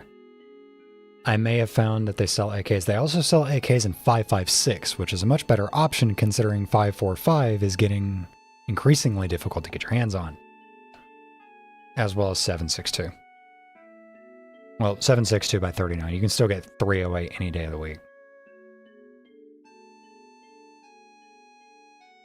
But those Soviet block calibers are going to get increasingly tricky to find.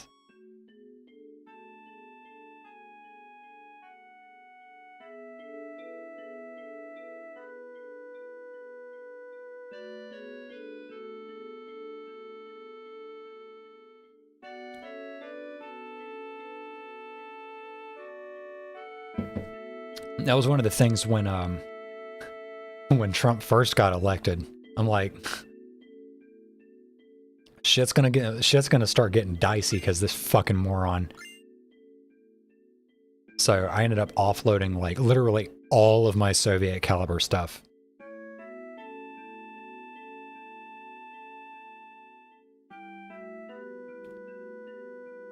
I mean, I just want the AK because, you know, communism.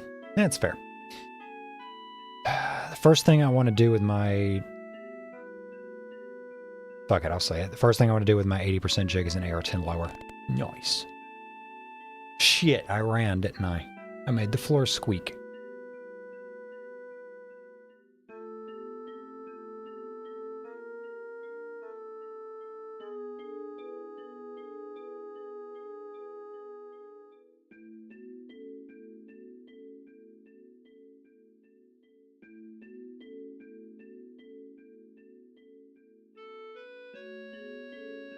That's fine, they aren't illegal yet. Yet.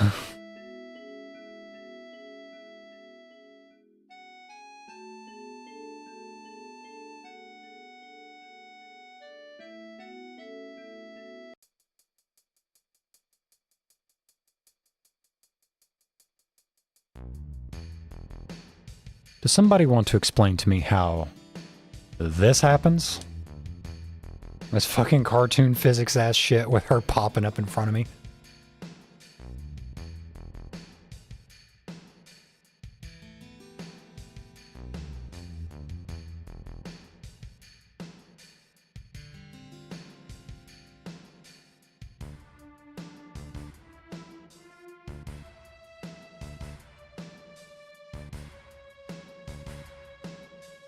Video games, yes.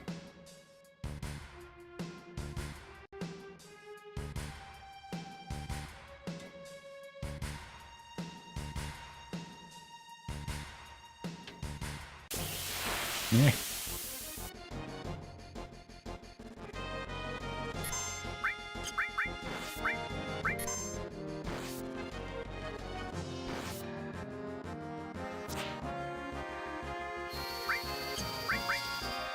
I think this is gonna kill none of them, actually. Great.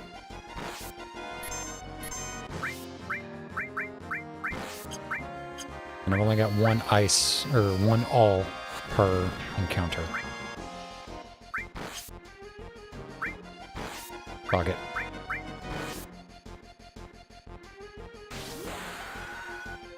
I need to be using my braver as much as possible anyway so that I can get my level 2 limit break.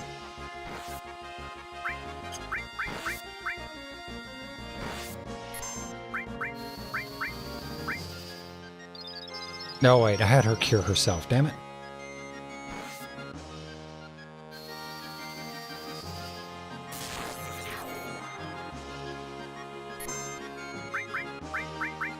I'm excited to do this Dissipator build. I'm excited to see how it turns out. Because I say this every time the topic comes up. I miss my Dissipator. That thing was so good.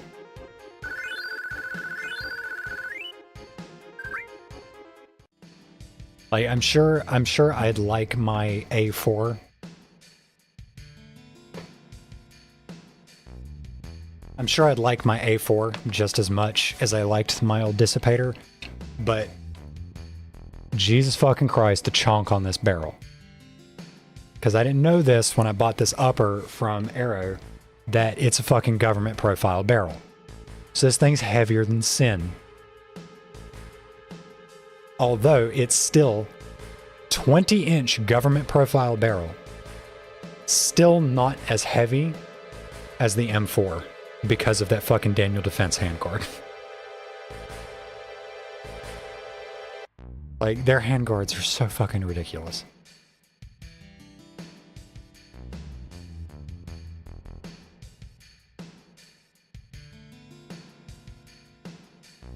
But yes, a Dissipator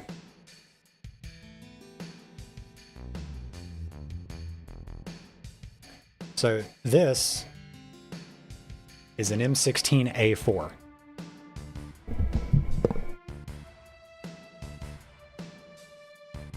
So it's M16. It's an AR-15 stylistically made to look like a military M16A4 rifle. It even says it on...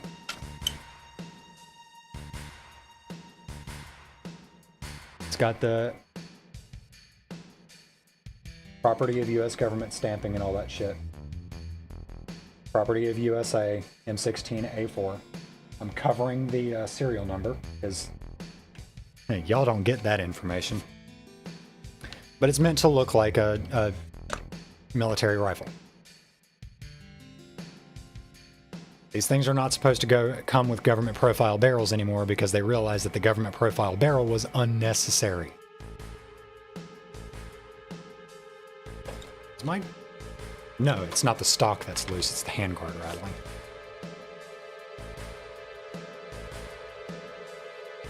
Yeah, the stock is not loose. But this thing has got a government profile barrel, which... Here's how government works. Due to a manufacturing defect, they were having some accuracy issues when... I want to say it was the A2s, the M16A2s, were being issued to Marines. They were issuing M16A2s to Marines equipped with bayonets, and they were doing bayonet drills. They were training with bayonets, because these things have bayonet lugs. It's this bit right here. So because of the bayonets, because of the bayonet drills they were doing, they were like teaching people how to fight with the bayonet on what is essentially like fucking long ass rifle already. The reason why these things are called muskets. But because of the manufacturing defect, they're having accuracy issues, and they thought that it was because of the muskets, or because of the bayonets. They thought that they were bending the barrels. So instead of examining the issue and figuring out, like, is it actually bending the barrels, what they did was they created what's called a government profile barrel and made it super fucking chunky. Super fucking chunky.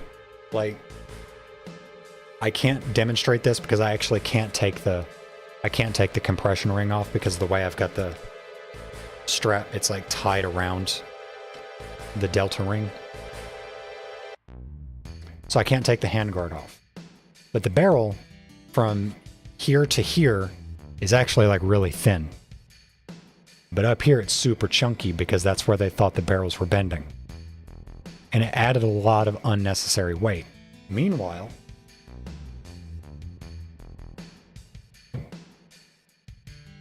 again, you're not going to be able to see this. The barrel on this rifle is super fucking thin in comparison.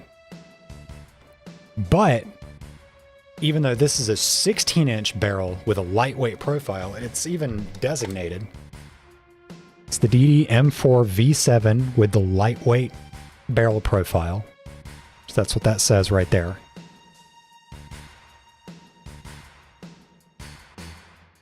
priDEMOnth V7 lightweight.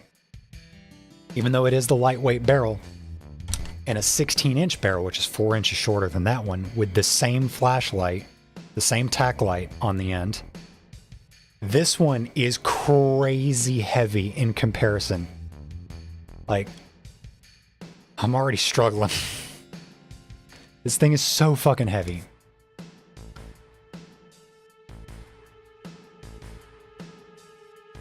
It's like, it's gotta be...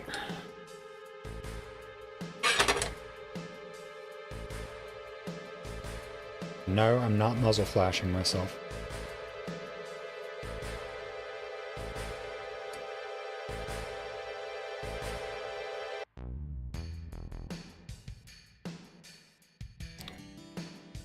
Okay, let's check millimeters. I know it looks like I'm probably staring down the barrel. The barrel is like this. I am not looking down the barrel.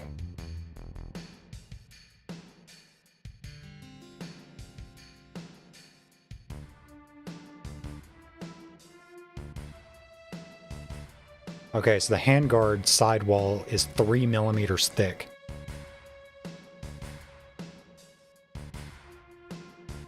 And then at the Picatinny rail, 5 millimeters thick. There's a lot of fucking aluminum in this handguard. Thing chonky. Was looking at a Daniel Defense 18-inch barrel, cold hammer forged and chrome lined, but that's going to be so much pricier than the $130 KAK barrel. Yeah, Daniel Defense stuff is ridiculously expensive.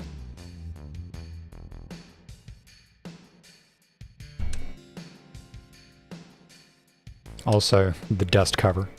Ooh. To oh. I am super proud of this dust cover too. I've had a couple people notice this in the rare instance I'm able to take it to the range, and they always get a kick out of it.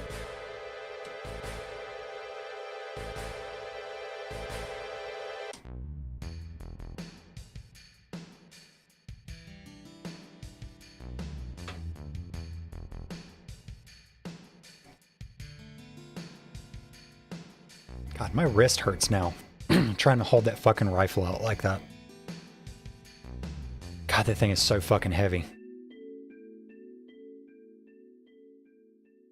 I need to, like, actually start working out.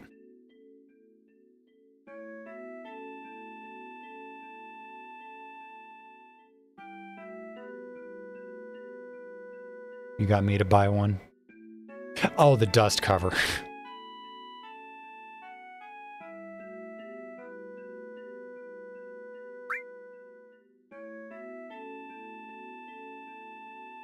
It's a really funny dust cover.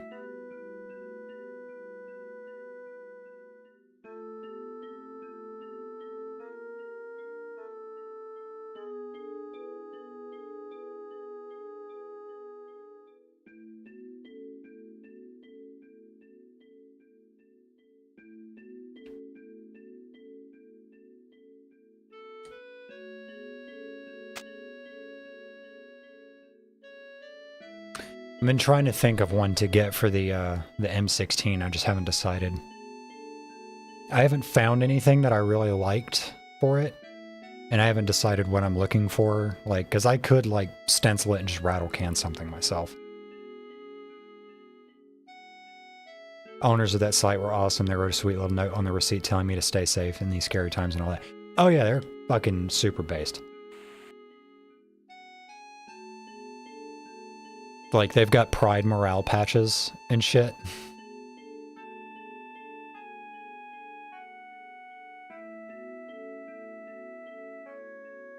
Yeah, I remember they had one. It was a, it was one of those vinyl morale patches, but it had an AK in trans flag colors. And above the AK, it had 2AFA, and then underneath that, it said y'all, y'all means all.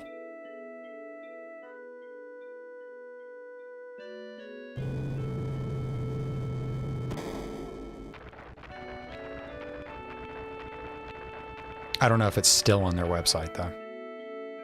Hey, Maeve, there's the bird. There's the birds that you're so worried about.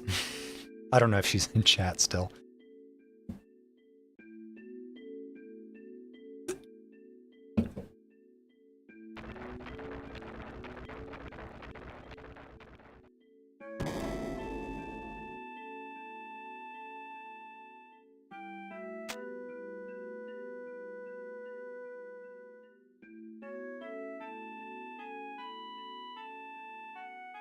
Does 2AFA mean 2A for all? It does, yes. Which is one of those slogans that gets a particular group of alleged Second Amendment enjoyers real cranky. All right, y'all, gotta do some more laundry and dishes. Peace. All right, see ya.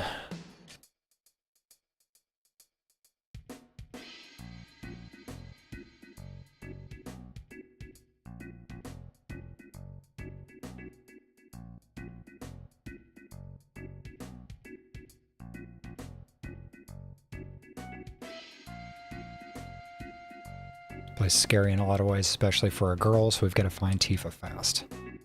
Which is funny because Cloud ends up being the one being put in the most danger here. Ain't that funny? Yeah, it's almost like saying that, you know, the Second Amendment covers everyone.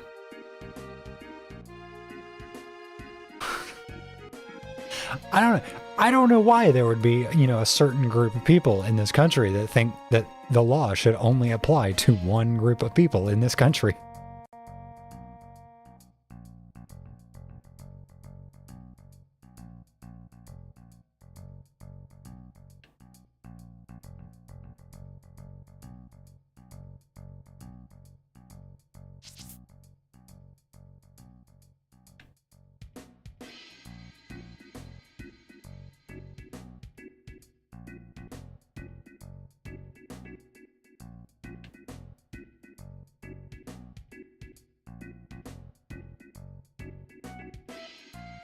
Okay. Oh, that's right. I got to ask around first. I think I've got to talk to... I know there's a Johnny over here that I think I need to talk to.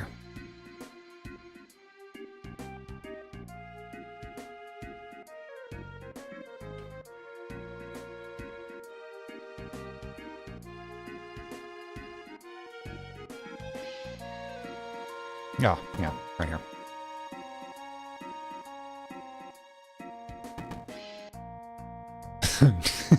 Don't bring me down to your level. Kind of feel bad about me being mean to Johnny now.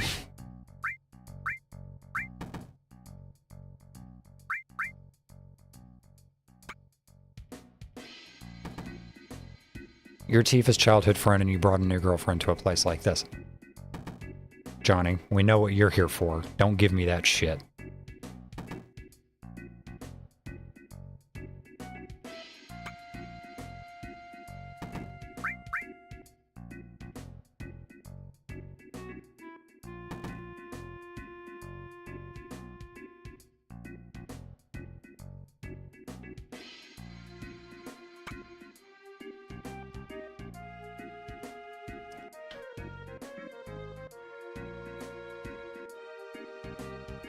No, thank you.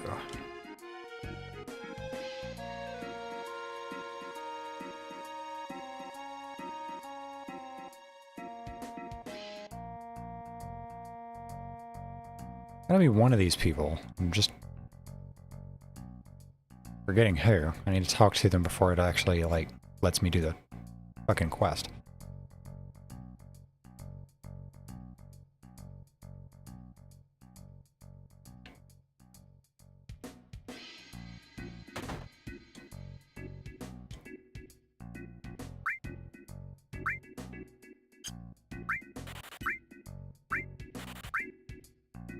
Brad's already got one of those.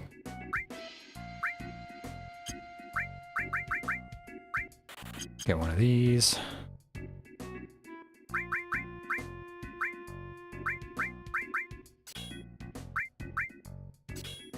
She can have that. And this.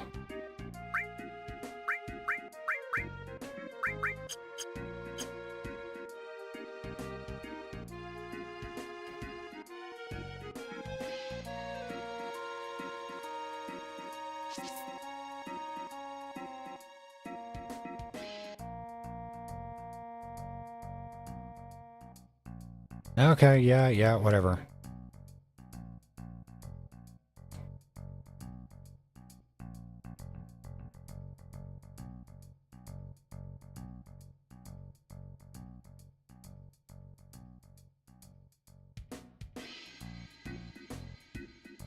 Man, times are bad. Indeed, they are, Pops. I don't know why I just squiz-guarded that sentence, but, you know, whatever.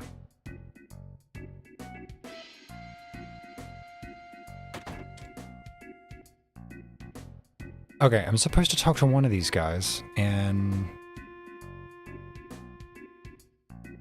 But my mind, my brain just... It just don't work.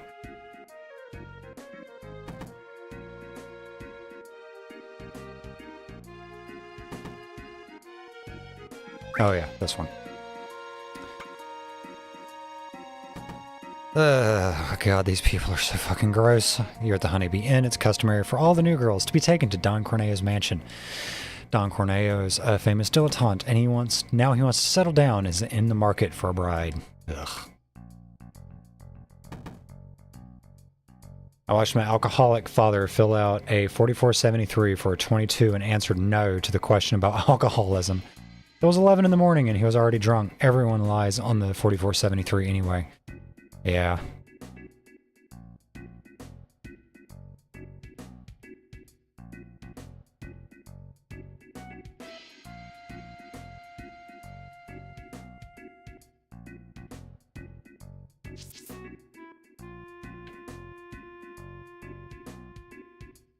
Okay. Hey, you got a cute one with you? I'm gonna slap the fucking taste out your mouth.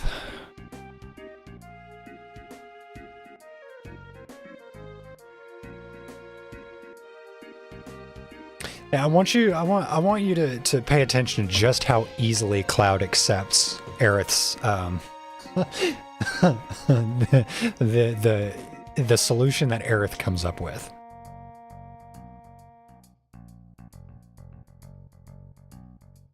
Well, being a man, that'll be pretty hard. Besides, if I bust in there, it'll cause too much commotion. But I just can't let you go in alone. First, we need to find out if Tifa's alright.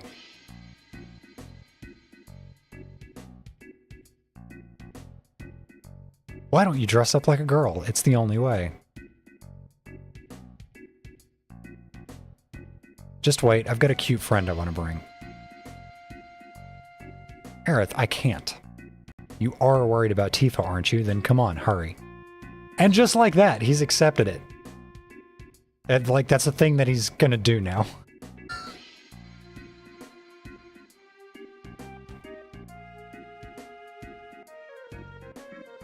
It's the only way. It isn't, but you're right. It is the only way. The abolish the ATF people don't mind bringing up the 4473 if they can warp it for a transphobic gotcha. Again, totally bad faith. Yeah.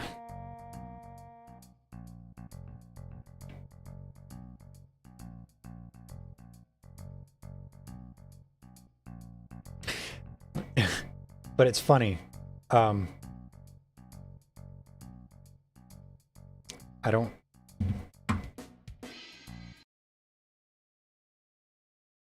I just want to check something.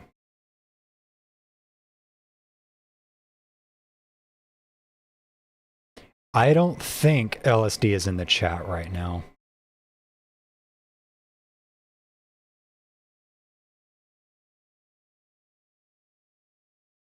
But I'm gonna risk it for the biscuit. Sometimes all you need to do is just like present the option to some people. Like, that's literally it. You just need to be like, hey, you know, have you considered the fact that you might, you know, not be completely cis? And like, sometimes that's all it fucking takes.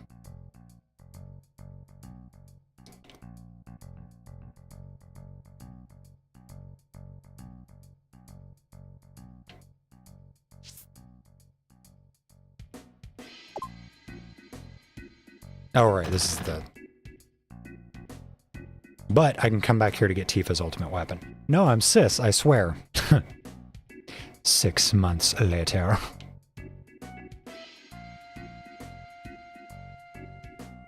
Like, I haven't come out and said it to him yet, but I've been kind of like gently teasing him about the fact that he like literally only hangs out with trans people.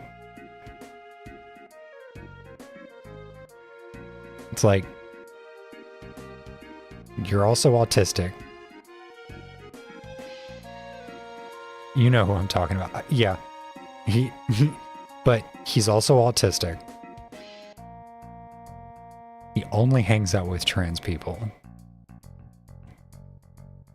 He's got a weird fascination with anime aesthetic.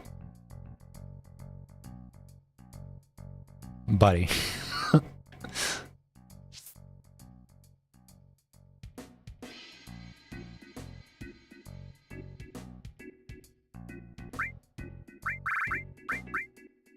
Okay, I need to get the pharmacy coupon first. Which means I need to go to the bar. And the dress shop, but whatever.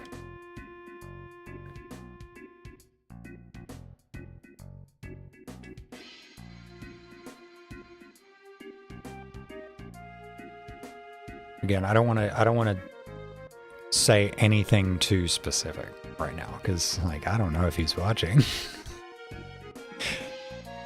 Although, if he is, hi, buddy.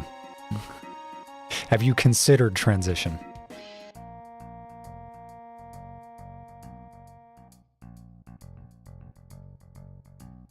I think some cis dudes are fine with just fucking around for the sake of being close to trans femmes. When I say he only hangs out with trans people, I'm not exclusively talking about trans femmes. Like, literally his two, like, closest friends right now are a trans girl and a trans boy.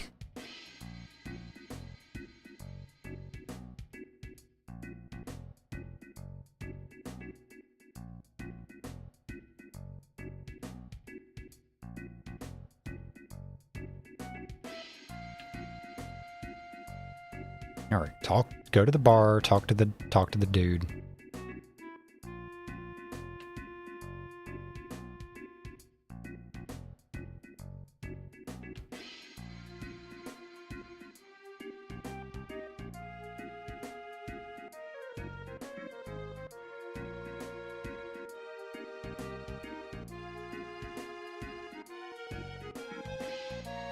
Well, that might be a little different. If you interacted with this guy, you'd be screaming egg. Trust me.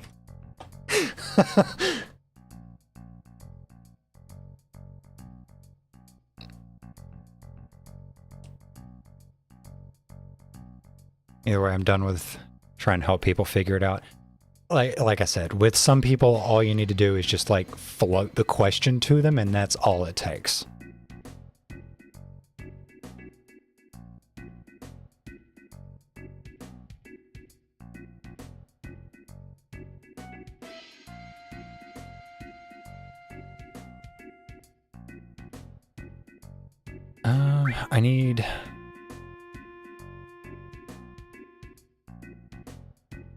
I think I need to pick soft and shiny. Oh, actually, I don't know.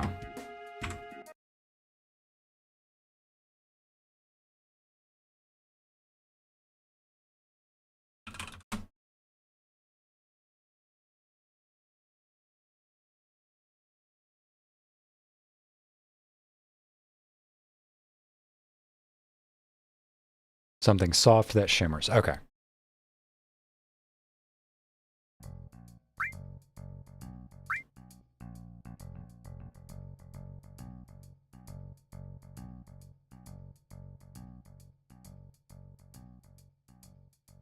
Okay, and then I've got to get the pharmacy coupon from the restaurant. But yeah, I'm I'm not joking when I say, like, if you interact with this guy for 5 minutes, you'd be screaming egg. Like, you could just go down the list of, like, trans femme commonalities. And it's just a checklist.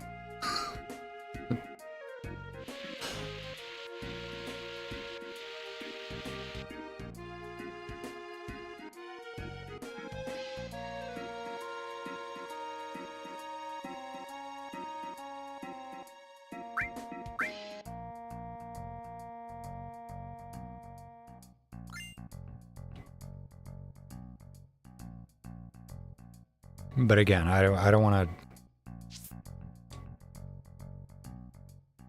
Not that I believe in, like, egg prime directive or that bullshit, because, like...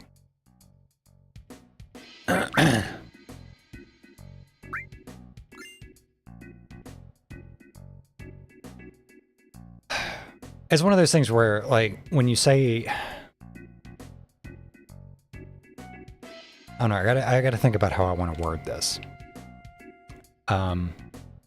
Fuck Egg Prime Directive. It's bullshit. Especially these days when it's like, you may know somebody that, like, they're trying to figure themselves out. And maybe all you gotta do is just be like, hey, have you considered this? And, like, that might be the only thing it takes to get them to realize, you know, oh, maybe I am trans.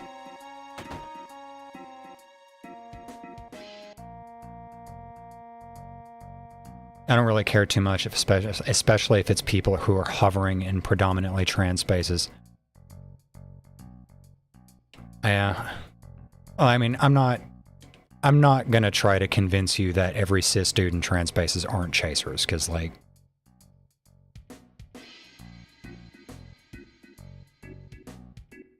I'd like to be proven wrong at least once and again. Or at least once in a while.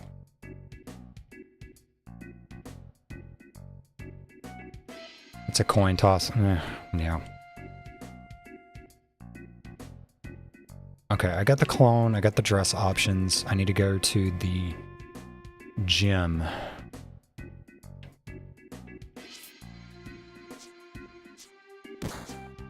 But Egg and Chaser aren't mutually exclusive either. No, the fuck it isn't.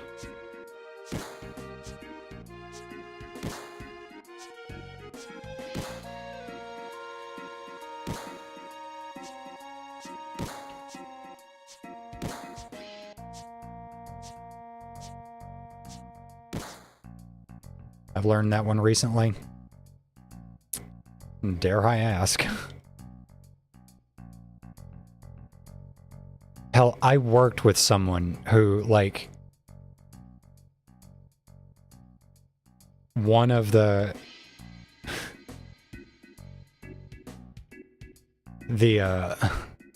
trans guy that I talk about working with, he was the one that said this about one of the other people that we used to work with, and they don't work there anymore.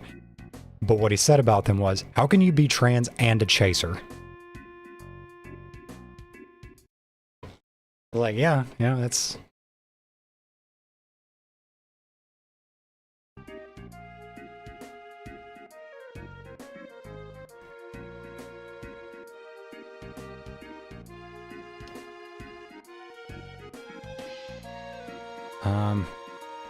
Okay, I've got the clone, I've got the dress options.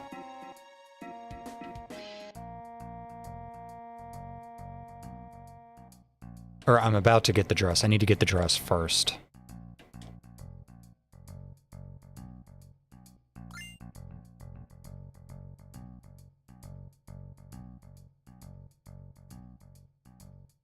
Again, I want you all to notice Cloud is really not putting up any resistance to this plan. He's just going along with it.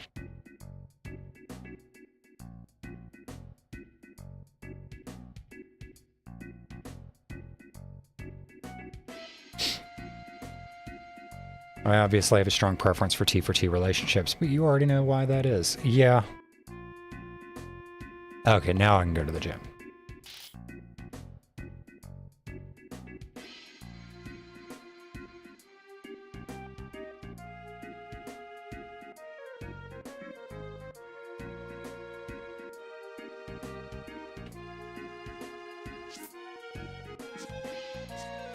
Okay, now...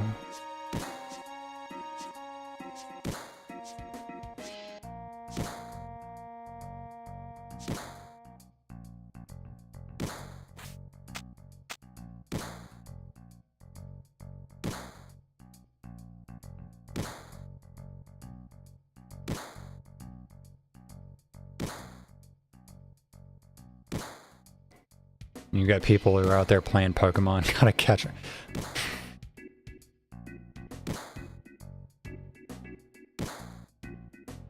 Yep. Switch, cancel. Okay, so that's gonna be square, circle, X. Or no, square, X, circle, square, X, circle. That's right.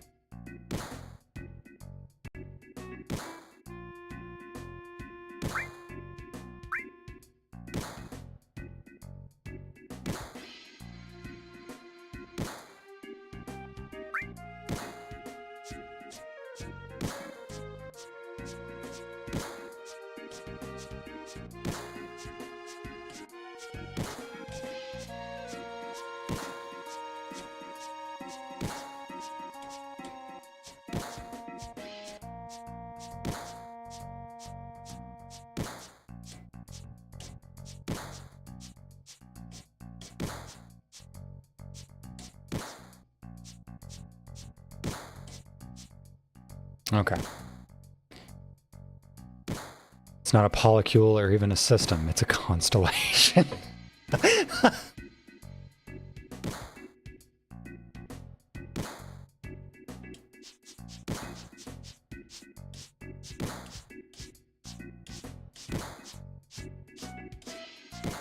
God damn it.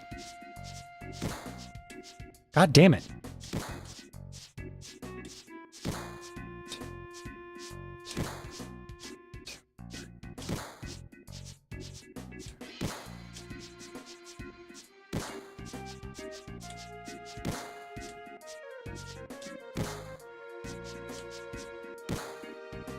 Okay.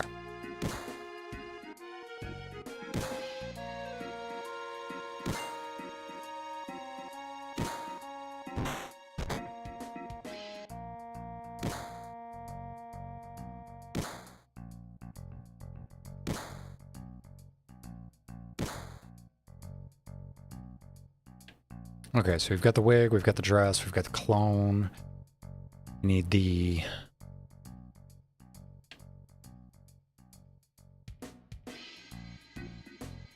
lingerie and the tiara. Means I think I actually need to sell some things. Because I need to be able to afford the...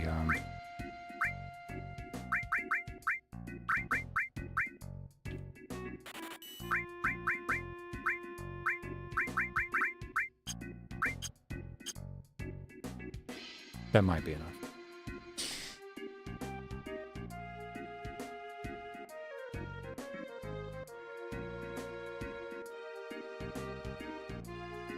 I need to talk to this guy and do a little corporate espionage.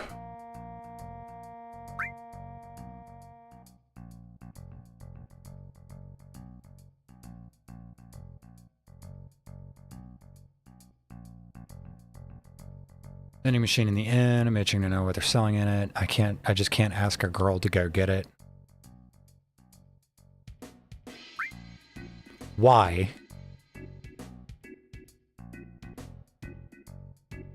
Why? I know it's a video game character, but why do dudes have to be weird?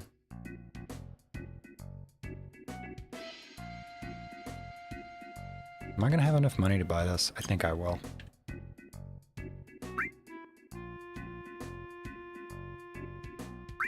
Oh yeah, okay.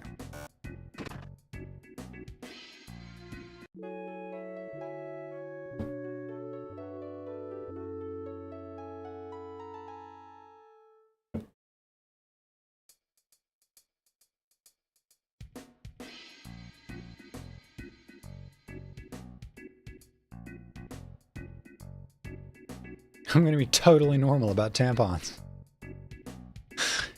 Christ.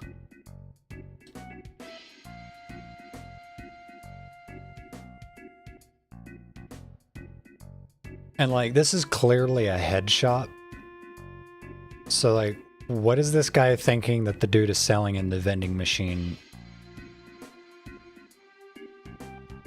at the hotel in the middle of the, like, red light district?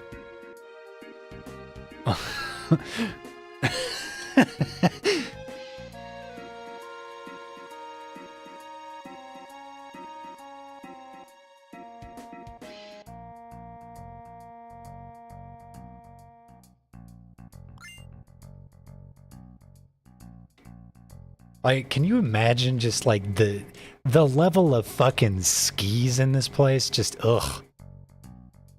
Okay, we got the tiara. Let's see. The dress, the tiara, wig, clone, lingerie. Lingerie and then the makeup. Ah, yes, the lingerie. We got to do the weird scene. The weird scene. I'll do that in a minute. I'll be right back. I gotta use the bathroom.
Okay.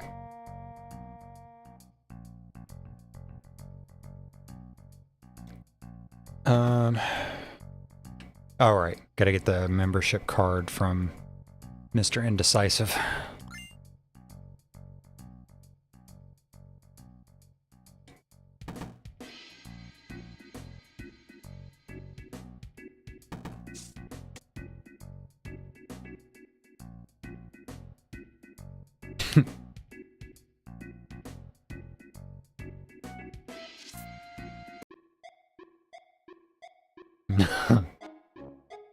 God.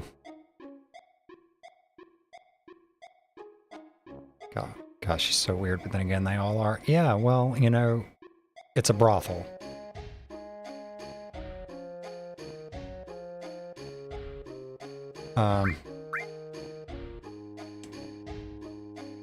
The group room. I I think that's the one with the hot tub.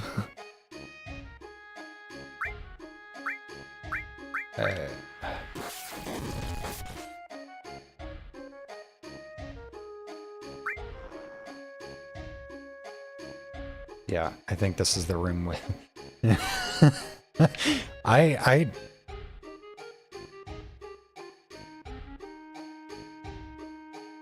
don't remember. I know one of them is the hot tub room.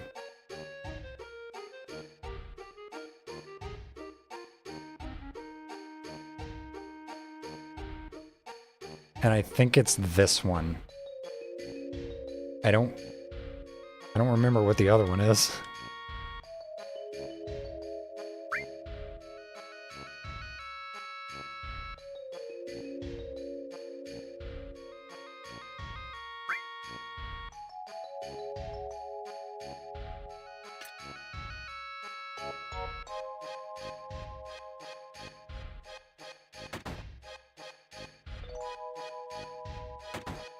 Okay, yeah, it is the hot tub room. Which, ironically, is painted in... I think these are the MLM colors. I think purple might also be on it. Or I think it goes from blue to green.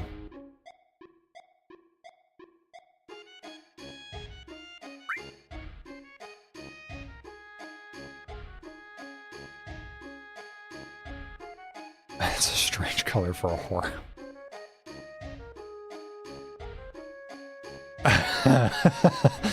Come on, everyone's waiting. Everyone?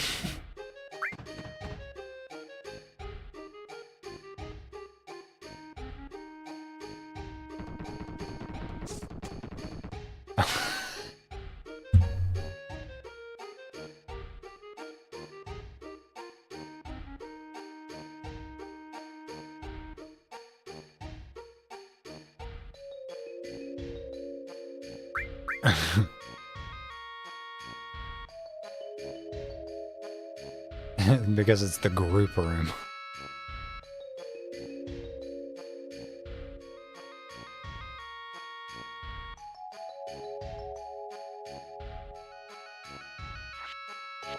Clown discovers grinder. Yeah, so you're the intimate type, huh?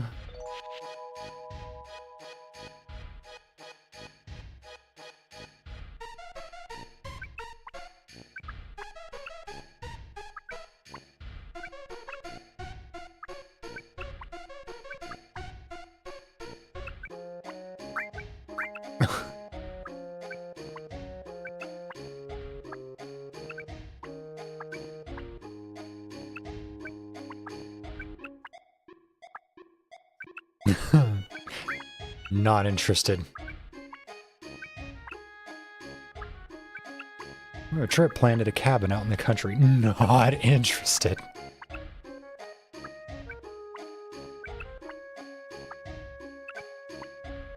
Oh my god.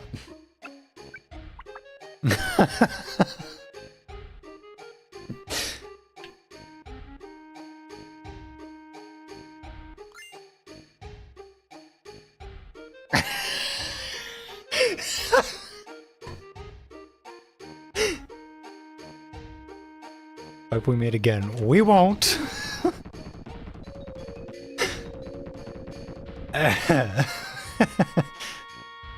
This is some underwear.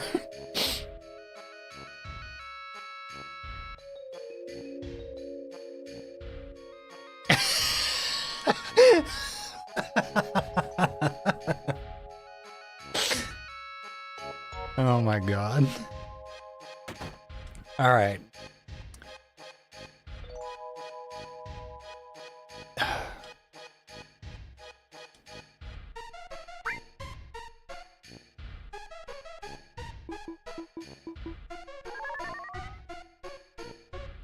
All right. That's everything. We got what we came for.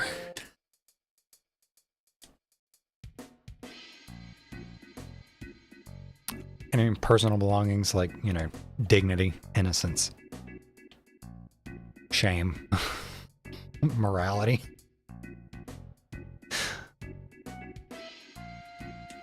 I think that's everything. Dress, tiara, underwear, phone, wig. Okay. Pretty sure that's everything. You don't need to get all this stuff. You could just do the dress and the wig, whatever.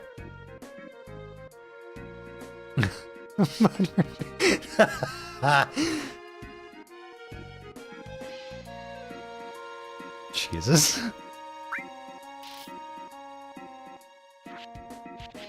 Again, I want you all to understand just how little resistance Cloud has actually put up this entire time.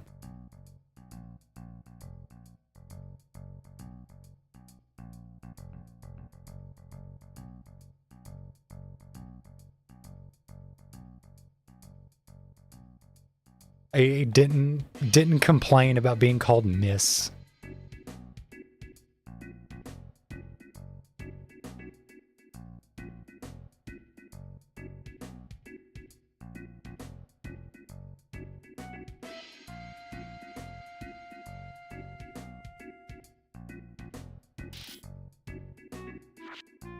He's low-key thinking about that cabin in the country.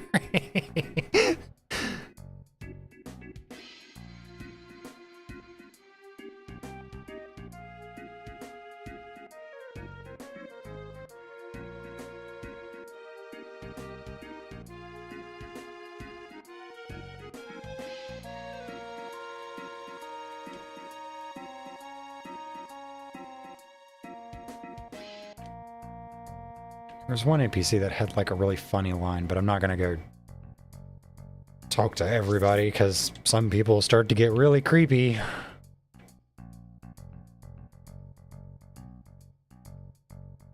Damn, your friend's hot too. Again, I'm gonna slap the fucking taste out your mouth, boy.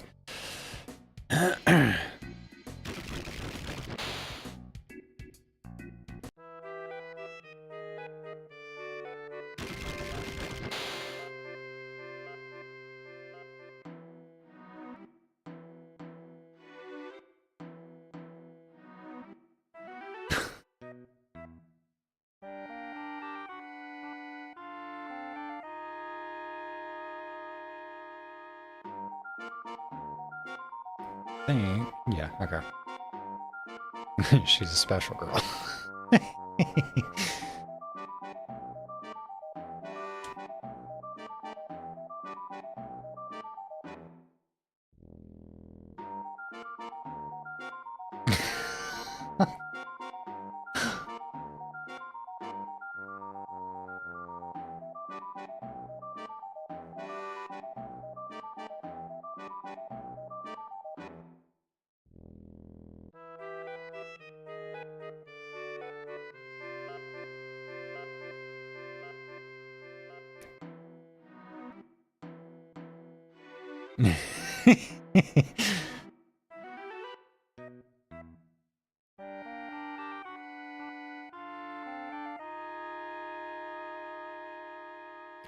He's going through a fucking crisis right now. Is this some weird dark ritual? Corneo's a freak.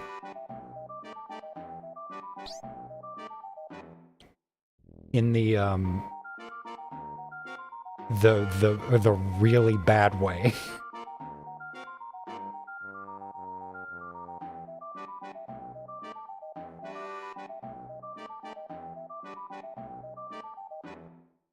I'm dressed like this because there was no other way to get in here. Right, there was no other way, Cloud. She's been a girl for 3 minutes and she's already mastering the dark arts. Speedrunning the trans experience.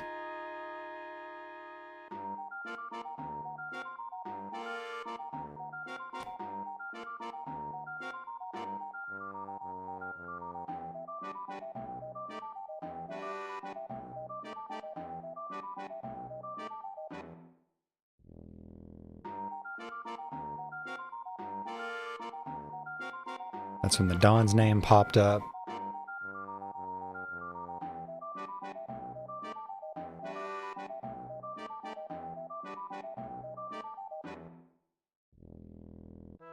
Every day he gets 3 girls, chooses one of them, and then, you know, I have to be the girl for tonight. Ugh. God, so fucking creepy. So if you know the 3 girls, then there's no problem, right? I guess so, but we have 2 here. Again, notice, Cloud didn't say, hey, wait, I'm not a girl, I can't be involved in this. He leans on, no, Eris, I can't let you do this. He's perfectly okay with it.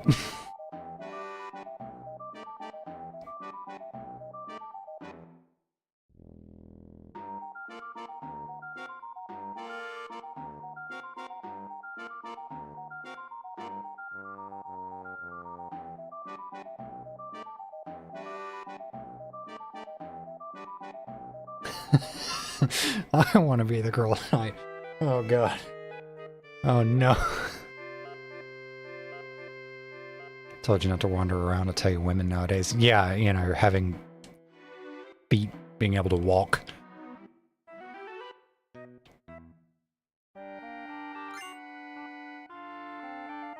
Yeah, the fucking female condition, walking without permission.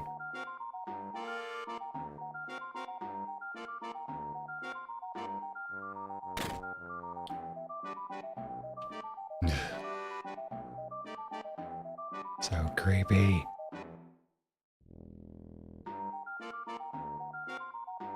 Okay, talk to the guy. Alright. Yeah. Okay.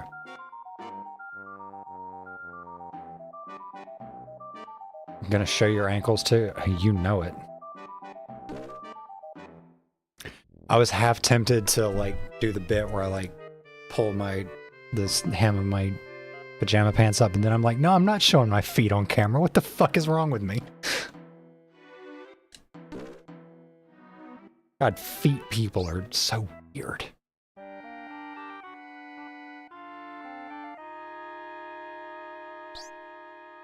What is it about foot fetishists? They're so rabid.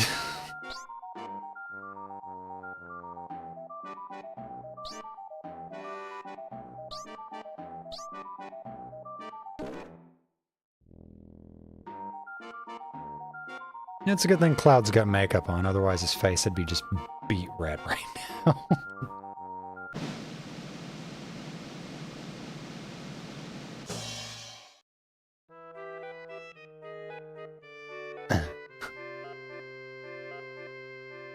Suppose I can see the appeal, but not the obsession.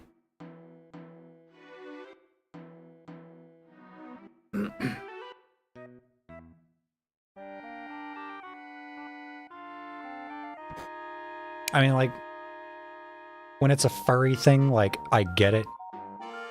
Because, like, the paw pads are, like, really cute and shit. But feet? Human feet? Really? Like, I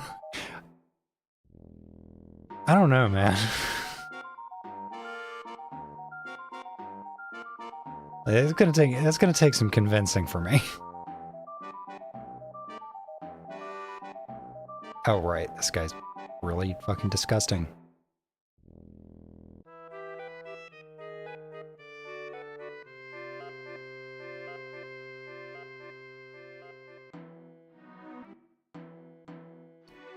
Of course.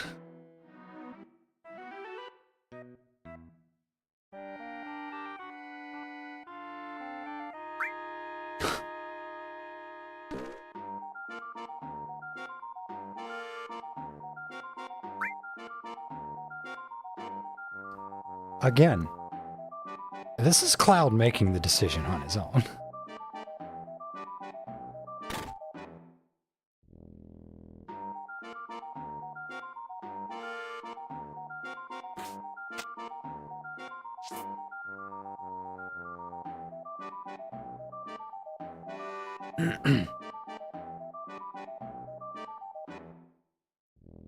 I won't be the one to convince you I'm not a fan of my feet. I'm gonna work hard and put away wet. I've worn boots for so goddamn long. My toes are super fucked up. So you are in you are in welcome company.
Doesn't matter what I select here.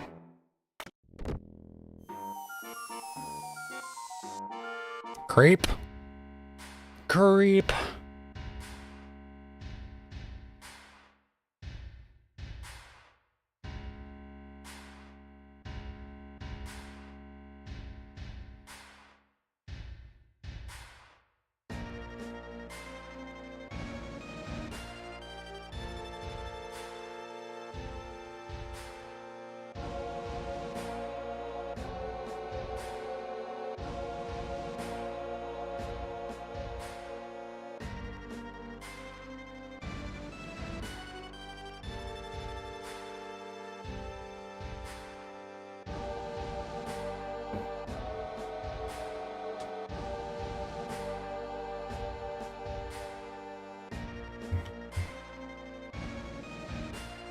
Who's calling me?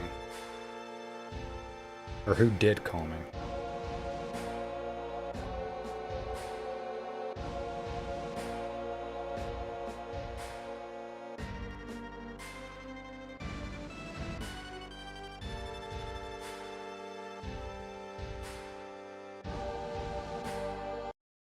Called me twice. Probably check what that number is.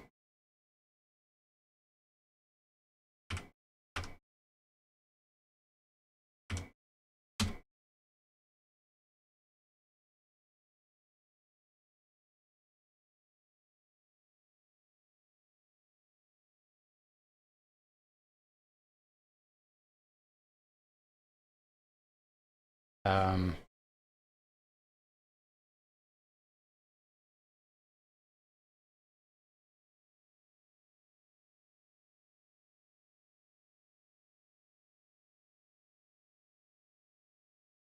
oh, okay.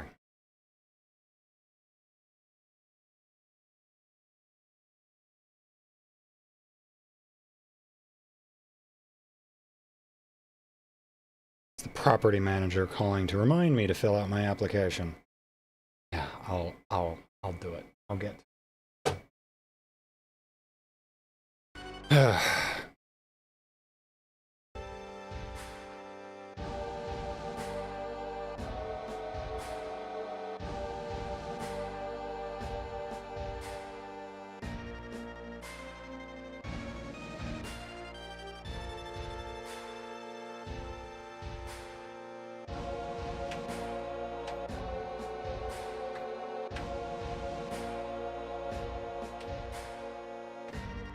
trying to not stress about that shit, but, you know, it's kind of fucking hard.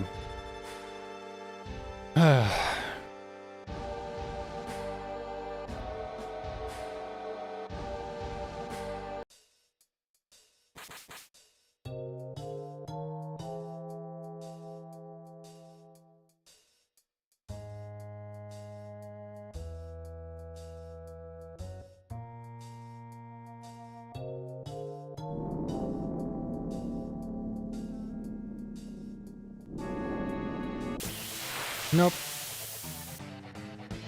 Gotta fight raps. Or apps, rather. What is he weak to? I think he's weak to... I don't remember.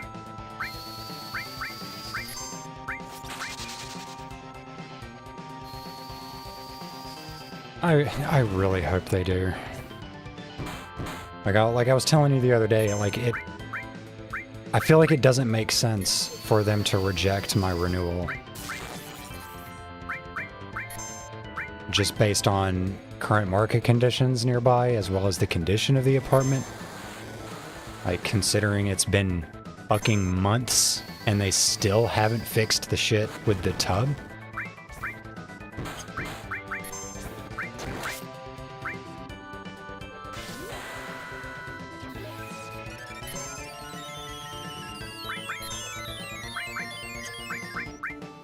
Just have him attack.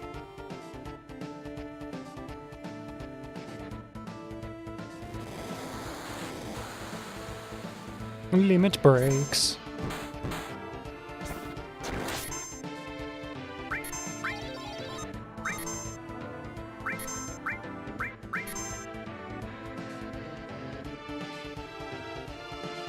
Ew, I don't know where that tongue's been.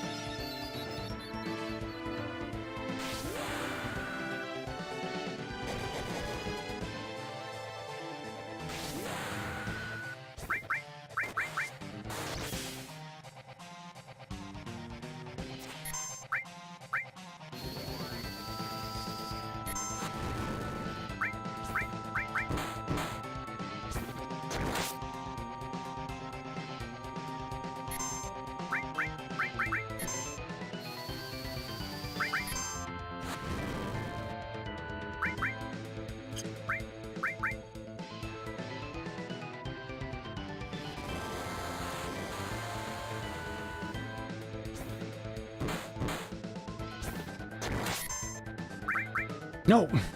God, I hate the fucking joystick. Because now Aerith's in the front row. Not that it matters.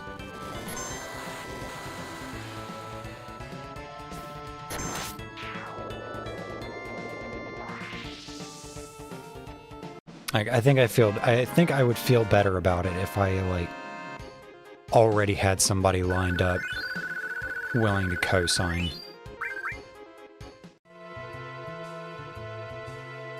But, like, I just don't know who I can ask.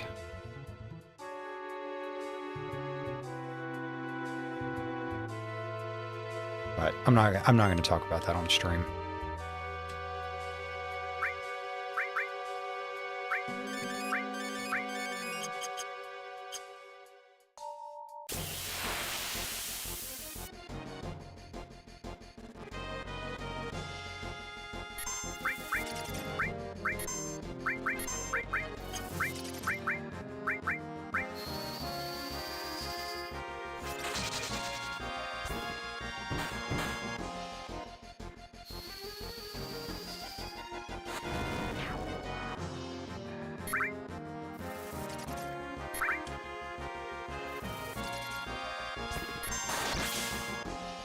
Excuse me. What the fuck? Why did that deal 1 damage?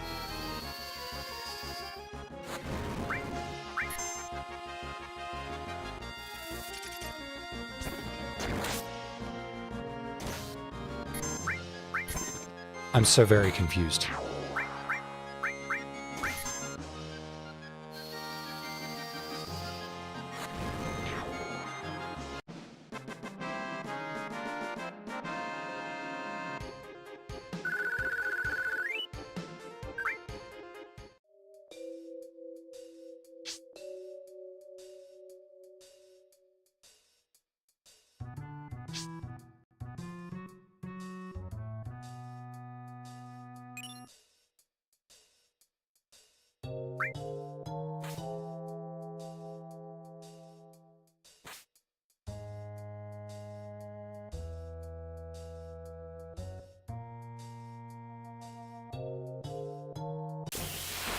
I want to leave this place. Let me out. Yeah, fuck it, go ahead and use it.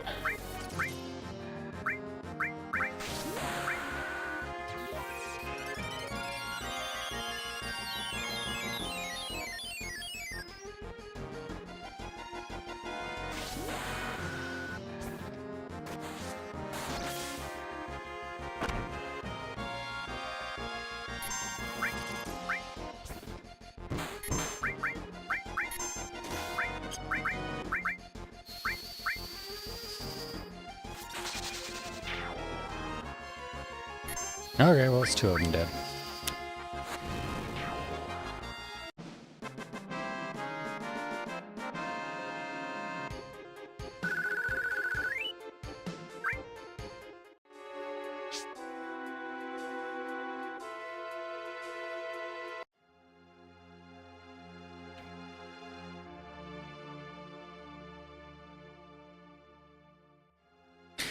I really liked the what they did with the train graveyard in Remake.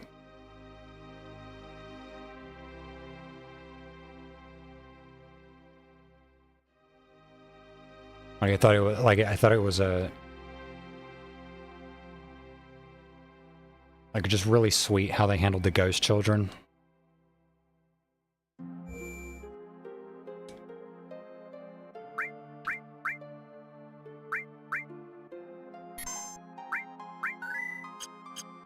I think one of these days I might start doing like hardcore attempts on Remake and Rebirth on stream, but I don't know yet. I've been kind of tinkering with the New Game Plus in Rebirth so far, because I'm just trying to get a better understanding of everything that happened in the story. But I don't know, that'll probably be something I do in the future.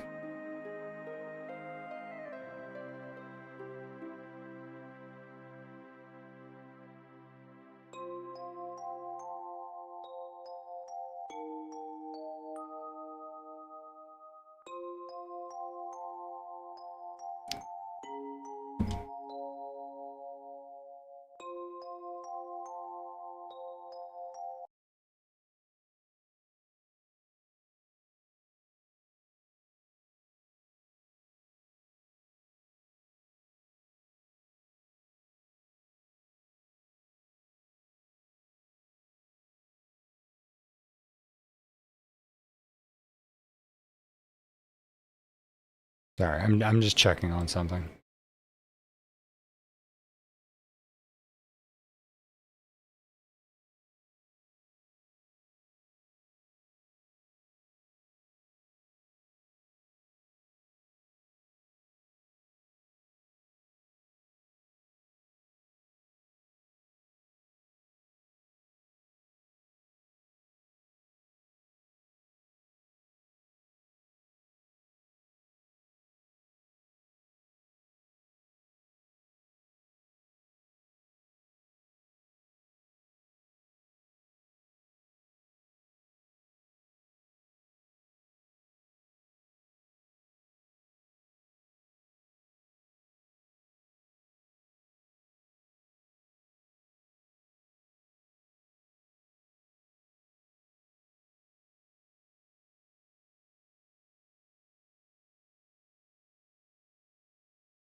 Okay. I know I started early, but I've been going for just under 5 hours now, and I'm kind of getting a little bit tired. I probably need to eat something soon.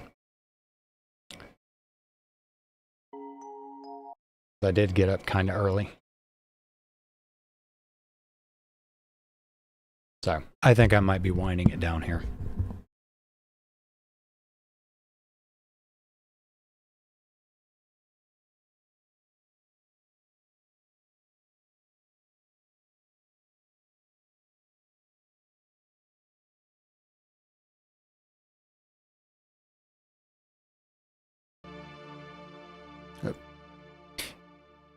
Yeah, this was nice.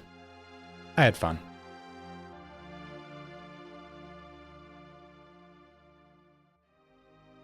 It's nice after, God, what, 3 months? 3 or 4 months of... I put 125 hours into just that one playthrough of Rebirth. All of it streamed. Like, Jesus Christ. So it's been nice coming back to the OG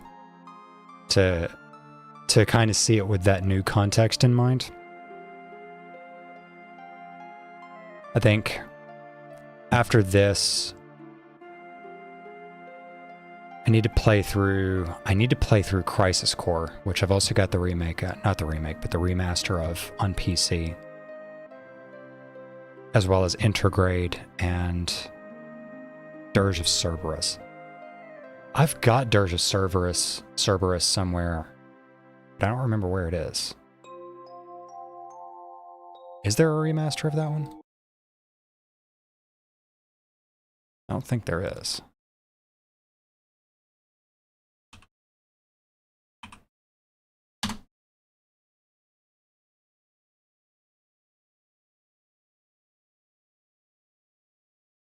Okay, it's on a compilation pack.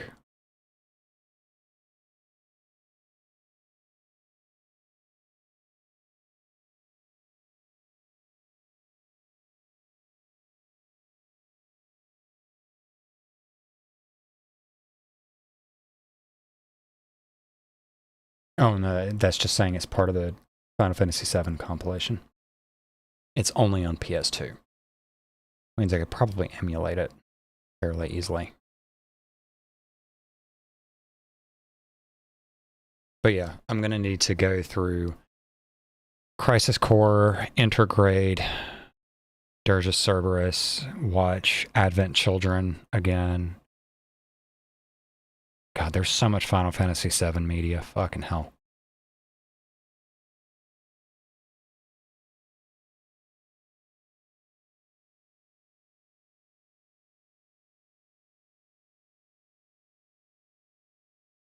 And some of it I don't even think is accessible anymore. I think that weird ass Before Crisis like mobile game, I don't think that's accessible anymore.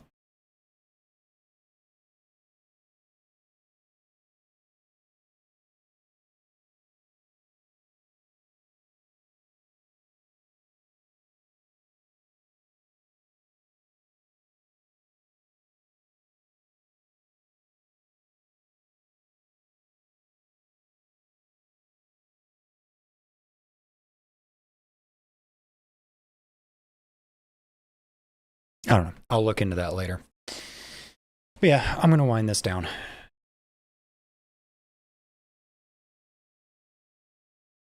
It is time for me to get something to eat.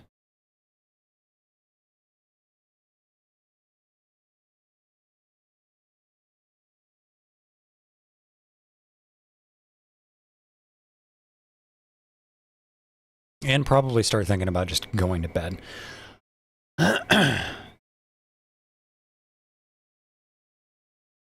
You too, Jenny. I'll talk to you in a little bit.